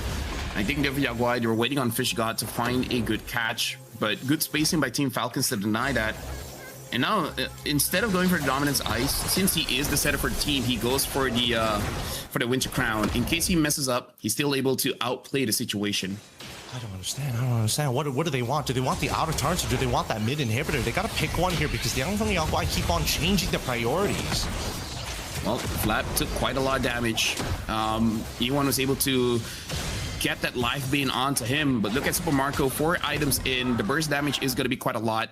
At this point, I feel like he is going to auto crit, so the damage should be enough to take down Diangfeng Yaoguai. His problem is getting in range, that's it, because if he goes too far forward, he might get catched by Zed or Zhao Shi, so he has to keep himself far enough so he doesn't get caught, but somehow close enough to still deal damage. But that's only if Ogwen is kind of in a position where he's not engaging and he's proactively peeling, right? Because that's kind of the only safety net that he has, that Super Marco actually has, besides Haji. And even then, we've seen Haji let that feather airstrike rip super early in the fight to get the guaranteed damage. Because Diangfeng Yaoguai, they don't have as much sustainability, right? A lot of the damage that's being applied to them as poke generally is pretty permanent overall. And I think that Diangfeng Yaoguai, look at this, they know. Yep, they found Long. Long still survives! Outplayed Kyle! Kyle gets taken down and now has to use the golden hour defensively. Diangfeng Yaoguai gets a kill onto Kyle. That is not what Team Falcons want, Gideon. A really good read, a very good read, in a matter of fact. Now that Kyle is dead, I don't think he'll be able to get into position without some kind of sacrifice coming in from Team Falcons. Ideally, it's probably just the golden hour to buy just a little bit of time. First position would be nice, but Diangfeng Yaoguai is already here to punish. And they really want to get Flap out of the way, already force him to use the Purify.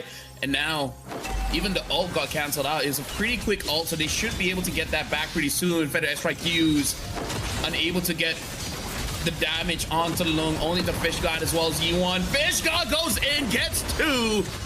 They were able to dodge that out. Zhaoxi still secured the Lord. Winter Crown used by Yi1 and now gets caught by Zed. Flap still standing strong in the front line, but Super Marco responds, getting 1 kill. Probably gonna get another double kill for Super Marco. Dianfeng Yaguai overextends. 3 members had to pay the price. Oh man, just great reaction time. Really great reaction time. Being able to flicker out of the wombo combo coming in from Zed. And he found like a really good engagement on top of it. Luckily, they were able to buffer their abilities and they're going for the end game scenario. Yi1 taken out. And I think they might have this in the bag. Yep, the Lord is spawned, so they're able to delay just a bit here. Lung takes way too much damage. He has to go back and base. The rest of the team takes so long to spawn. Lung, can he cover all by himself? He's trying his darkness, taking a lot of damage. He still has the immortality pop, but the game is over. Team Falcons win this one. Oh my goodness. Right at the very end, right when you think that Dianfeng Yaguai have finally gone underneath the chin and got to the throat, Falcons put a heavy smackdown with great reaction times to the unbelievable engagement coming in from Zed. An unnecessarily tight game for the Falcons. They're used to the sweeps, but man, they've shown China at the very least as a region in the MLBB esports space is catching up to the rest of the world, or maybe it is just this meta.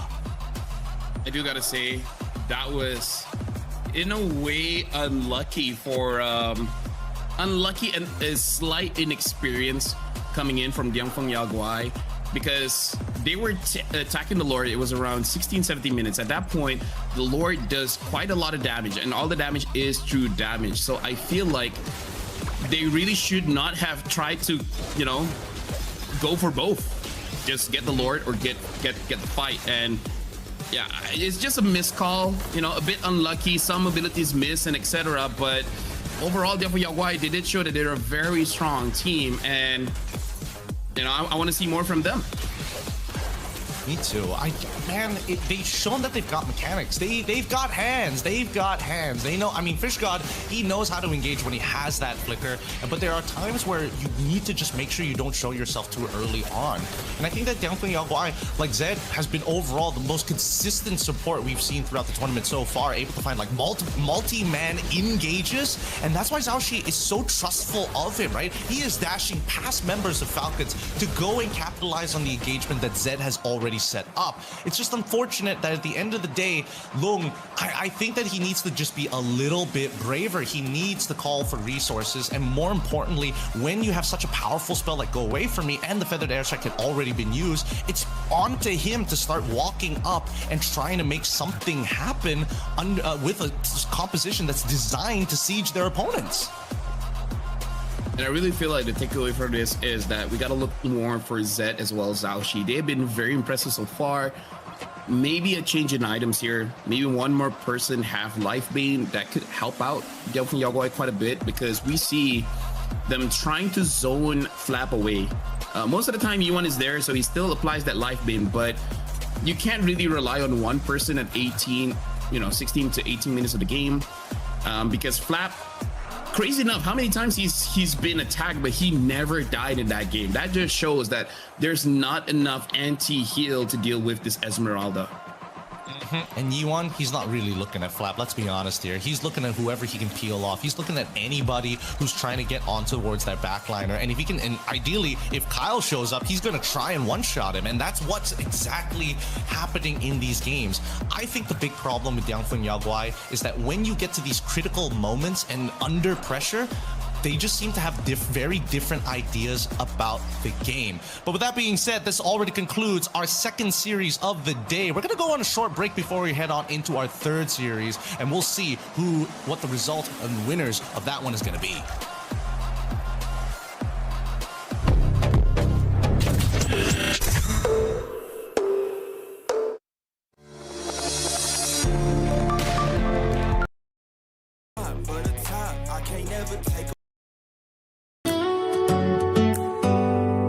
Do you hear that? My sanity about to break while everyone I know's out. On a trip, on a boat, on a lake.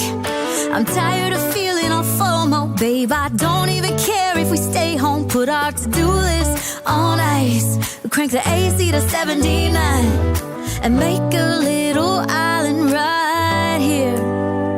And there ain't a palm tree in sight, but there's not a cloud in your blue eyes. If we need a drink, I'll be the bartender. I got a fifth of Patron and a blender, baby. Slipping on a swimsuit is overrated. We don't need a beach to get a half naked. Life's too short, let's not waste it. Cause paradise is wherever we make it.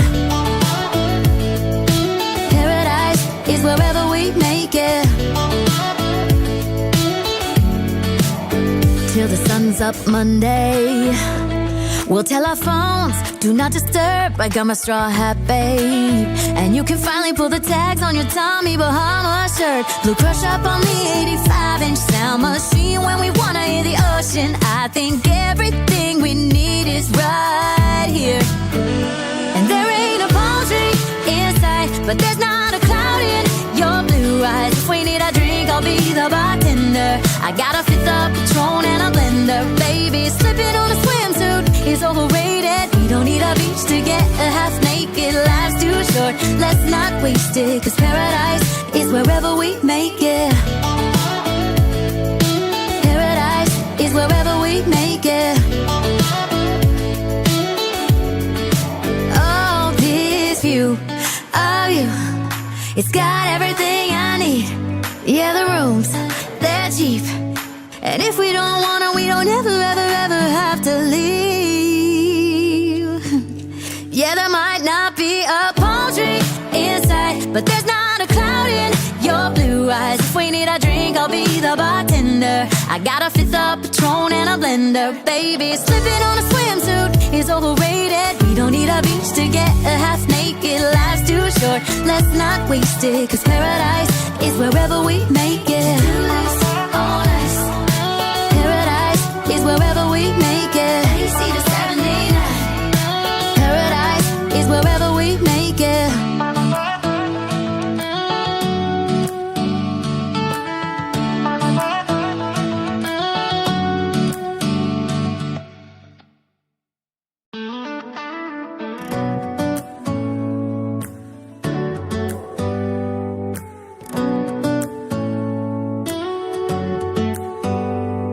Do you hear that? My sanity about to break while everyone I know's out. On a trip, on a boat, on a lake. I'm tired of feeling on FOMO, babe. I don't even care if we stay home. Put our to-do list on ice. Crank the AC to 79 and make a little island right here.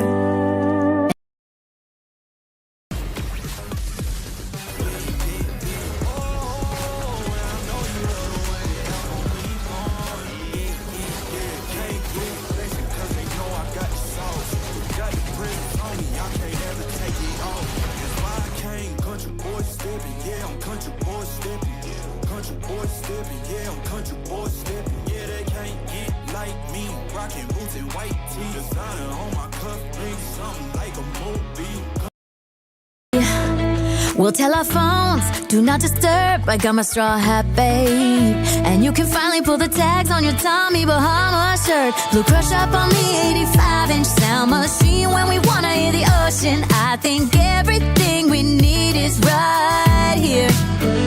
And there ain't a palm tree in sight, but there's not a cloud in your blue eyes. If we need a drink, I'll be the bartender. I got a fifth of Patron and a blender, baby. Slipping on a swimsuit is overrated. We don't need a beach to get a half naked. Life's too short, let's not waste it. Cause paradise is wherever we make it. Paradise is wherever we make it.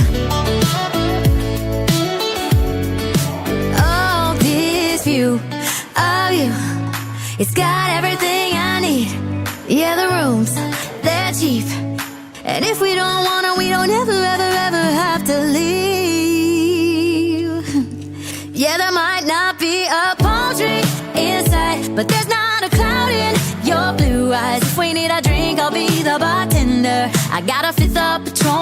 blender, baby. Slipping on a swimsuit is overrated. We don't need a beach to get a half naked. Life's too short, let's not waste it. Cause paradise is wherever we make it.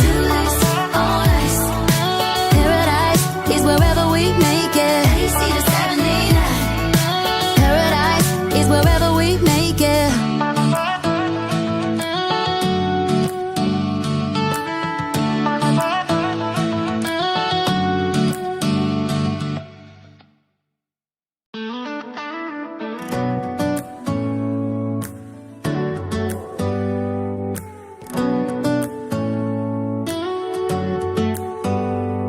Do you hear that? My sanity about to break while everyone I know's out. On a trip, on a boat, on a lake. I'm tired of feeling all FOMO, babe. I don't even care if we stay home. Put our to-do list on ice. Crank the AC to 79 and make a little island right here. And there ain't a palm tree inside, but there's not a cloud in your blue eyes. If we need a drink, I'll be the bartender. I got a fifth of Patron and a blender, baby. Slipping on a swimsuit is overrated. We don't need a beach to get a half naked. Life's too short, let's not waste it. Cause paradise is wherever we make it. Paradise is wherever we make it. Till the sun's up Monday. We'll tell our phones, do not disturb. I got my straw hat, babe.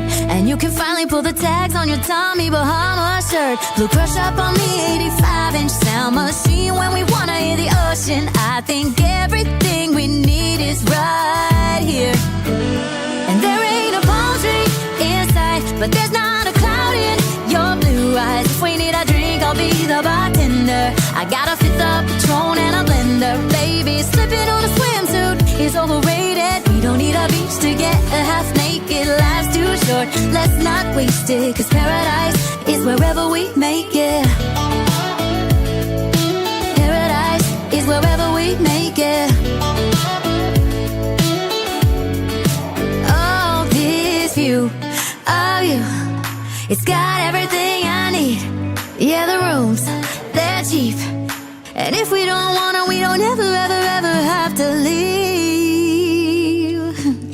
Yeah, there might not be a palm tree inside, but there's not a cloud in your blue eyes. If we need a drink, I'll be the bartender. I got a fifth of Patron and a blender, baby. Slipping on a swimsuit is overrated. We don't need a beach to get a half naked. Life's too short, let's not waste it. Cause paradise is wherever we make it. On ice. Paradise is wherever we make it. AC to 79. Paradise is wherever we make it.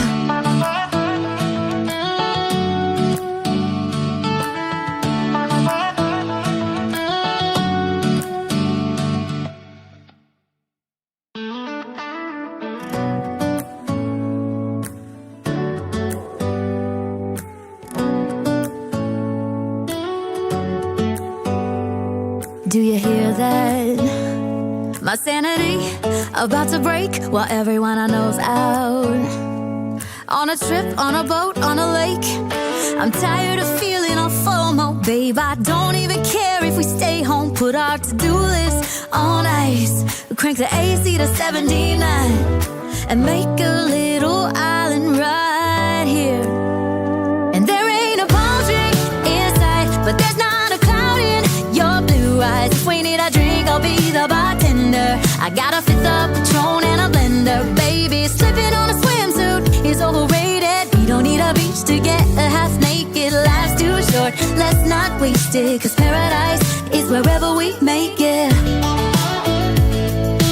Paradise is wherever we make it.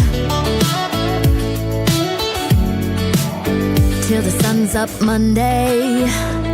We'll tell our phones, do not disturb. I got my straw hat, babe. And you can finally pull the tags on your Tommy Bahama shirt. Blue crush up on the 85-inch sound machine. When we wanna hear the ocean, I think everything we need is right here. And there ain't a palm tree inside, but there's not a cloud in your blue eyes. If we need a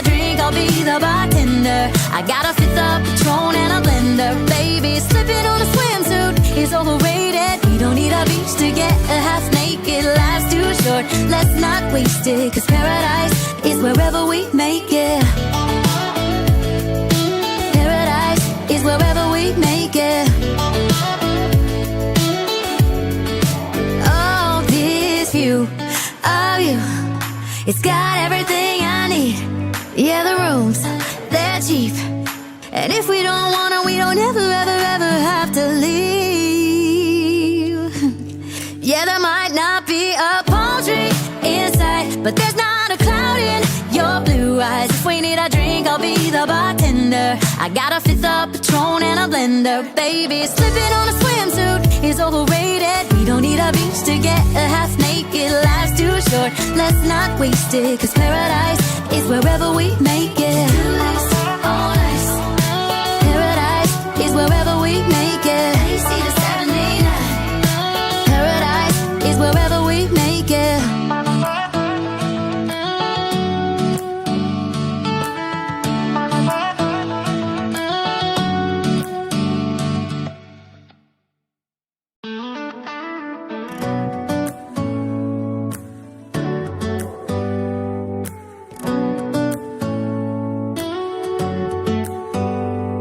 Do you hear that? My sanity about to break while everyone I know's out. On a trip, on a boat, on a lake. I'm tired of feeling all FOMO, babe. I don't even care if we stay home. Put our to-do list on ice. Crank the AC to 79 and make a little island right here. And there ain't a palm tree inside, but there's not a cloud in your blue eyes. If we need a drink, I'll be the bartender. I got a fifth of Patron and a blender. Baby, slipping on a swimsuit is overrated. We don't need a beach to get a half naked. Life's too short, let's not waste it. Cause paradise is wherever we make it. Paradise is wherever we make it. Till the sun's up Monday, we'll tell our phones, do not disturb. I got my straw hat, babe. And you can finally pull the tags on your Tommy Bahama shirt. Blue crush up on the 85-inch sound machine. When we wanna hear the ocean, I think everything we need is right here. And there ain't a palm tree inside, but there's not a cloud in your blue eyes. If we need a drink, I'll be the bartender. I got a fifth of Patron and a blender. Baby, slipping on a swimsuit is overrated. We don't need a beach to get a half naked. Life's too short, let's not waste it. Cause paradise is wherever we make it. Paradise is wherever we make it. Oh, this view of you, it's got everything I need. Yeah, the rooms, they're cheap. And if we don't want it, we don't ever, ever, ever have to leave. Yeah, there might not be a palm tree inside, but there's not a cloud in your blue eyes. If we need a drink, I'll be the bartender. I got a fifth of Patron and a blender. Baby, slipping on a swimsuit is overrated. We don't need a beach to get a half naked. Life's too short, let's not waste it. Cause paradise is wherever we make it. Oh, nice. Paradise is wherever we make it. AC to 79. Paradise is wherever we make it.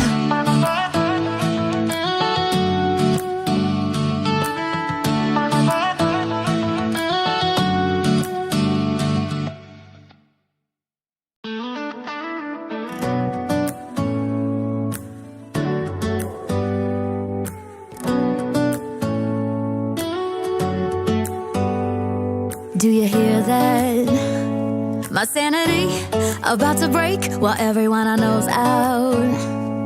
On a trip, on a boat, on a lake. I'm tired of feeling all FOMO, babe. I don't even care if we stay home. Put our to-do list on ice. Crank the AC to 79 and make a little island right here. And there ain't a palm tree inside, but there's not a cloud in your blue eyes. If we need a drink, I'll be the bartender. I got a fifth of Patron and a blender. Baby, slipping on a swimsuit is overrated. We don't beach to get a half naked. Life's too short, let's not waste it, 'cause paradise is wherever we make it. Paradise is wherever we make it. Till the sun's up Monday, we'll tell our phones, do not disturb. I got my straw hat, babe.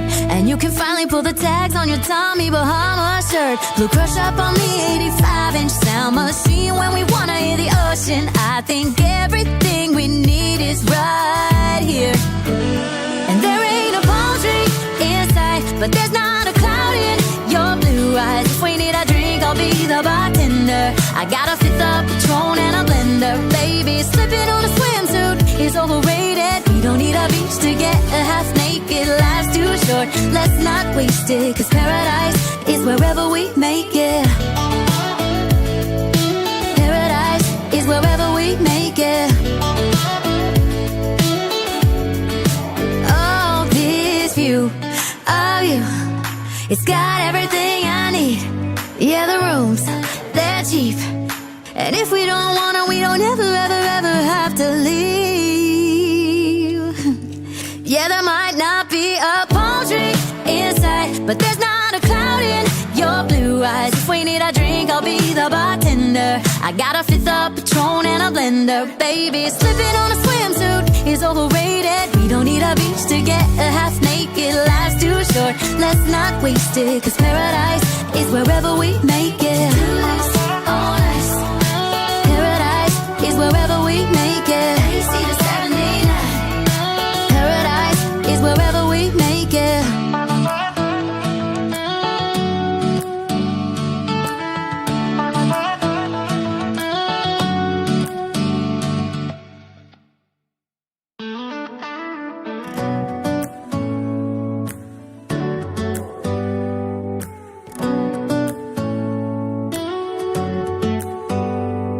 Do you hear that? My sanity about to break while everyone I know's out. On a trip, on a boat, on a lake. I'm tired of feeling all FOMO, babe. I don't even care if we stay home. Put our to-do list on ice. We crank the AC to 79 and make a little island right here. And there ain't a palm tree in sight, but there's not a cloud in your blue eyes. If we need a drink, I'll be the bartender. I got a fifth of Patron and a blender. Baby, slipping on a swimsuit is overrated. We don't need a beach to get a half naked. Life's too short, let's not waste it, 'cause paradise is wherever we make it. Paradise is wherever we make it. Till the sun's up Monday, we'll tell our phones, do not disturb. I got my straw hat, babe. And you can finally pull the tags on your Tommy Bahama shirt. Blue crush up on the 85-inch sound machine. When we wanna hear the ocean, I think everything we need is right here. And there ain't a palm tree in sight, but there's not a cloud in your blue eyes. If we need a drink, I'll be the bartender. I got a fifth of Patron and a blender. Baby, slipping on a swimsuit is overrated. We don't need a beach to get a half naked. Life's too short, let's not waste it, 'cause paradise is wherever we make it. Paradise is wherever we make it. Oh, this view of you, it's got everything I need. Yeah, the rooms, they're cheap. And if we don't wanna, we don't ever, ever, ever have to leave. Yeah, there might not be a palm tree in sight, but there's not a cloud in your blue eyes. If we need a drink, I'll be the bartender. I got a fifth of Patron and a blender. Baby, slipping on a swimsuit is overrated. We don't need a beach to get a half naked. Life's too short, let's not waste it, 'cause paradise is wherever we make it. Paradise is wherever we make it. Paradise is wherever we make it.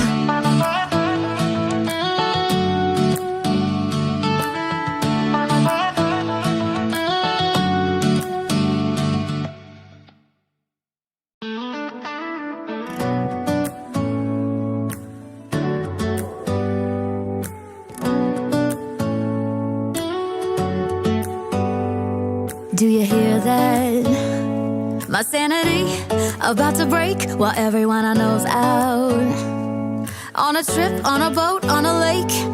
I'm tired of feeling all FOMO, babe. I don't even care if we stay home. Put our to-do list on ice. Crank the AC to 79 and make a little island right here.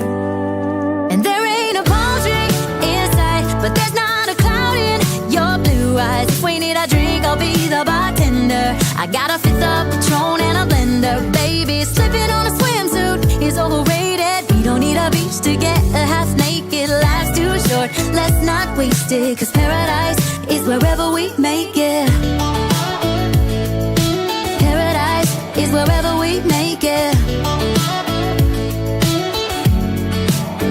Till the sun's up Monday, we'll tell our phones, do not disturb. I got my straw hat, babe. And you can finally pull the tags on your Tommy Bahama shirt. Blue crush up on the 85-inch sound machine. When we wanna hear the ocean, I think everything we need is right here.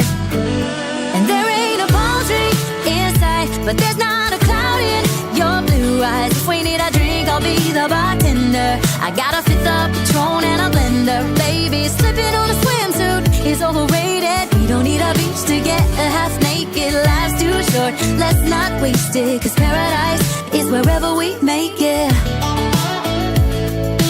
Paradise is wherever we make it. Oh, this view of you, it's got everything I need. Yeah, the rooms, they're cheap.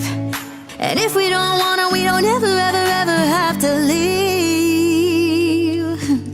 Yeah, there might not be a palm tree in sight, but there's not a cloud in your blue eyes. If we need a drink, I'll be the bartender. I got a fifth of Patron and a blender, baby. Slipping on a swimsuit is overrated. We don't need a beach to get a half naked. Life's too short, let's not waste it, 'cause paradise is wherever we make it.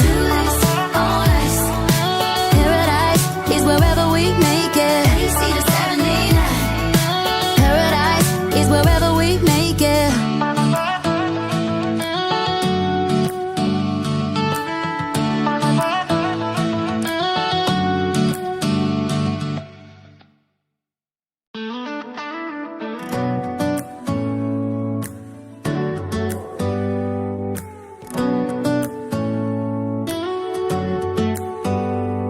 Do you hear that? My sanity about to break while everyone I know's out. On a trip, on a boat, on a lake. I'm tired of feeling all FOMO, babe. I don't even care if we stay home. Put our to-do list on ice. Crank the AC to 79 and make a little island right here. And there ain't a palm tree in sight, but there's not a cloud in your blue eyes. If we need a drink, I'll be the bartender. I got a fifth of Patron and a blender, baby. Slipping on a swimsuit is overrated. We don't need a beach to get a half naked. Life's too short, let's not waste it, 'cause paradise is wherever we make it. Paradise is wherever we make it. Till the sun's up Monday, we'll tell our phones, do not disturb. I got my straw hat, babe. And you can finally pull the tags on your Tommy Bahama shirt. Blue crush up on the 85-inch sound machine. When we wanna hear the ocean, I think everything we need is right here. And there ain't a palm tree in sight, but there's not a cloud in your blue eyes. If we need a drink, I'll be the bartender. I got a fifth of Patron and a blender, baby. Slipping on a swimsuit is overrated. We don't need a beach to get a half naked. Life's too short, let's not waste it, 'cause paradise is wherever we make it. Paradise is wherever we make it. Oh, this view of you, it's got everything I need. Yeah, the rooms, they're cheap. And if we don't wanna, we don't ever, ever, ever have to leave. Yeah, there might not be a palm tree in sight, but there's not a cloud in your we need a drink, I'll be the bartender. I got a fifth of Patron and a blender. Baby, slipping on a swimsuit is overrated. We don't need a beach to get a half naked. Life's too short, let's not waste it. Cause paradise is wherever we make it. Paradise is wherever we make it. Paradise is wherever we make it.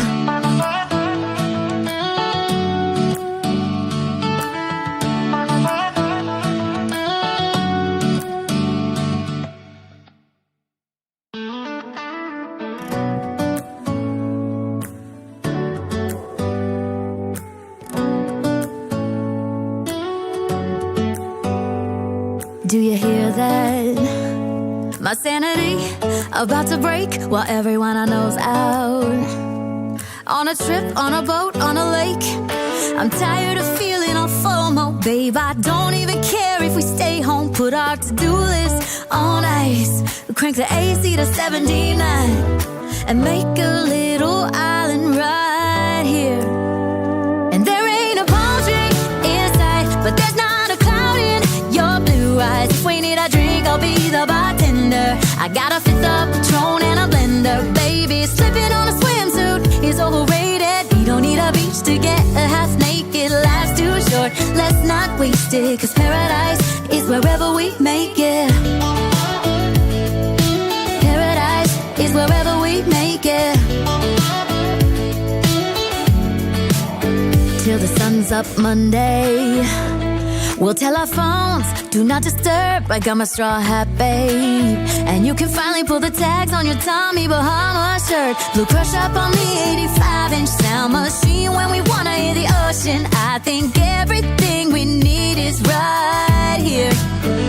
And there ain't a palm tree in sight, but there's not a cloud in your blue eyes. If we need a drink, I'll be the bartender. I got a fifth of Patron and a blender. Baby, slipping on a swimsuit is overrated. We don't need a beach to get a half naked. Life's too short, let's not waste it. Cause paradise is wherever we make it. Paradise is wherever we make it.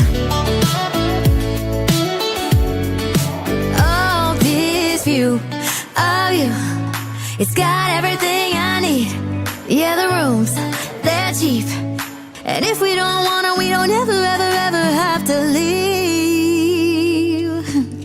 Yeah, there might not be a palm tree in sight, but there's not a cloud in your blue eyes. If we need a drink, I'll be the bartender. I got a fifth of Patron and a blender. Baby, slipping on a swimsuit is overrated. We don't need a beach to get a half naked. Life's too short, let's not waste it. Cause paradise is wherever we make it.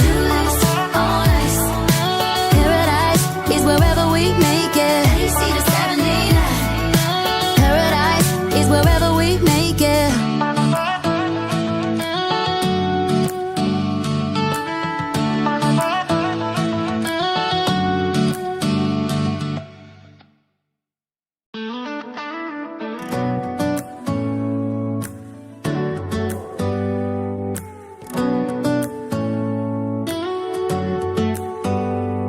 Do you hear that? My sanity about to break while everyone I know's out.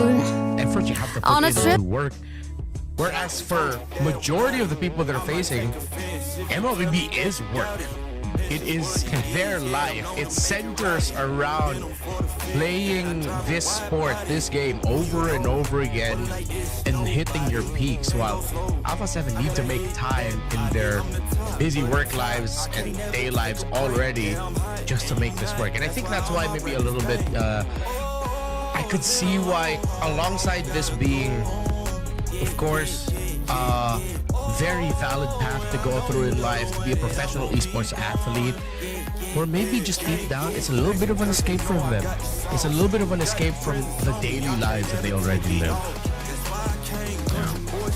The reason why I will agree with that is because, unfortunately, this is the landscape that they have to play in. This is what they have to deal with from that region. And we've heard a lot of good stories from different parts of the world, like in the Philippines, in Turkey now. In the case of the Team Spirit members, it's also different. In the case of Myanmar, it's also totally different.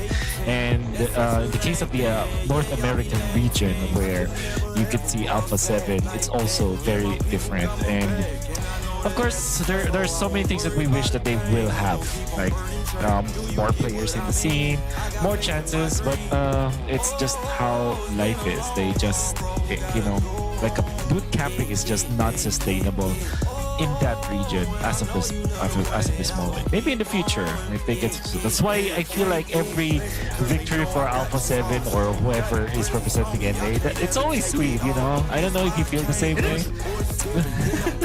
It is, yes. It feels like they need that, they need that for their region. Yeah, and which is why like every time we get to see any team from North America eventually get a good run in an international tournament, to win against teams that have like established leagues already. If Alpha 7 North beat Pro Esports today, that is a wave the flag, cue the fireworks and eagles up in the sky, maybe send a jet out, levels of celebration. Because Pro Esports, again, they come from a region where they have their MPL long established at this point. They are the champions of FPL Cambodia, so this will be massive. Thank you all for your patience, but very soon, around 2 to 3 minutes, the draft will begin. We are getting close and close to that point. We've seen Bigatron by Vitality now constantly ban the Hanabi. After what Kwanok and GK did to Alpha 7 North, will Alpha 7 North now go aggressive in terms of taking away the Eudora from Pro Esports? My answer is yes. And it's not only because of that effect from yesterday and correlating it to what BTR's reaction was. I believe that Eudora is always going to be relevant when there is an assassin that's available. So if you will see the draft pattern, and if let's just say that they see Fanny as well as Hirara being banned by their opponents and they couldn't get their hands on it, they're better off banning the Eudora because they will not have a good assassin to kind of force the Eudora out. Or maybe take it away, maybe use it, maybe Core World can use it, and Alpha 7 can just focus on that one. I feel like Eudora is so relevant in this meta game because of the nature of the jungle heroes. And if you think about it, Coily as well as Best Player 1, both of them will not appreciate facing against a Eudora. You know what? Yeah, if they can't ban it out, even consider it as an option for them. Although they did play really well around it, they got to utilize hell. The second game against GK, when they even picked up a Rafaela in the mid lane, paired it up with a Harith with the gold, YSS jungle, EXP Esmeralda, which was up against a Uranus. They were doing really well. It just took one team fight where they dipped in the comms, dipped in the execution, that it just didn't work out. It makes a lot of sense for them to want to take the Eudora, considering, of course, the type of players that you mentioned the two junglers are. Besides that, what should be the other priorities we should see? Because Alpha 7 was trading Uranus and Esmeralda. Would you want to see Naft on something a little bit more active and high damage, considering he's up against I'm Felix in the EXP lane? My answer to that is always a yes. Esmeralda might be the only hero that I want to see him that is sustained in nature. I don't know if the Barretts is a good hero for both of the XP laners in the two teams that we have. There is one hero though that I want to bring up, which is in a different lane. In this, it is the Ruby. Technically can be played in the XP, but I feel like both of our gold laners actually like to play the Ruby. Oh, that's a good point. Zia as well as Kozen, they play it, and I feel like that will be part of the second drafting phase considerations for both teams. I feel like that's a good hero. It also fits the assassin meta well. It works with the assassins and it works against assassins. I think it's a good hero to consider. Yeah, and knowing that you're up against someone, you can imagine of these two teams as maybe somewhat of a mirror in the sense that you have players who have great individual skills that at some points they really just want to able to show up and show off like what they can do. Pro Esports, Alpha 7 North, they're both like that. Ruby is a great stopper to that. And maybe heroes such as the Ruby that you mentioned, Badang might come into the equation. But in terms of the bans that, as we already are pretty neck deep into the draft, pretty similar bans that we've seen in priority. Barrett's, Paquito, Atlas, Freya, Fanny, Hirara. The Valentina is up as an option for Pro. However, they don't need to take it up for themselves as the Vexana's already been taken. They need some poke damage to reach that Melissa. Maybe the Gord or the Farsa even is in consideration. Yeah. And then when it comes to their jungle option, like again, Hirara, Fanny ban here for Alpha 7. I guess you can pick up the Nolan now. Oh, they went for the Harley. I thought I will consider the Nolan over the Harley, but the Harley makes a lot of sense up against the Melissa. The Nolan, it has no synergy with the Marcel, actually, think about it, so now it makes no sense. Now, best player special, it's going to be the Guinevere for Alpha 7. They're going to be focusing heavily on this Melissa. So, yep, unfortunately, the Ruby pick will not be the option now for Pro Esports. I think they're going to be thinking about the hero that Kozen can play will be able to win against the Melissa. So I'm thinking Clint or Brody. Fortunately for Pro Esports, it's the Claw that was banned out, so they will have either Brody or Clint as their options for their last pick. Very good pickups, if ever. I know Pro Esports were looking at the EXP lane and thinking, okay, we take out the Esmeralda, but I think you also have to consider banning out the Arlot here. Maybe even the Fulvius? With the Freyagon, Arlot, Fulv, really good with the Guinevere. Both can help trigger and feed into Violet Requiem for the Gwen at the same time. Even the lockdown basic attack. Although maybe the Fulvius would rather not go up against the Uranus and lane. With the Arlot, we've seen it. And it gets banned out by Pro. That is a great ban.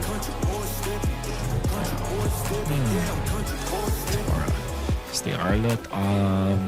What do you pick now for Nats? Is the question. Well, you can consider going in for the Shark hero. For now, they picked up Mathilda.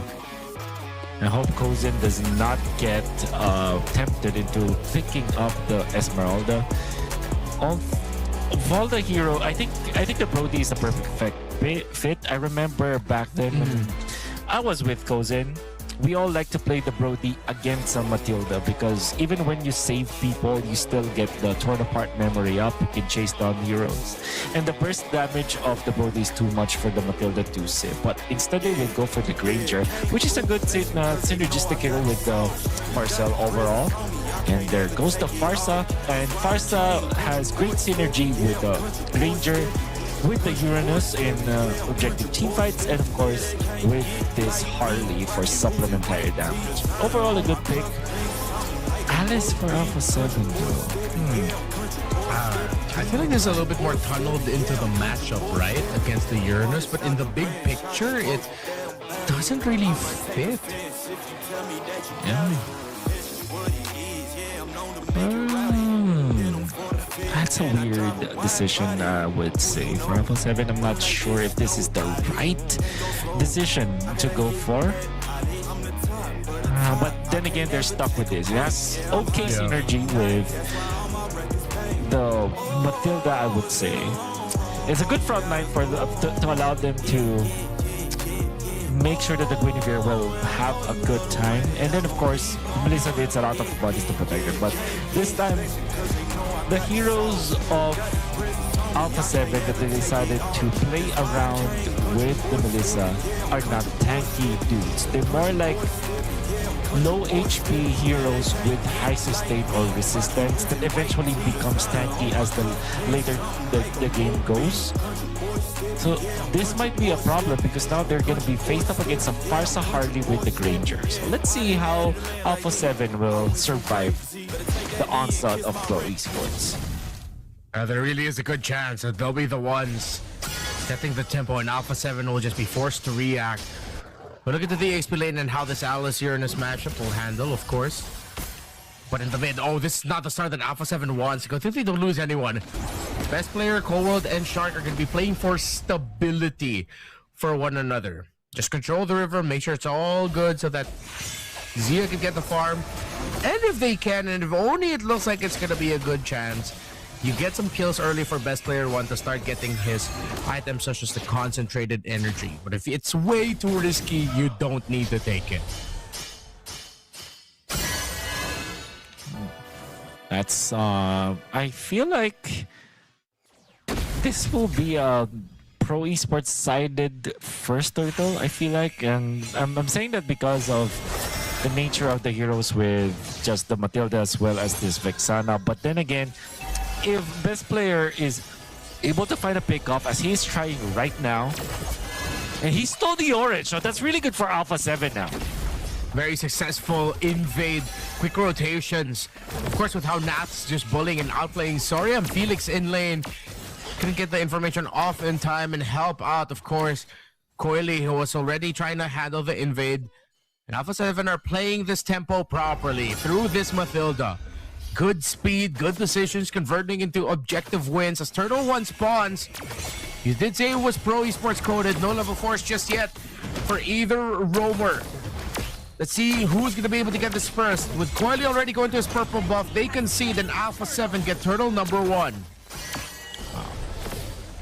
That's Alpha 7 just nailing it.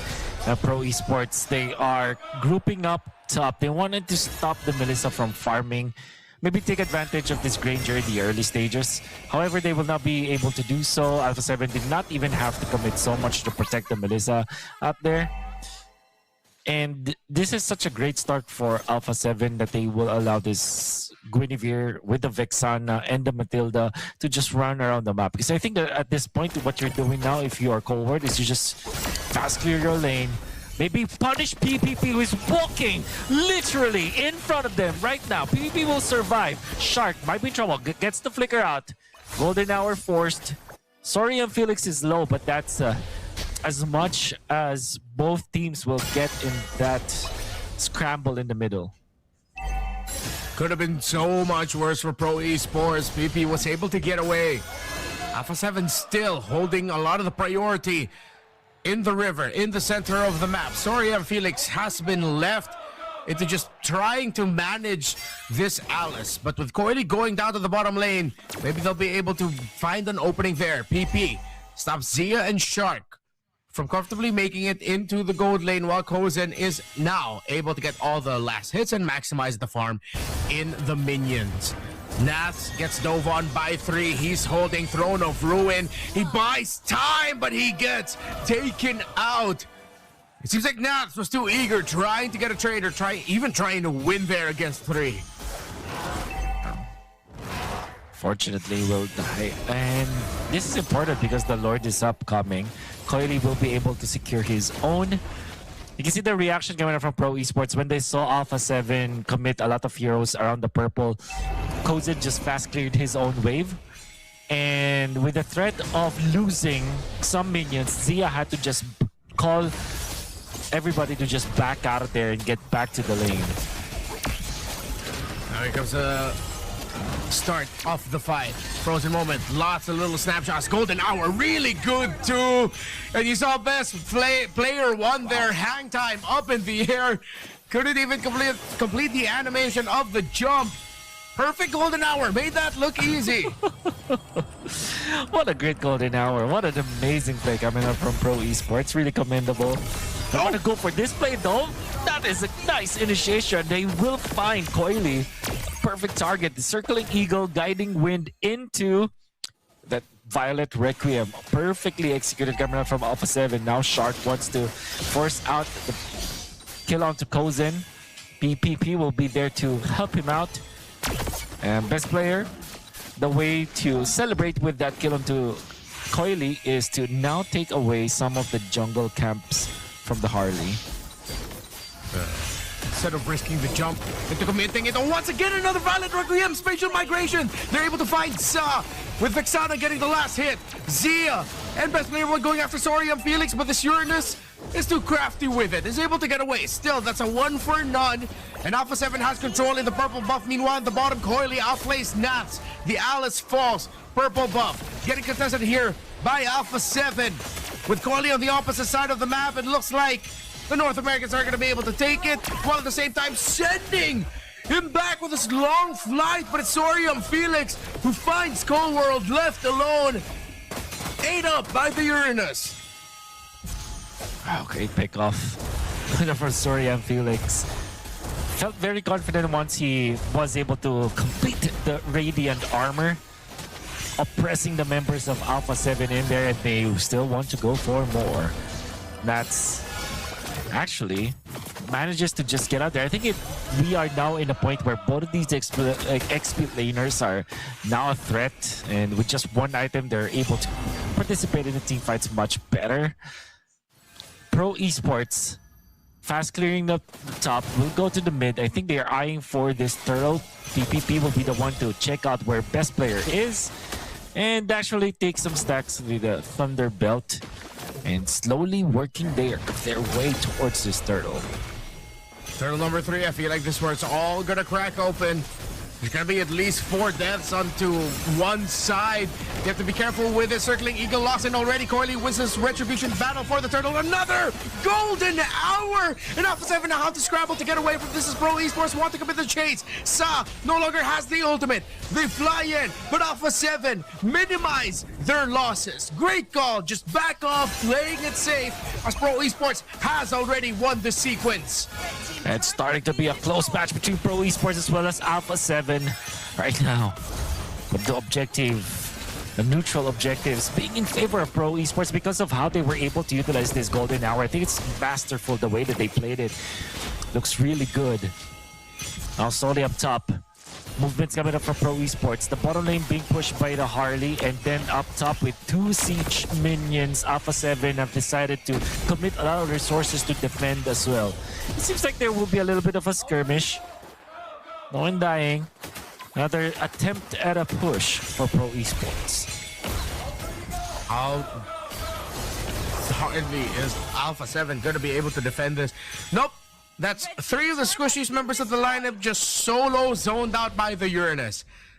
That was the answer on the defense there. And Sorium Felix is just going to continue this. He knows at this point he can survive all of these pokes and these damage, but that's a silver lining there for Alpha 7. This Melissa is starting to really hurt that, and that's only 2 items. Doesn't have the Trinity just yet. Once it gets locked in, you have to wonder what it can do. But look at Sorium Felix single-handedly stopping this Melissa. Golden hour to zone out the other members of Alpha 7. They're not going to be able to break this tower in mid. PP gets taken down with the circling eagle of Shark. A wonderful usage of the Eternal Guardian as well coming out from Colbert. They were able to defend, and now they move forward. They want to get a kill.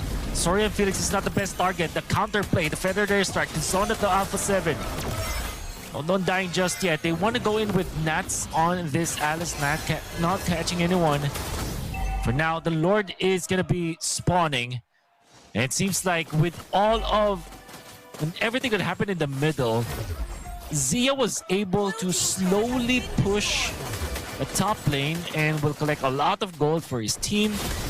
But will they have enough time to get into the Lord? It seems like they will be able to get to the Lord.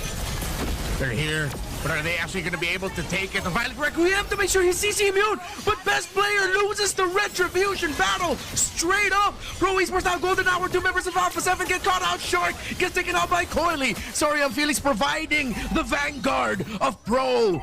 The front line too strong. 2 members of Alpha 7 fall. I like what Coily did. After taking that Lord, he just went out and went back when Shark was overly aggressive, and Shark forgot that Hardy can actually burst him down. Because of that, big -1. They will be able to push in the middle. Feathered Airstrike to put best player 1 low. They've fended off the attack for now. And they are pushing Pro Esports. And best player 1 getting eliminated there. And now they want to go for another. Sorry, and Felix is gonna be zoning out the members of Alpha 7. In comes the circling eagle. Will they go for, oh no, Zia, he's positioning. Yes, be careful. Deadly magic will not be enough. That's gonna be the... Oh, okay. How did they get there? Cardi had to go back. He spaced escape through that. His hat was there. He was already running away, but he just decided to go back because there was another member of Alpha 7 blocking his escape. And of course, he ran straight into the Melissa, circling eagle to try and provide the space. But the feathered airstrike from Sa far away means that Alpha 7 will only lose the Holy Shield, but at this point, all shields are about to go down anyway. Could have been a big loss, but Alpha 7 recovered and defended really well. Whew. All things considered, yeah, they don't lose any of their Holy Shields. They will have another minute for those shields to be up, except the bottom lane. But that also meant that there is now completed Trinity for Zia. Think about the Granger only with the Sky Piercer. Well, now has 2 items with the Halberd, the Malefic Roar, and of course 3 items. I mean, if you count the Sky Piercer as another big item, then yeah, he has 4 technically speaking, which means that now he is going to be a problem. They want to start with Shark now. Shark gets away. No purple buff for best player 1 and this Guinevere. Coil's retribution just a little bit earlier. And you have to ask the questions of, sure, they have the sustainability, but it seems like the front line of Pro Esports is just way tankier. All the long-range bombs. Oh, Golden Hour freezes the Guinevere. But it's just that. It's not the setup that they wanted. Shark walked back right into it, but used the circling eagle to escape. After eating up all the deadly magics, they can re-engage. This looks good for Alpha 7 if they want to, but Pro Esports backed off real quickly to the range and poke of the Farsa and the Granger. They're being steady with it. Sharp formation by Alpha 7. This Melissa hurts. And this is going to be a realization by Pro Esports. They have to maximize all the range and all the pokes that they have to make sure the Zia falls down. They can dive on it. This could be a long dance. Waiting for the moment where it all cracks. Pro Esports bringing it down to force a reaction out. Alpha 7 trying to go up top, but Coily already goes back, Wolf. And that's gonna be seen by PPP. Arsarian Felix has to be careful because he cannot be near the vicinity of his teammates. Otherwise, the Golden Hour is going to be there. Muddles is gonna be a problem. They want to go for Shark. The Feathered Airstrike is not on the mark. But now, now they want to get for more kills here, but the damage is not enough for now. They're chunking down the members of Pro Esports, but Shark is the first one to fall. Zia dives it forward. What a bad decision. He gets obliterated by Pro Esports. And now they want more. Best player 1 to punish the frontliner. Coily taken out, but Sa as well as Kozen, they're dealing the damage. That's the trouble. Double kill coming up from Kozen. And all it took was that dive coming out from Zia. Only one remains. That's Cold World. It might be impossible, Redmark, to defend this. Shark will be back in 5 and Pro decide to back off. Calling that going for the Lord is the better option. Zia, you see the flicker of hope in his eyes when he dashed forward, thinking that he would be able to chain some great damage together to quickly get 2, maybe even 3. But it's burst that you're up against, and with no one to block the Granger for you, you quickly get turned into a Sky Piercer stack. From none to 4, Kozen should be able to end this game with max stacks after getting fed with all the damage from the rest of his team. They should be able to finish it here. But let's see if Alpha 7 can pull a miracle in the defense. It's a miracle that they need. They do have the Vexana. And it has the ultimate. Can use the Eternal Guardian just for the defense. Sorry, and Felix is feeling the damage coming up from the Melissa, but not for long. They push the mid. They push the top. Defense, Renmar. Zia taking so much damage from the pokes. Way too much distance, way too much range. Zia is doing everything he can to deal damage. Golden Hour is perfect yet again. The best player one with this little bit of knockup couldn't do much with it. As the other members of Alpha 7 were frozen by. Look at Nats and the damage that he's taking from this Granger. Unstoppable is Kozin. The pokes, the stacks, and look at that damage from Sa! Feathered airstrike with a flicker to boot to close the distance. It's only Shark and Cold World as Pro Esports still have another round of minion waves to come through. It's gonna be a long time until Shark and Cold World get back. We're just gonna see how Pro Esports closes this out, Wolf. Goes in the front line, Saswell, force air Shark. Shark takes so much damage, but we'll try to evade. We'll try to delay this, but it is inevitable. The minions are pushing in. Sa will be taken out, but the base still falls. Alpha 7 will fall to Pro Esports. This, again, another tug of war between two good teams. But the one that lets go of the rope with the bad timing, Zia just jumping forward to the entirety of Pro Esports meant that Alpha 7 will lose the tug of war. And you saw with the positioning too, the other members of Alpha 7 were not ready for that call from Zia. Everyone else was stayed back, Cold World and the gang. And you can see the frustration, of course, over there in the far end, best player one. Really gonna have to talk about how they're gonna force a game number 3 because Alpha 7 would not want to complete their tournament run here winless at the brink of elimination when there were moments where it looked so good for the squad. He just couldn't get those strings of events to work out for them. It was very close up to a certain point. They could have taken it. Oh man, I feel bad for Alpha 7 because I think that there was just some miscommunication that happened in between. We can see that they're really team fighting hard. You can already feel the damage output coming out from Zia. Even Sorry and Felix is feeling it. Lord Tans eventually went in favor of Pro Esports. Alpha 7 are able to still equalize, I would say. They still managed to defend after this one. They lost all of their outer turrets, but they can still team fight. We are feeling it already. This was the fight. Shark, first one to fall. They will want to go on to Coily, but Zia was just too far forward, too far away from his teammates. There is some damage from the other members of Alpha 7, but not having the Melissa in the team fights meant that they just couldn't recover afterwards. You could see why he tried. He did chunk down Kozin a considerable amount, almost taking him down. But again, it just wasn't like the right time. If the other members of Alpha 7 were much closer to respond to it, then we would be celebrating Zia 100% because they would have been able to trade it out. He still would have ended up falling down, but at least they get Kozin on the Granger, stopping it. But it ended up just becoming the catalyst to those long-range pokes, the bombs from this Granger, the bullets, the long-range feathered airstrike as well by Sa.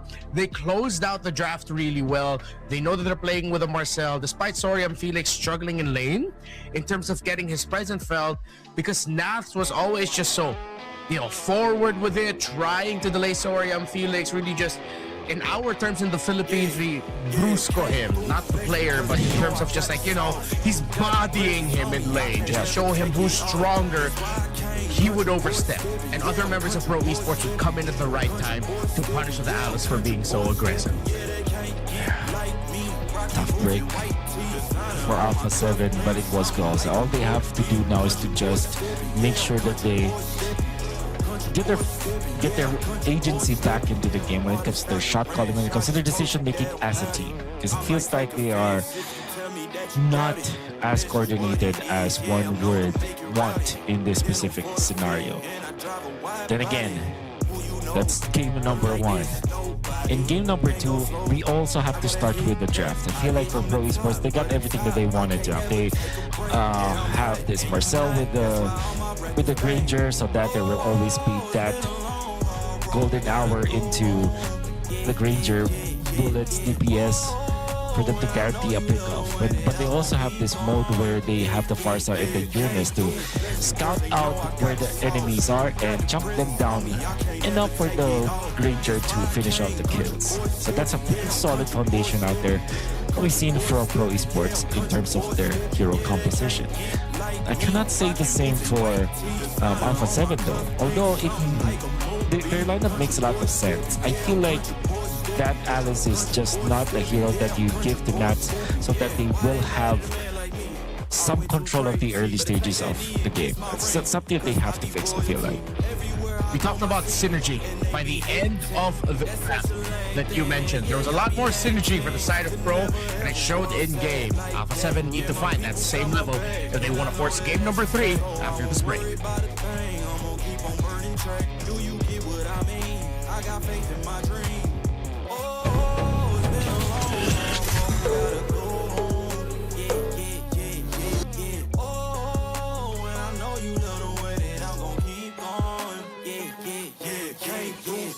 Cause they know I got the sauce. Got the presence on me, I can't ever take it off. That's why I came country boy stepping. Yeah, I'm country boy stepping. Country boy stepping. Yeah, I'm country boy stepping. Yeah, they can't get like me. Rocking boots and white tee. Designer on my cuff, ain't something like a movie. Country boy stepping. Yeah, I'm country boy stepping. Country boy stepping. Yeah, I'm country boy stepping.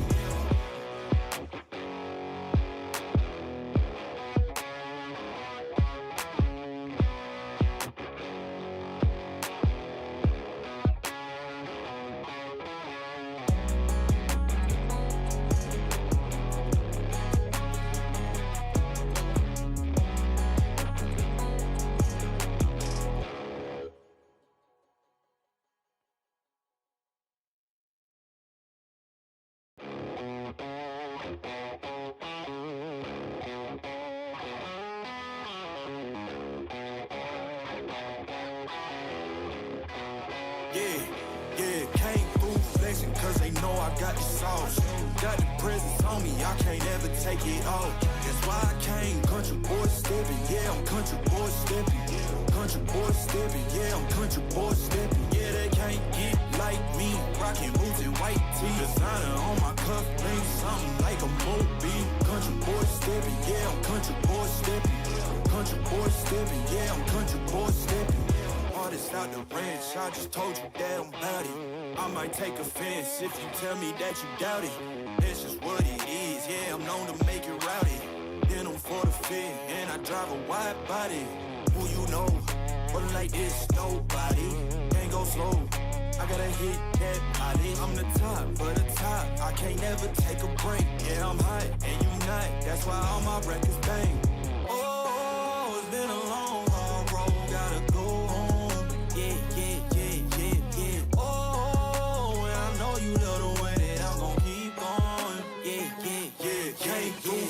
Cause they know I got the sauce. Got the presence on me, I can't ever take it off. That's why I came country boy stepping. Yeah, I'm country boy stepping. Country boy stepping. Yeah, I'm country boy stepping. Yeah, they can't get like me. Rocking boots and white tee. Designer on my cuff, ain't something like a movie. Country boy stepping. Yeah, I'm country boy stepping. Country boy stepping. Yeah, I'm country boy stepping. Yeah, why they mad at a man like me? I went too crazy. Better take that knee and kiss my ring, cause I be royalty. Everywhere I go, my scene, and they be hating. That's such a lame thing. Yeah, y'all be lame things. I could never ever go outside like that. Yeah, my people got my back, and I know that that's a fact. So I won't worry about a thing. I'm gonna keep on burning track. Do you get what I mean? I got faith in my dream. Oh, it's been a long, hard road. Gotta go home. Yeah.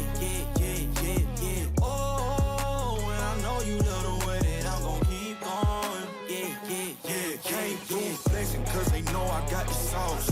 Got the presence on me, I can't ever take it off. That's why I came country boy stepping. Yeah, I'm country boy stepping.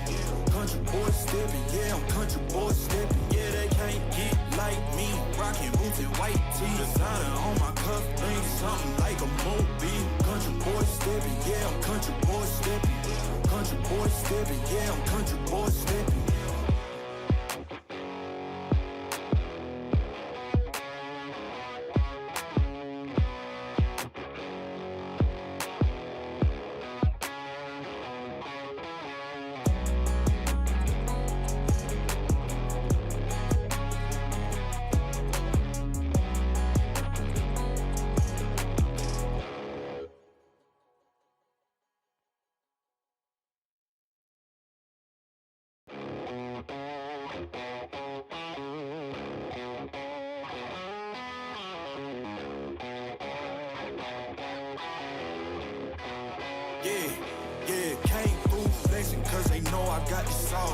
Got the presence on me, I can't ever take it off. That's why I came country boy stepping. Yeah, I'm country boy stepping.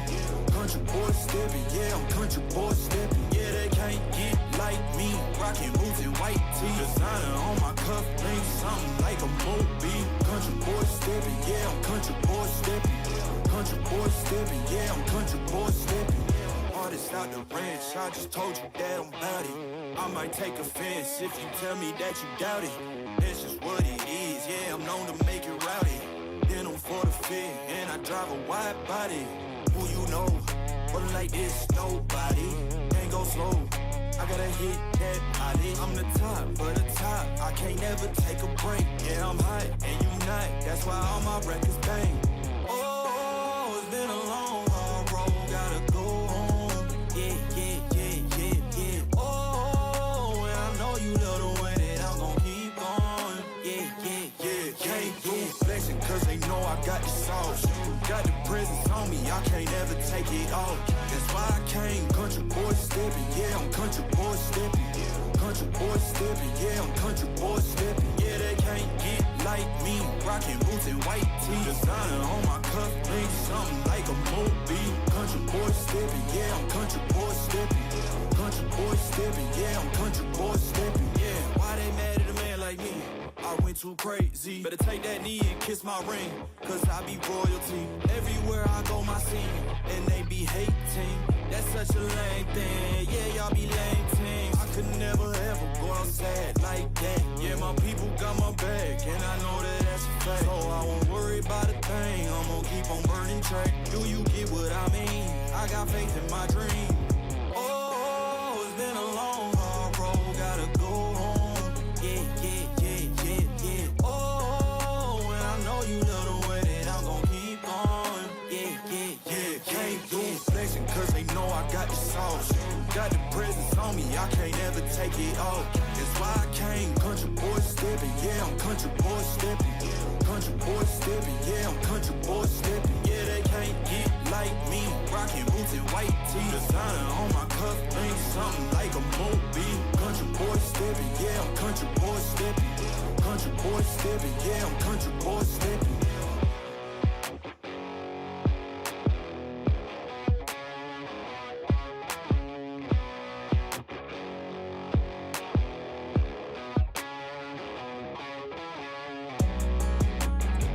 Look at how Alpha 7 play all you want. Sometimes you look worse when you're playing up against a team that's just really good and that's just doing everything possible. Sometimes when we want to look and what needs to be improved, we tend to overlook the other team. But I don't think we overlook the other team, honestly. We've been doing really great so far today. We've been tremendous with our jobs.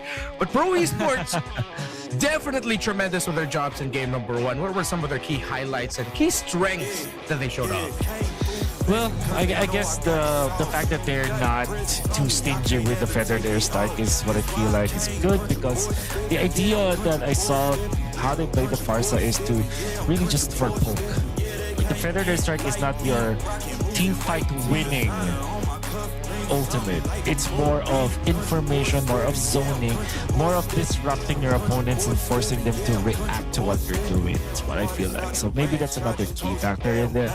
Now, of course, we still have to commend the golden hour during the neutral objectives. It seems like Pro Esports have focused utilizing a big ultimate just to get the retribution up in the first few turtles, and that was enough for Coily to be comfortable as the game goes by. And this is what I asked for yesterday. First picked Melissa, and we're seeing it right now. Finally, you get your wish. And I think people are going to start realizing just how much of an important trade tool in priority this Melissa is. How will Pro Esports respond? There are a lot of poke heroes still. They can continue still building around the Farsa and the Melissa. But let's see. Sorry, not Melissa, the Granger, excuse me. But even if you decide to go ahead and get that really early on or try to prioritize that, Alpha 7 can quickly answer. So we get to see what has been a pretty stable answer to this. Barrett is great. The claw dive is going to be important, but you got to make sure that they have some long-range bombs to pair up with it. So, that being said, they might just take the Uranus now. I think they're required to pick it up, Alpha 7. And with that, the Beleric and the Uranus and /Ore. So there's the Guinevere and the Selena. I don't like the Selena when there's a Biotor in the opposing team. But the Guinevere makes a lot of sense for the knockup against Kozen on the Claude for sure. But the Selena though, I wonder why they picked this up. Maybe Cohort is just feeling it. Well, they're going up against the Barrett. Well, you know what? Why not? Why not, right?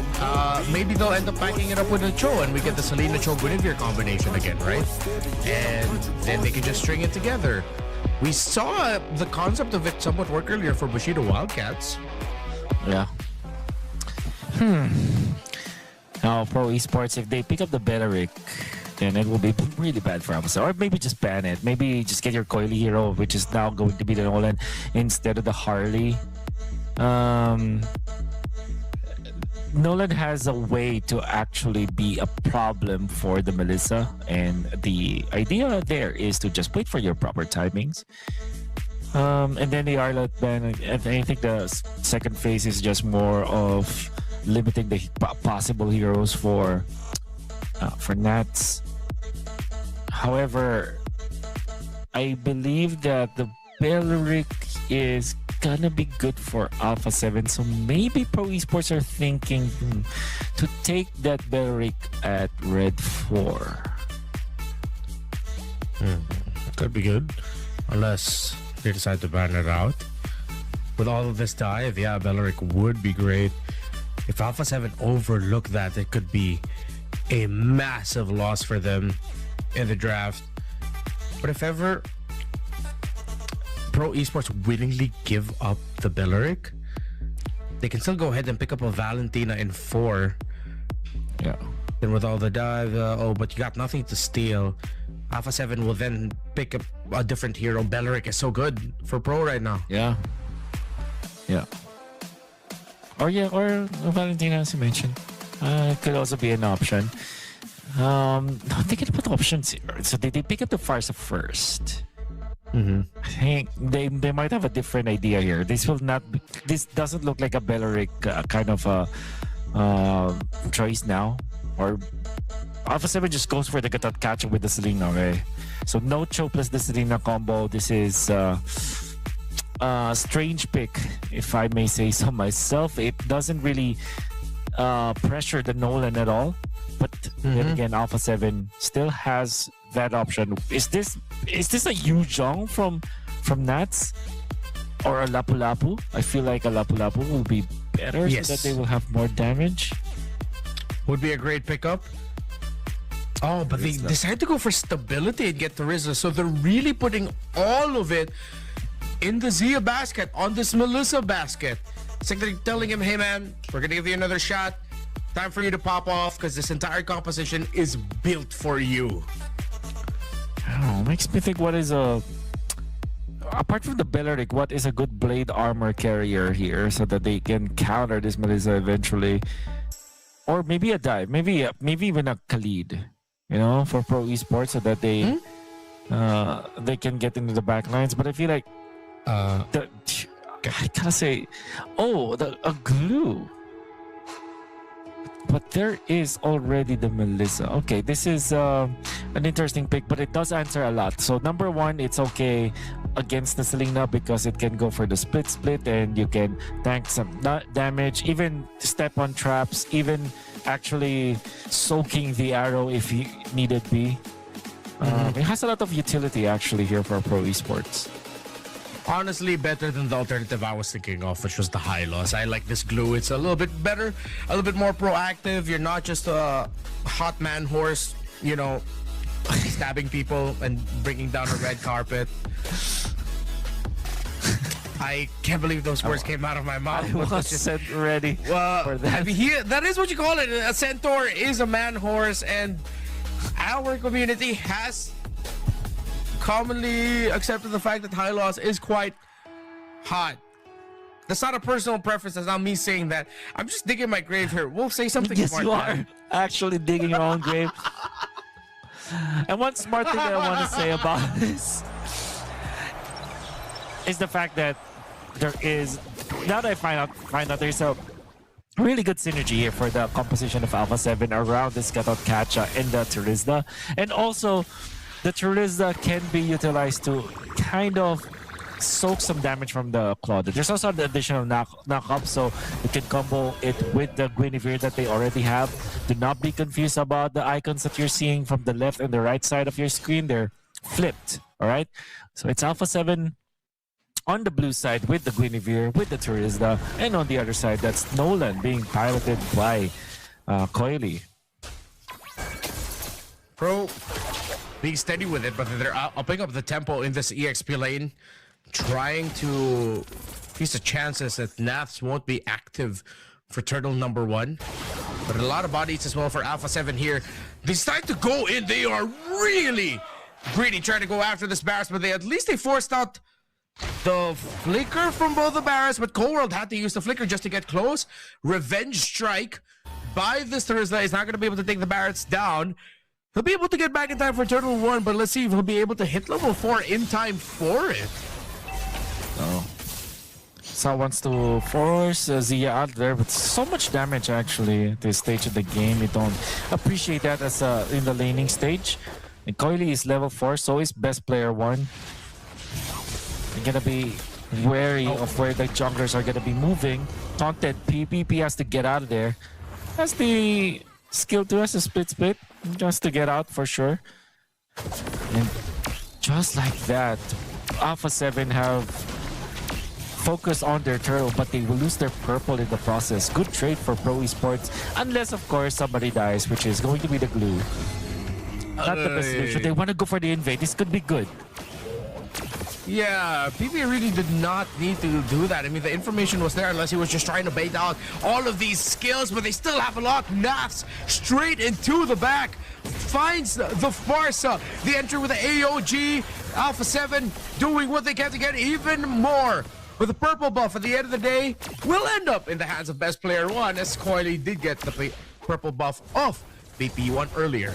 Oh, finally Alpha 7 again woke up, utilizing that so aggressively. Not even having to use the flicker means that it's really good for Alpha 7. And Coily traded for the purple buff, but ended up giving so much resources to Alpha 7 because Alpha 7 decided to blitz the turtle take out PPP, get to the purple afterwards, and then just win the trade overall.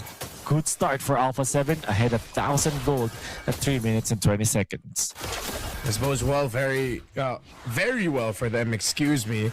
When you want to get with this kind of lineup is BP want to get kills, get his items quicker so that it makes the process and eventual power spike of the Melissa so much smoother that it's going to be seamless. It doesn't feel like there was a transition from early to mid game. It just happens in a snap. And they pretty much take that condition as long as Sia does not get an unnecessary death. You can lose any other member of Alpha 7, but you cannot lose his Melissa if you want the power spike to hit at the perfect juicy time for it. Pro, on the other hand, they do have burst. They can use that burst to try and get someone. The problem is the response of Alpha 7 potentially in those river skirmishes with all of that crowd control could even be fatal in that attempt for Pro Esports to get a 1 pick-off. Yeah. It seems like the MO now for Pro Esports is just to stabilize once again. Just calm down. Eventually, they will get to the point where they can now take out the members of Alpha 7, but at a specific moment, it's not advised for Pro Esports to actually engage. Alpha 7 feels that way. They want to be the ones to decide whether or not they will team fight. And they are putting 4 members up here at top. There is the flicker after the Daytonas. Welcome in a great one. Best player down, bites the deck.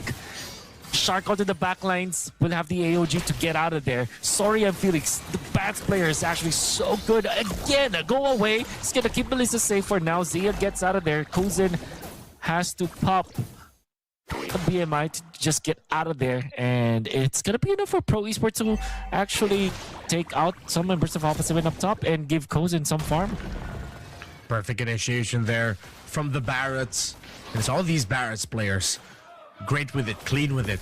Sa didn't have the feathered airstrike when Kozen decided to go in with a blazing duet, as he did utilize it for that pickoff.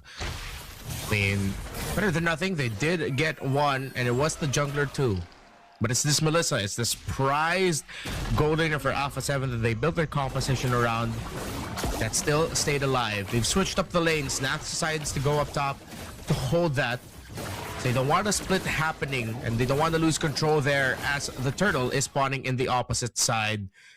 Kozen very comfortable with the farming. Good tech coming up from Alpha 7 to put Nats in front of Kozen instead of the Melissa. That means that they can easily stabilize that lane. Turtle is going to be up in 27 seconds, and I feel like Alpha 7 really wants to dip their toes into this neutral objective. Sa again just committing the feather strike just to defend the bottom lane turret, and was successful in doing so. A little bit of a split push there coming up from Coily, and they're going to be collapsing into the third turtle of the game. Let's see if Pro Esports can actually take this. They're the very first ones to get into position, and Kozen is going to be one-on-one leading the charge. Coily is still at the Lizard. Best player 1 already shows himself. A lot of information for Pro Esports to work with. Sign Cold World hovering around the bush. Kozen, Coily, sorry, I'm Phoenix PP here. That's the engage. Perfectly timed for Pro to set up an entry from Coily to retreat away. Here comes the blazing duet straight out the Zia, and the Melissa gets pushed out. No other way to put it other than that was clean, pristine, and hella freaking mean by Pro Esports with how they started that off. And it all started by Sorry, I'm Felix with that flicker play that they told us welcome. Actually, 10 of the members of Alpha 7, Coily securing the turtle, and the ultimate coming out from Kozen. I think the idea is to just force out the go away coming out from the ultimate of Zia. Didn't matter if Kozen will be able to kill that Melissa or not, as long as the ultimate of the Melissa is down. It seems like Zia will not be confident into putting himself in front of Pro Esports now. So it's like not having the ultimate is almost guaranteed that Zia will fall and will die. Yeah. And that's already a -1 in favor of Pro Esports. By the way, I think this is accurate. This is a Skypiercer Claude. By Kozen. Skypiercer Claude.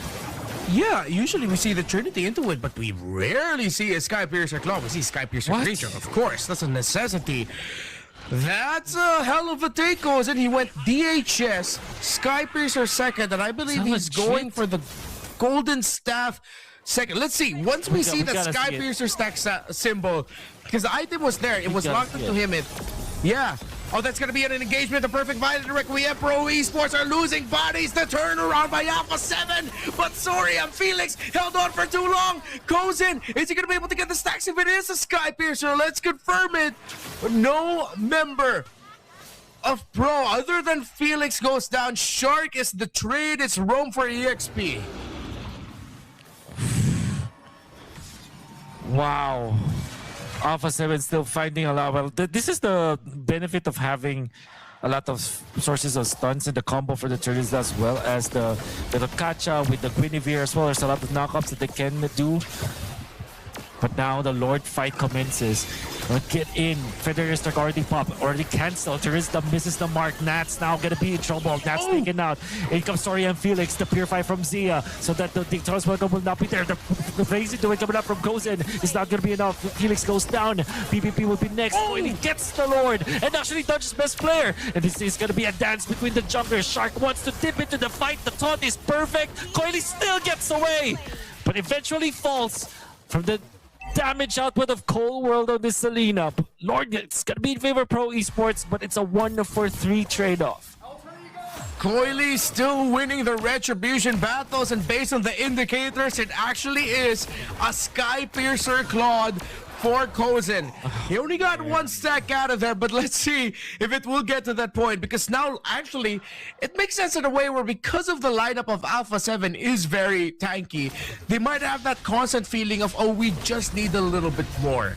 This is a huge risk We're getting pulled out by Kozen, but it might just be crazy enough to work. They march in with the Lord up top. Alpha 7 has so much tankiness and sustainability that Zia has all the room in the world. He's 2-0-2 right now. You're not gonna like this if you are Pro Esports. If you're Alpha 7, I mean. But then again, I still don't like it. I still don't like the Skype. It's greedy. Sir. It's greedy. Goes in. Yeah, the golden staff. Is he still gonna go Trinity with that? Is that a different approach? I think he went Trinity already. Like so he went two components of the Trinity, then Skypiercer, then went back to complete the Trinity. With the corrosion scythe as the last one. My goodness. What a take. I mean, he is going back. He has not completed it yet, though.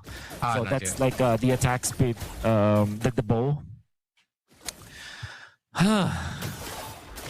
I don't like. All right, so he completes it.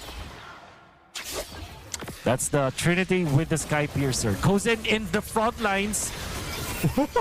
Gets out of there. And it worked out. And look, the bird damage. Eventually, it's the passive. The bird went all the way to Cold World. Even though he flickered out, it was already locked in. It was a second activation of it. Here comes the conceal. I'm pretty sure even Cold World and the rest of Alpha 7 were shocked about that. They're charging up. The Detonus welcome, but don't commit it. And I think you're starting to see maybe Alpha 7 realize that there is a Skypiercer on this Claude, that they're taking every engagement with so much care. Oh my goodness, it is Trinity with a Skypiercer. I can't believe it. Oh my god.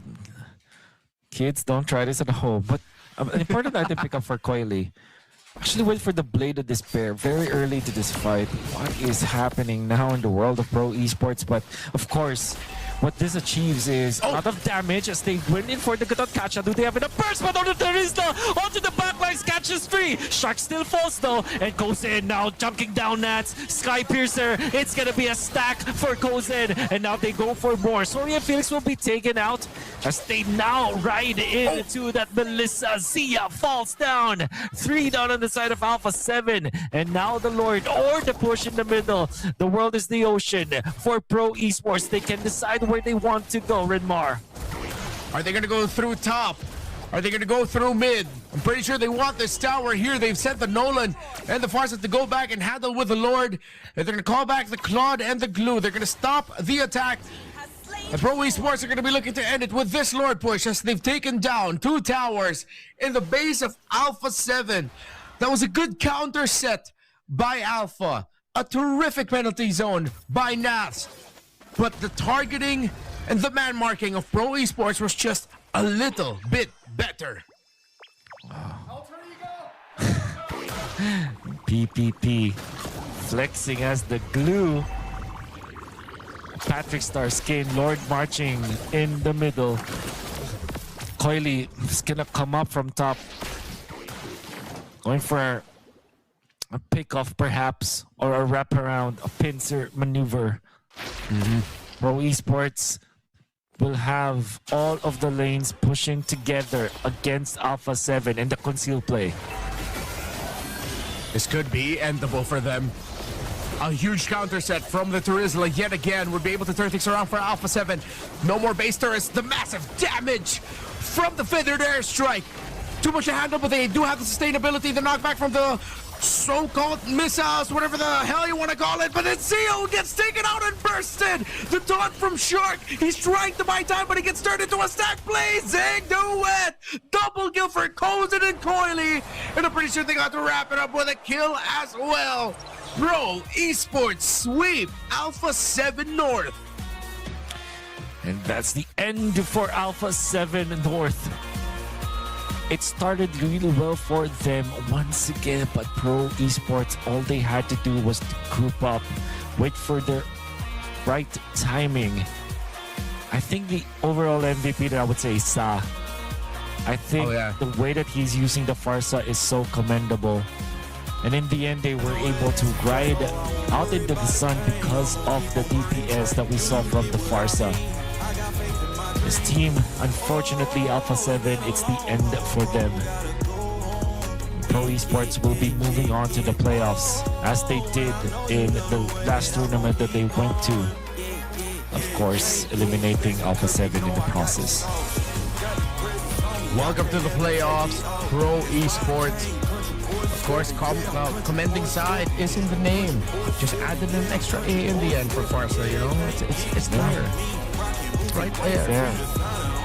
And it's a great pickup. It's exactly what they needed. He was there for his team when they needed him. The burst, the timing of the feathered airstrike, honestly on point. That pickoff onto Cold World coming out of nowhere in mid, I feel like was one of the dagger moments where you saw just how shocked Alpha 7 were from that. The passive, that's VERRI, that's the bird Farsa's with. If I remember the lore correctly, that's actually her husband, if I'm not mistaken. I could be wrong, please don't quote me on that. But yeah. In bird form is what in you're bird saying. form. It's like, that's why Farsa has no eyes. Because she sees through the bird, which is actually the spirit of her husband. Like they were cursed. I see. That is a dark story. It is. But look at how Sa was actually dodging Nats's ultimate. This is so important. Pro Esports and then goes in dealing the damage. Sorry, Felix will eventually fall in this, but Coily gets the neutral object, gets the Lord, which is the most important part of that trade. And look at this ultimate coming out from Nats. However, Zia wasn't able to just supplement the damage because I think the idea is you pick up the glue so that the Melissa will always be threatened. And even after the winning nature, even after the go away, they just won't have enough to protect Zia in this team fight. And on that push, we can see Sa again popping the ultimate, forcing out the members of Alpha 7, forcing them to scramble. And it was more than enough of a disruption that the entirety of Pro Esports will now win the team fight afterwards. Yeah, once that Melissa went down, it's pretty much doom and gloom already for Alpha 7 North. They needed that Melissa to stay alive as long as possible. Again, this lineup was built for it, and without it, it would be too difficult. Meanwhile, for Pro Esports, they had a lot of options. 3 of them specifically. You had this Nolan, the Cloud of the Skypiercer, and this Farsa, which was, again, a terrific game by Sa. But Soriam, Felix, and TP, 100% they were so linked up with their initiations. With the Sparrows, the glue, of course, doing that great thing that you can do with the glue where you flicker forward, get that slam, trigger that little goo on the floor. It was just so good by the frontliners of Pro. And in that last clash, PPPP was the problem for Melissa, but in the tail end of the card, before they were able to push, I saw Sa actually land a nasty 2-man stun with the Curse of the Crow and the MVP 4-0-8, Kozen for Pro Esports as the Claude, first pick Claude in fact, and with, yes, the Skypiercer. You are not getting fooled by the graphics that you're looking at right now. This is absolutely a Skypiercer in the closet. And don't try this at home is what I would say. He decided to go for the 5% discount of the shop. He went DHS, built components for Golden Staff, but completed the Skypiercer. And then after he got his first stack of the Skypiercer and they got a little bit more gold, was the perfect power spike for the Golden Staff. And then once he got even more, he got the Corrosion Scythe pretty freaking quickly also. So maybe Kozen, let him cook. He might have just discovered something, but I feel like it's a case-to-case scenario. This cannot be the automatic play for sure for Claude. Oh yeah. Because you saw how it has to, it kind of stops the thought from naturally getting into the critical mass of the Trinity. But I feel like they had enough of a leeway for that. It's case-to-case basis. You're right on that. In this game, it was successful because they were looking for that kind of elimination, and it feels like they cannot have that on the Nolan because the Nolan has other things to think about. He has to have an actual item that can slow down his opponents. Like when Teresa comes in, there must be some way to pierce through that. And he picked up the Blade of Despair for that specific scenario. Yeah. Now, that's going to be it for this matchup. We're down to our last match of the day here in Group D. In around 30 to 35 minutes, we're going to witness the upper bracket final between Onyx and GK. They are both already playoffs qualified. But which of these two teams are going to go right ahead into the quarterfinals and the other one going to the round of 16, meaning that they have to take an extra step? We'll see when we get back.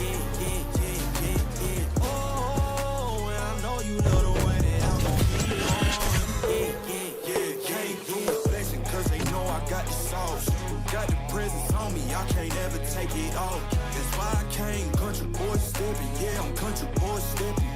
Country boy stepping, yeah, I'm country boy stepping. Yeah, they can't get like me, rocking boots and white tee. Designer on my cuff, ring something like a movie. Country boy stepping, yeah, I'm country boy stepping. Country boy stepping, yeah, I'm country boy stepping. Yeah, why they mad at a man like me? I went too crazy. Better take that knee and kiss my ring, cause I be royalty. Everywhere I go, my scene, and they be hating. That's such a lame thing. Yeah, y'all be lame teams. I could never ever go outside like that. Yeah, my people got my back, and I know that that's a fact. So I won't worry about a thing. I'm gonna keep on burning track. Do you get what I mean? I got faith in my dream.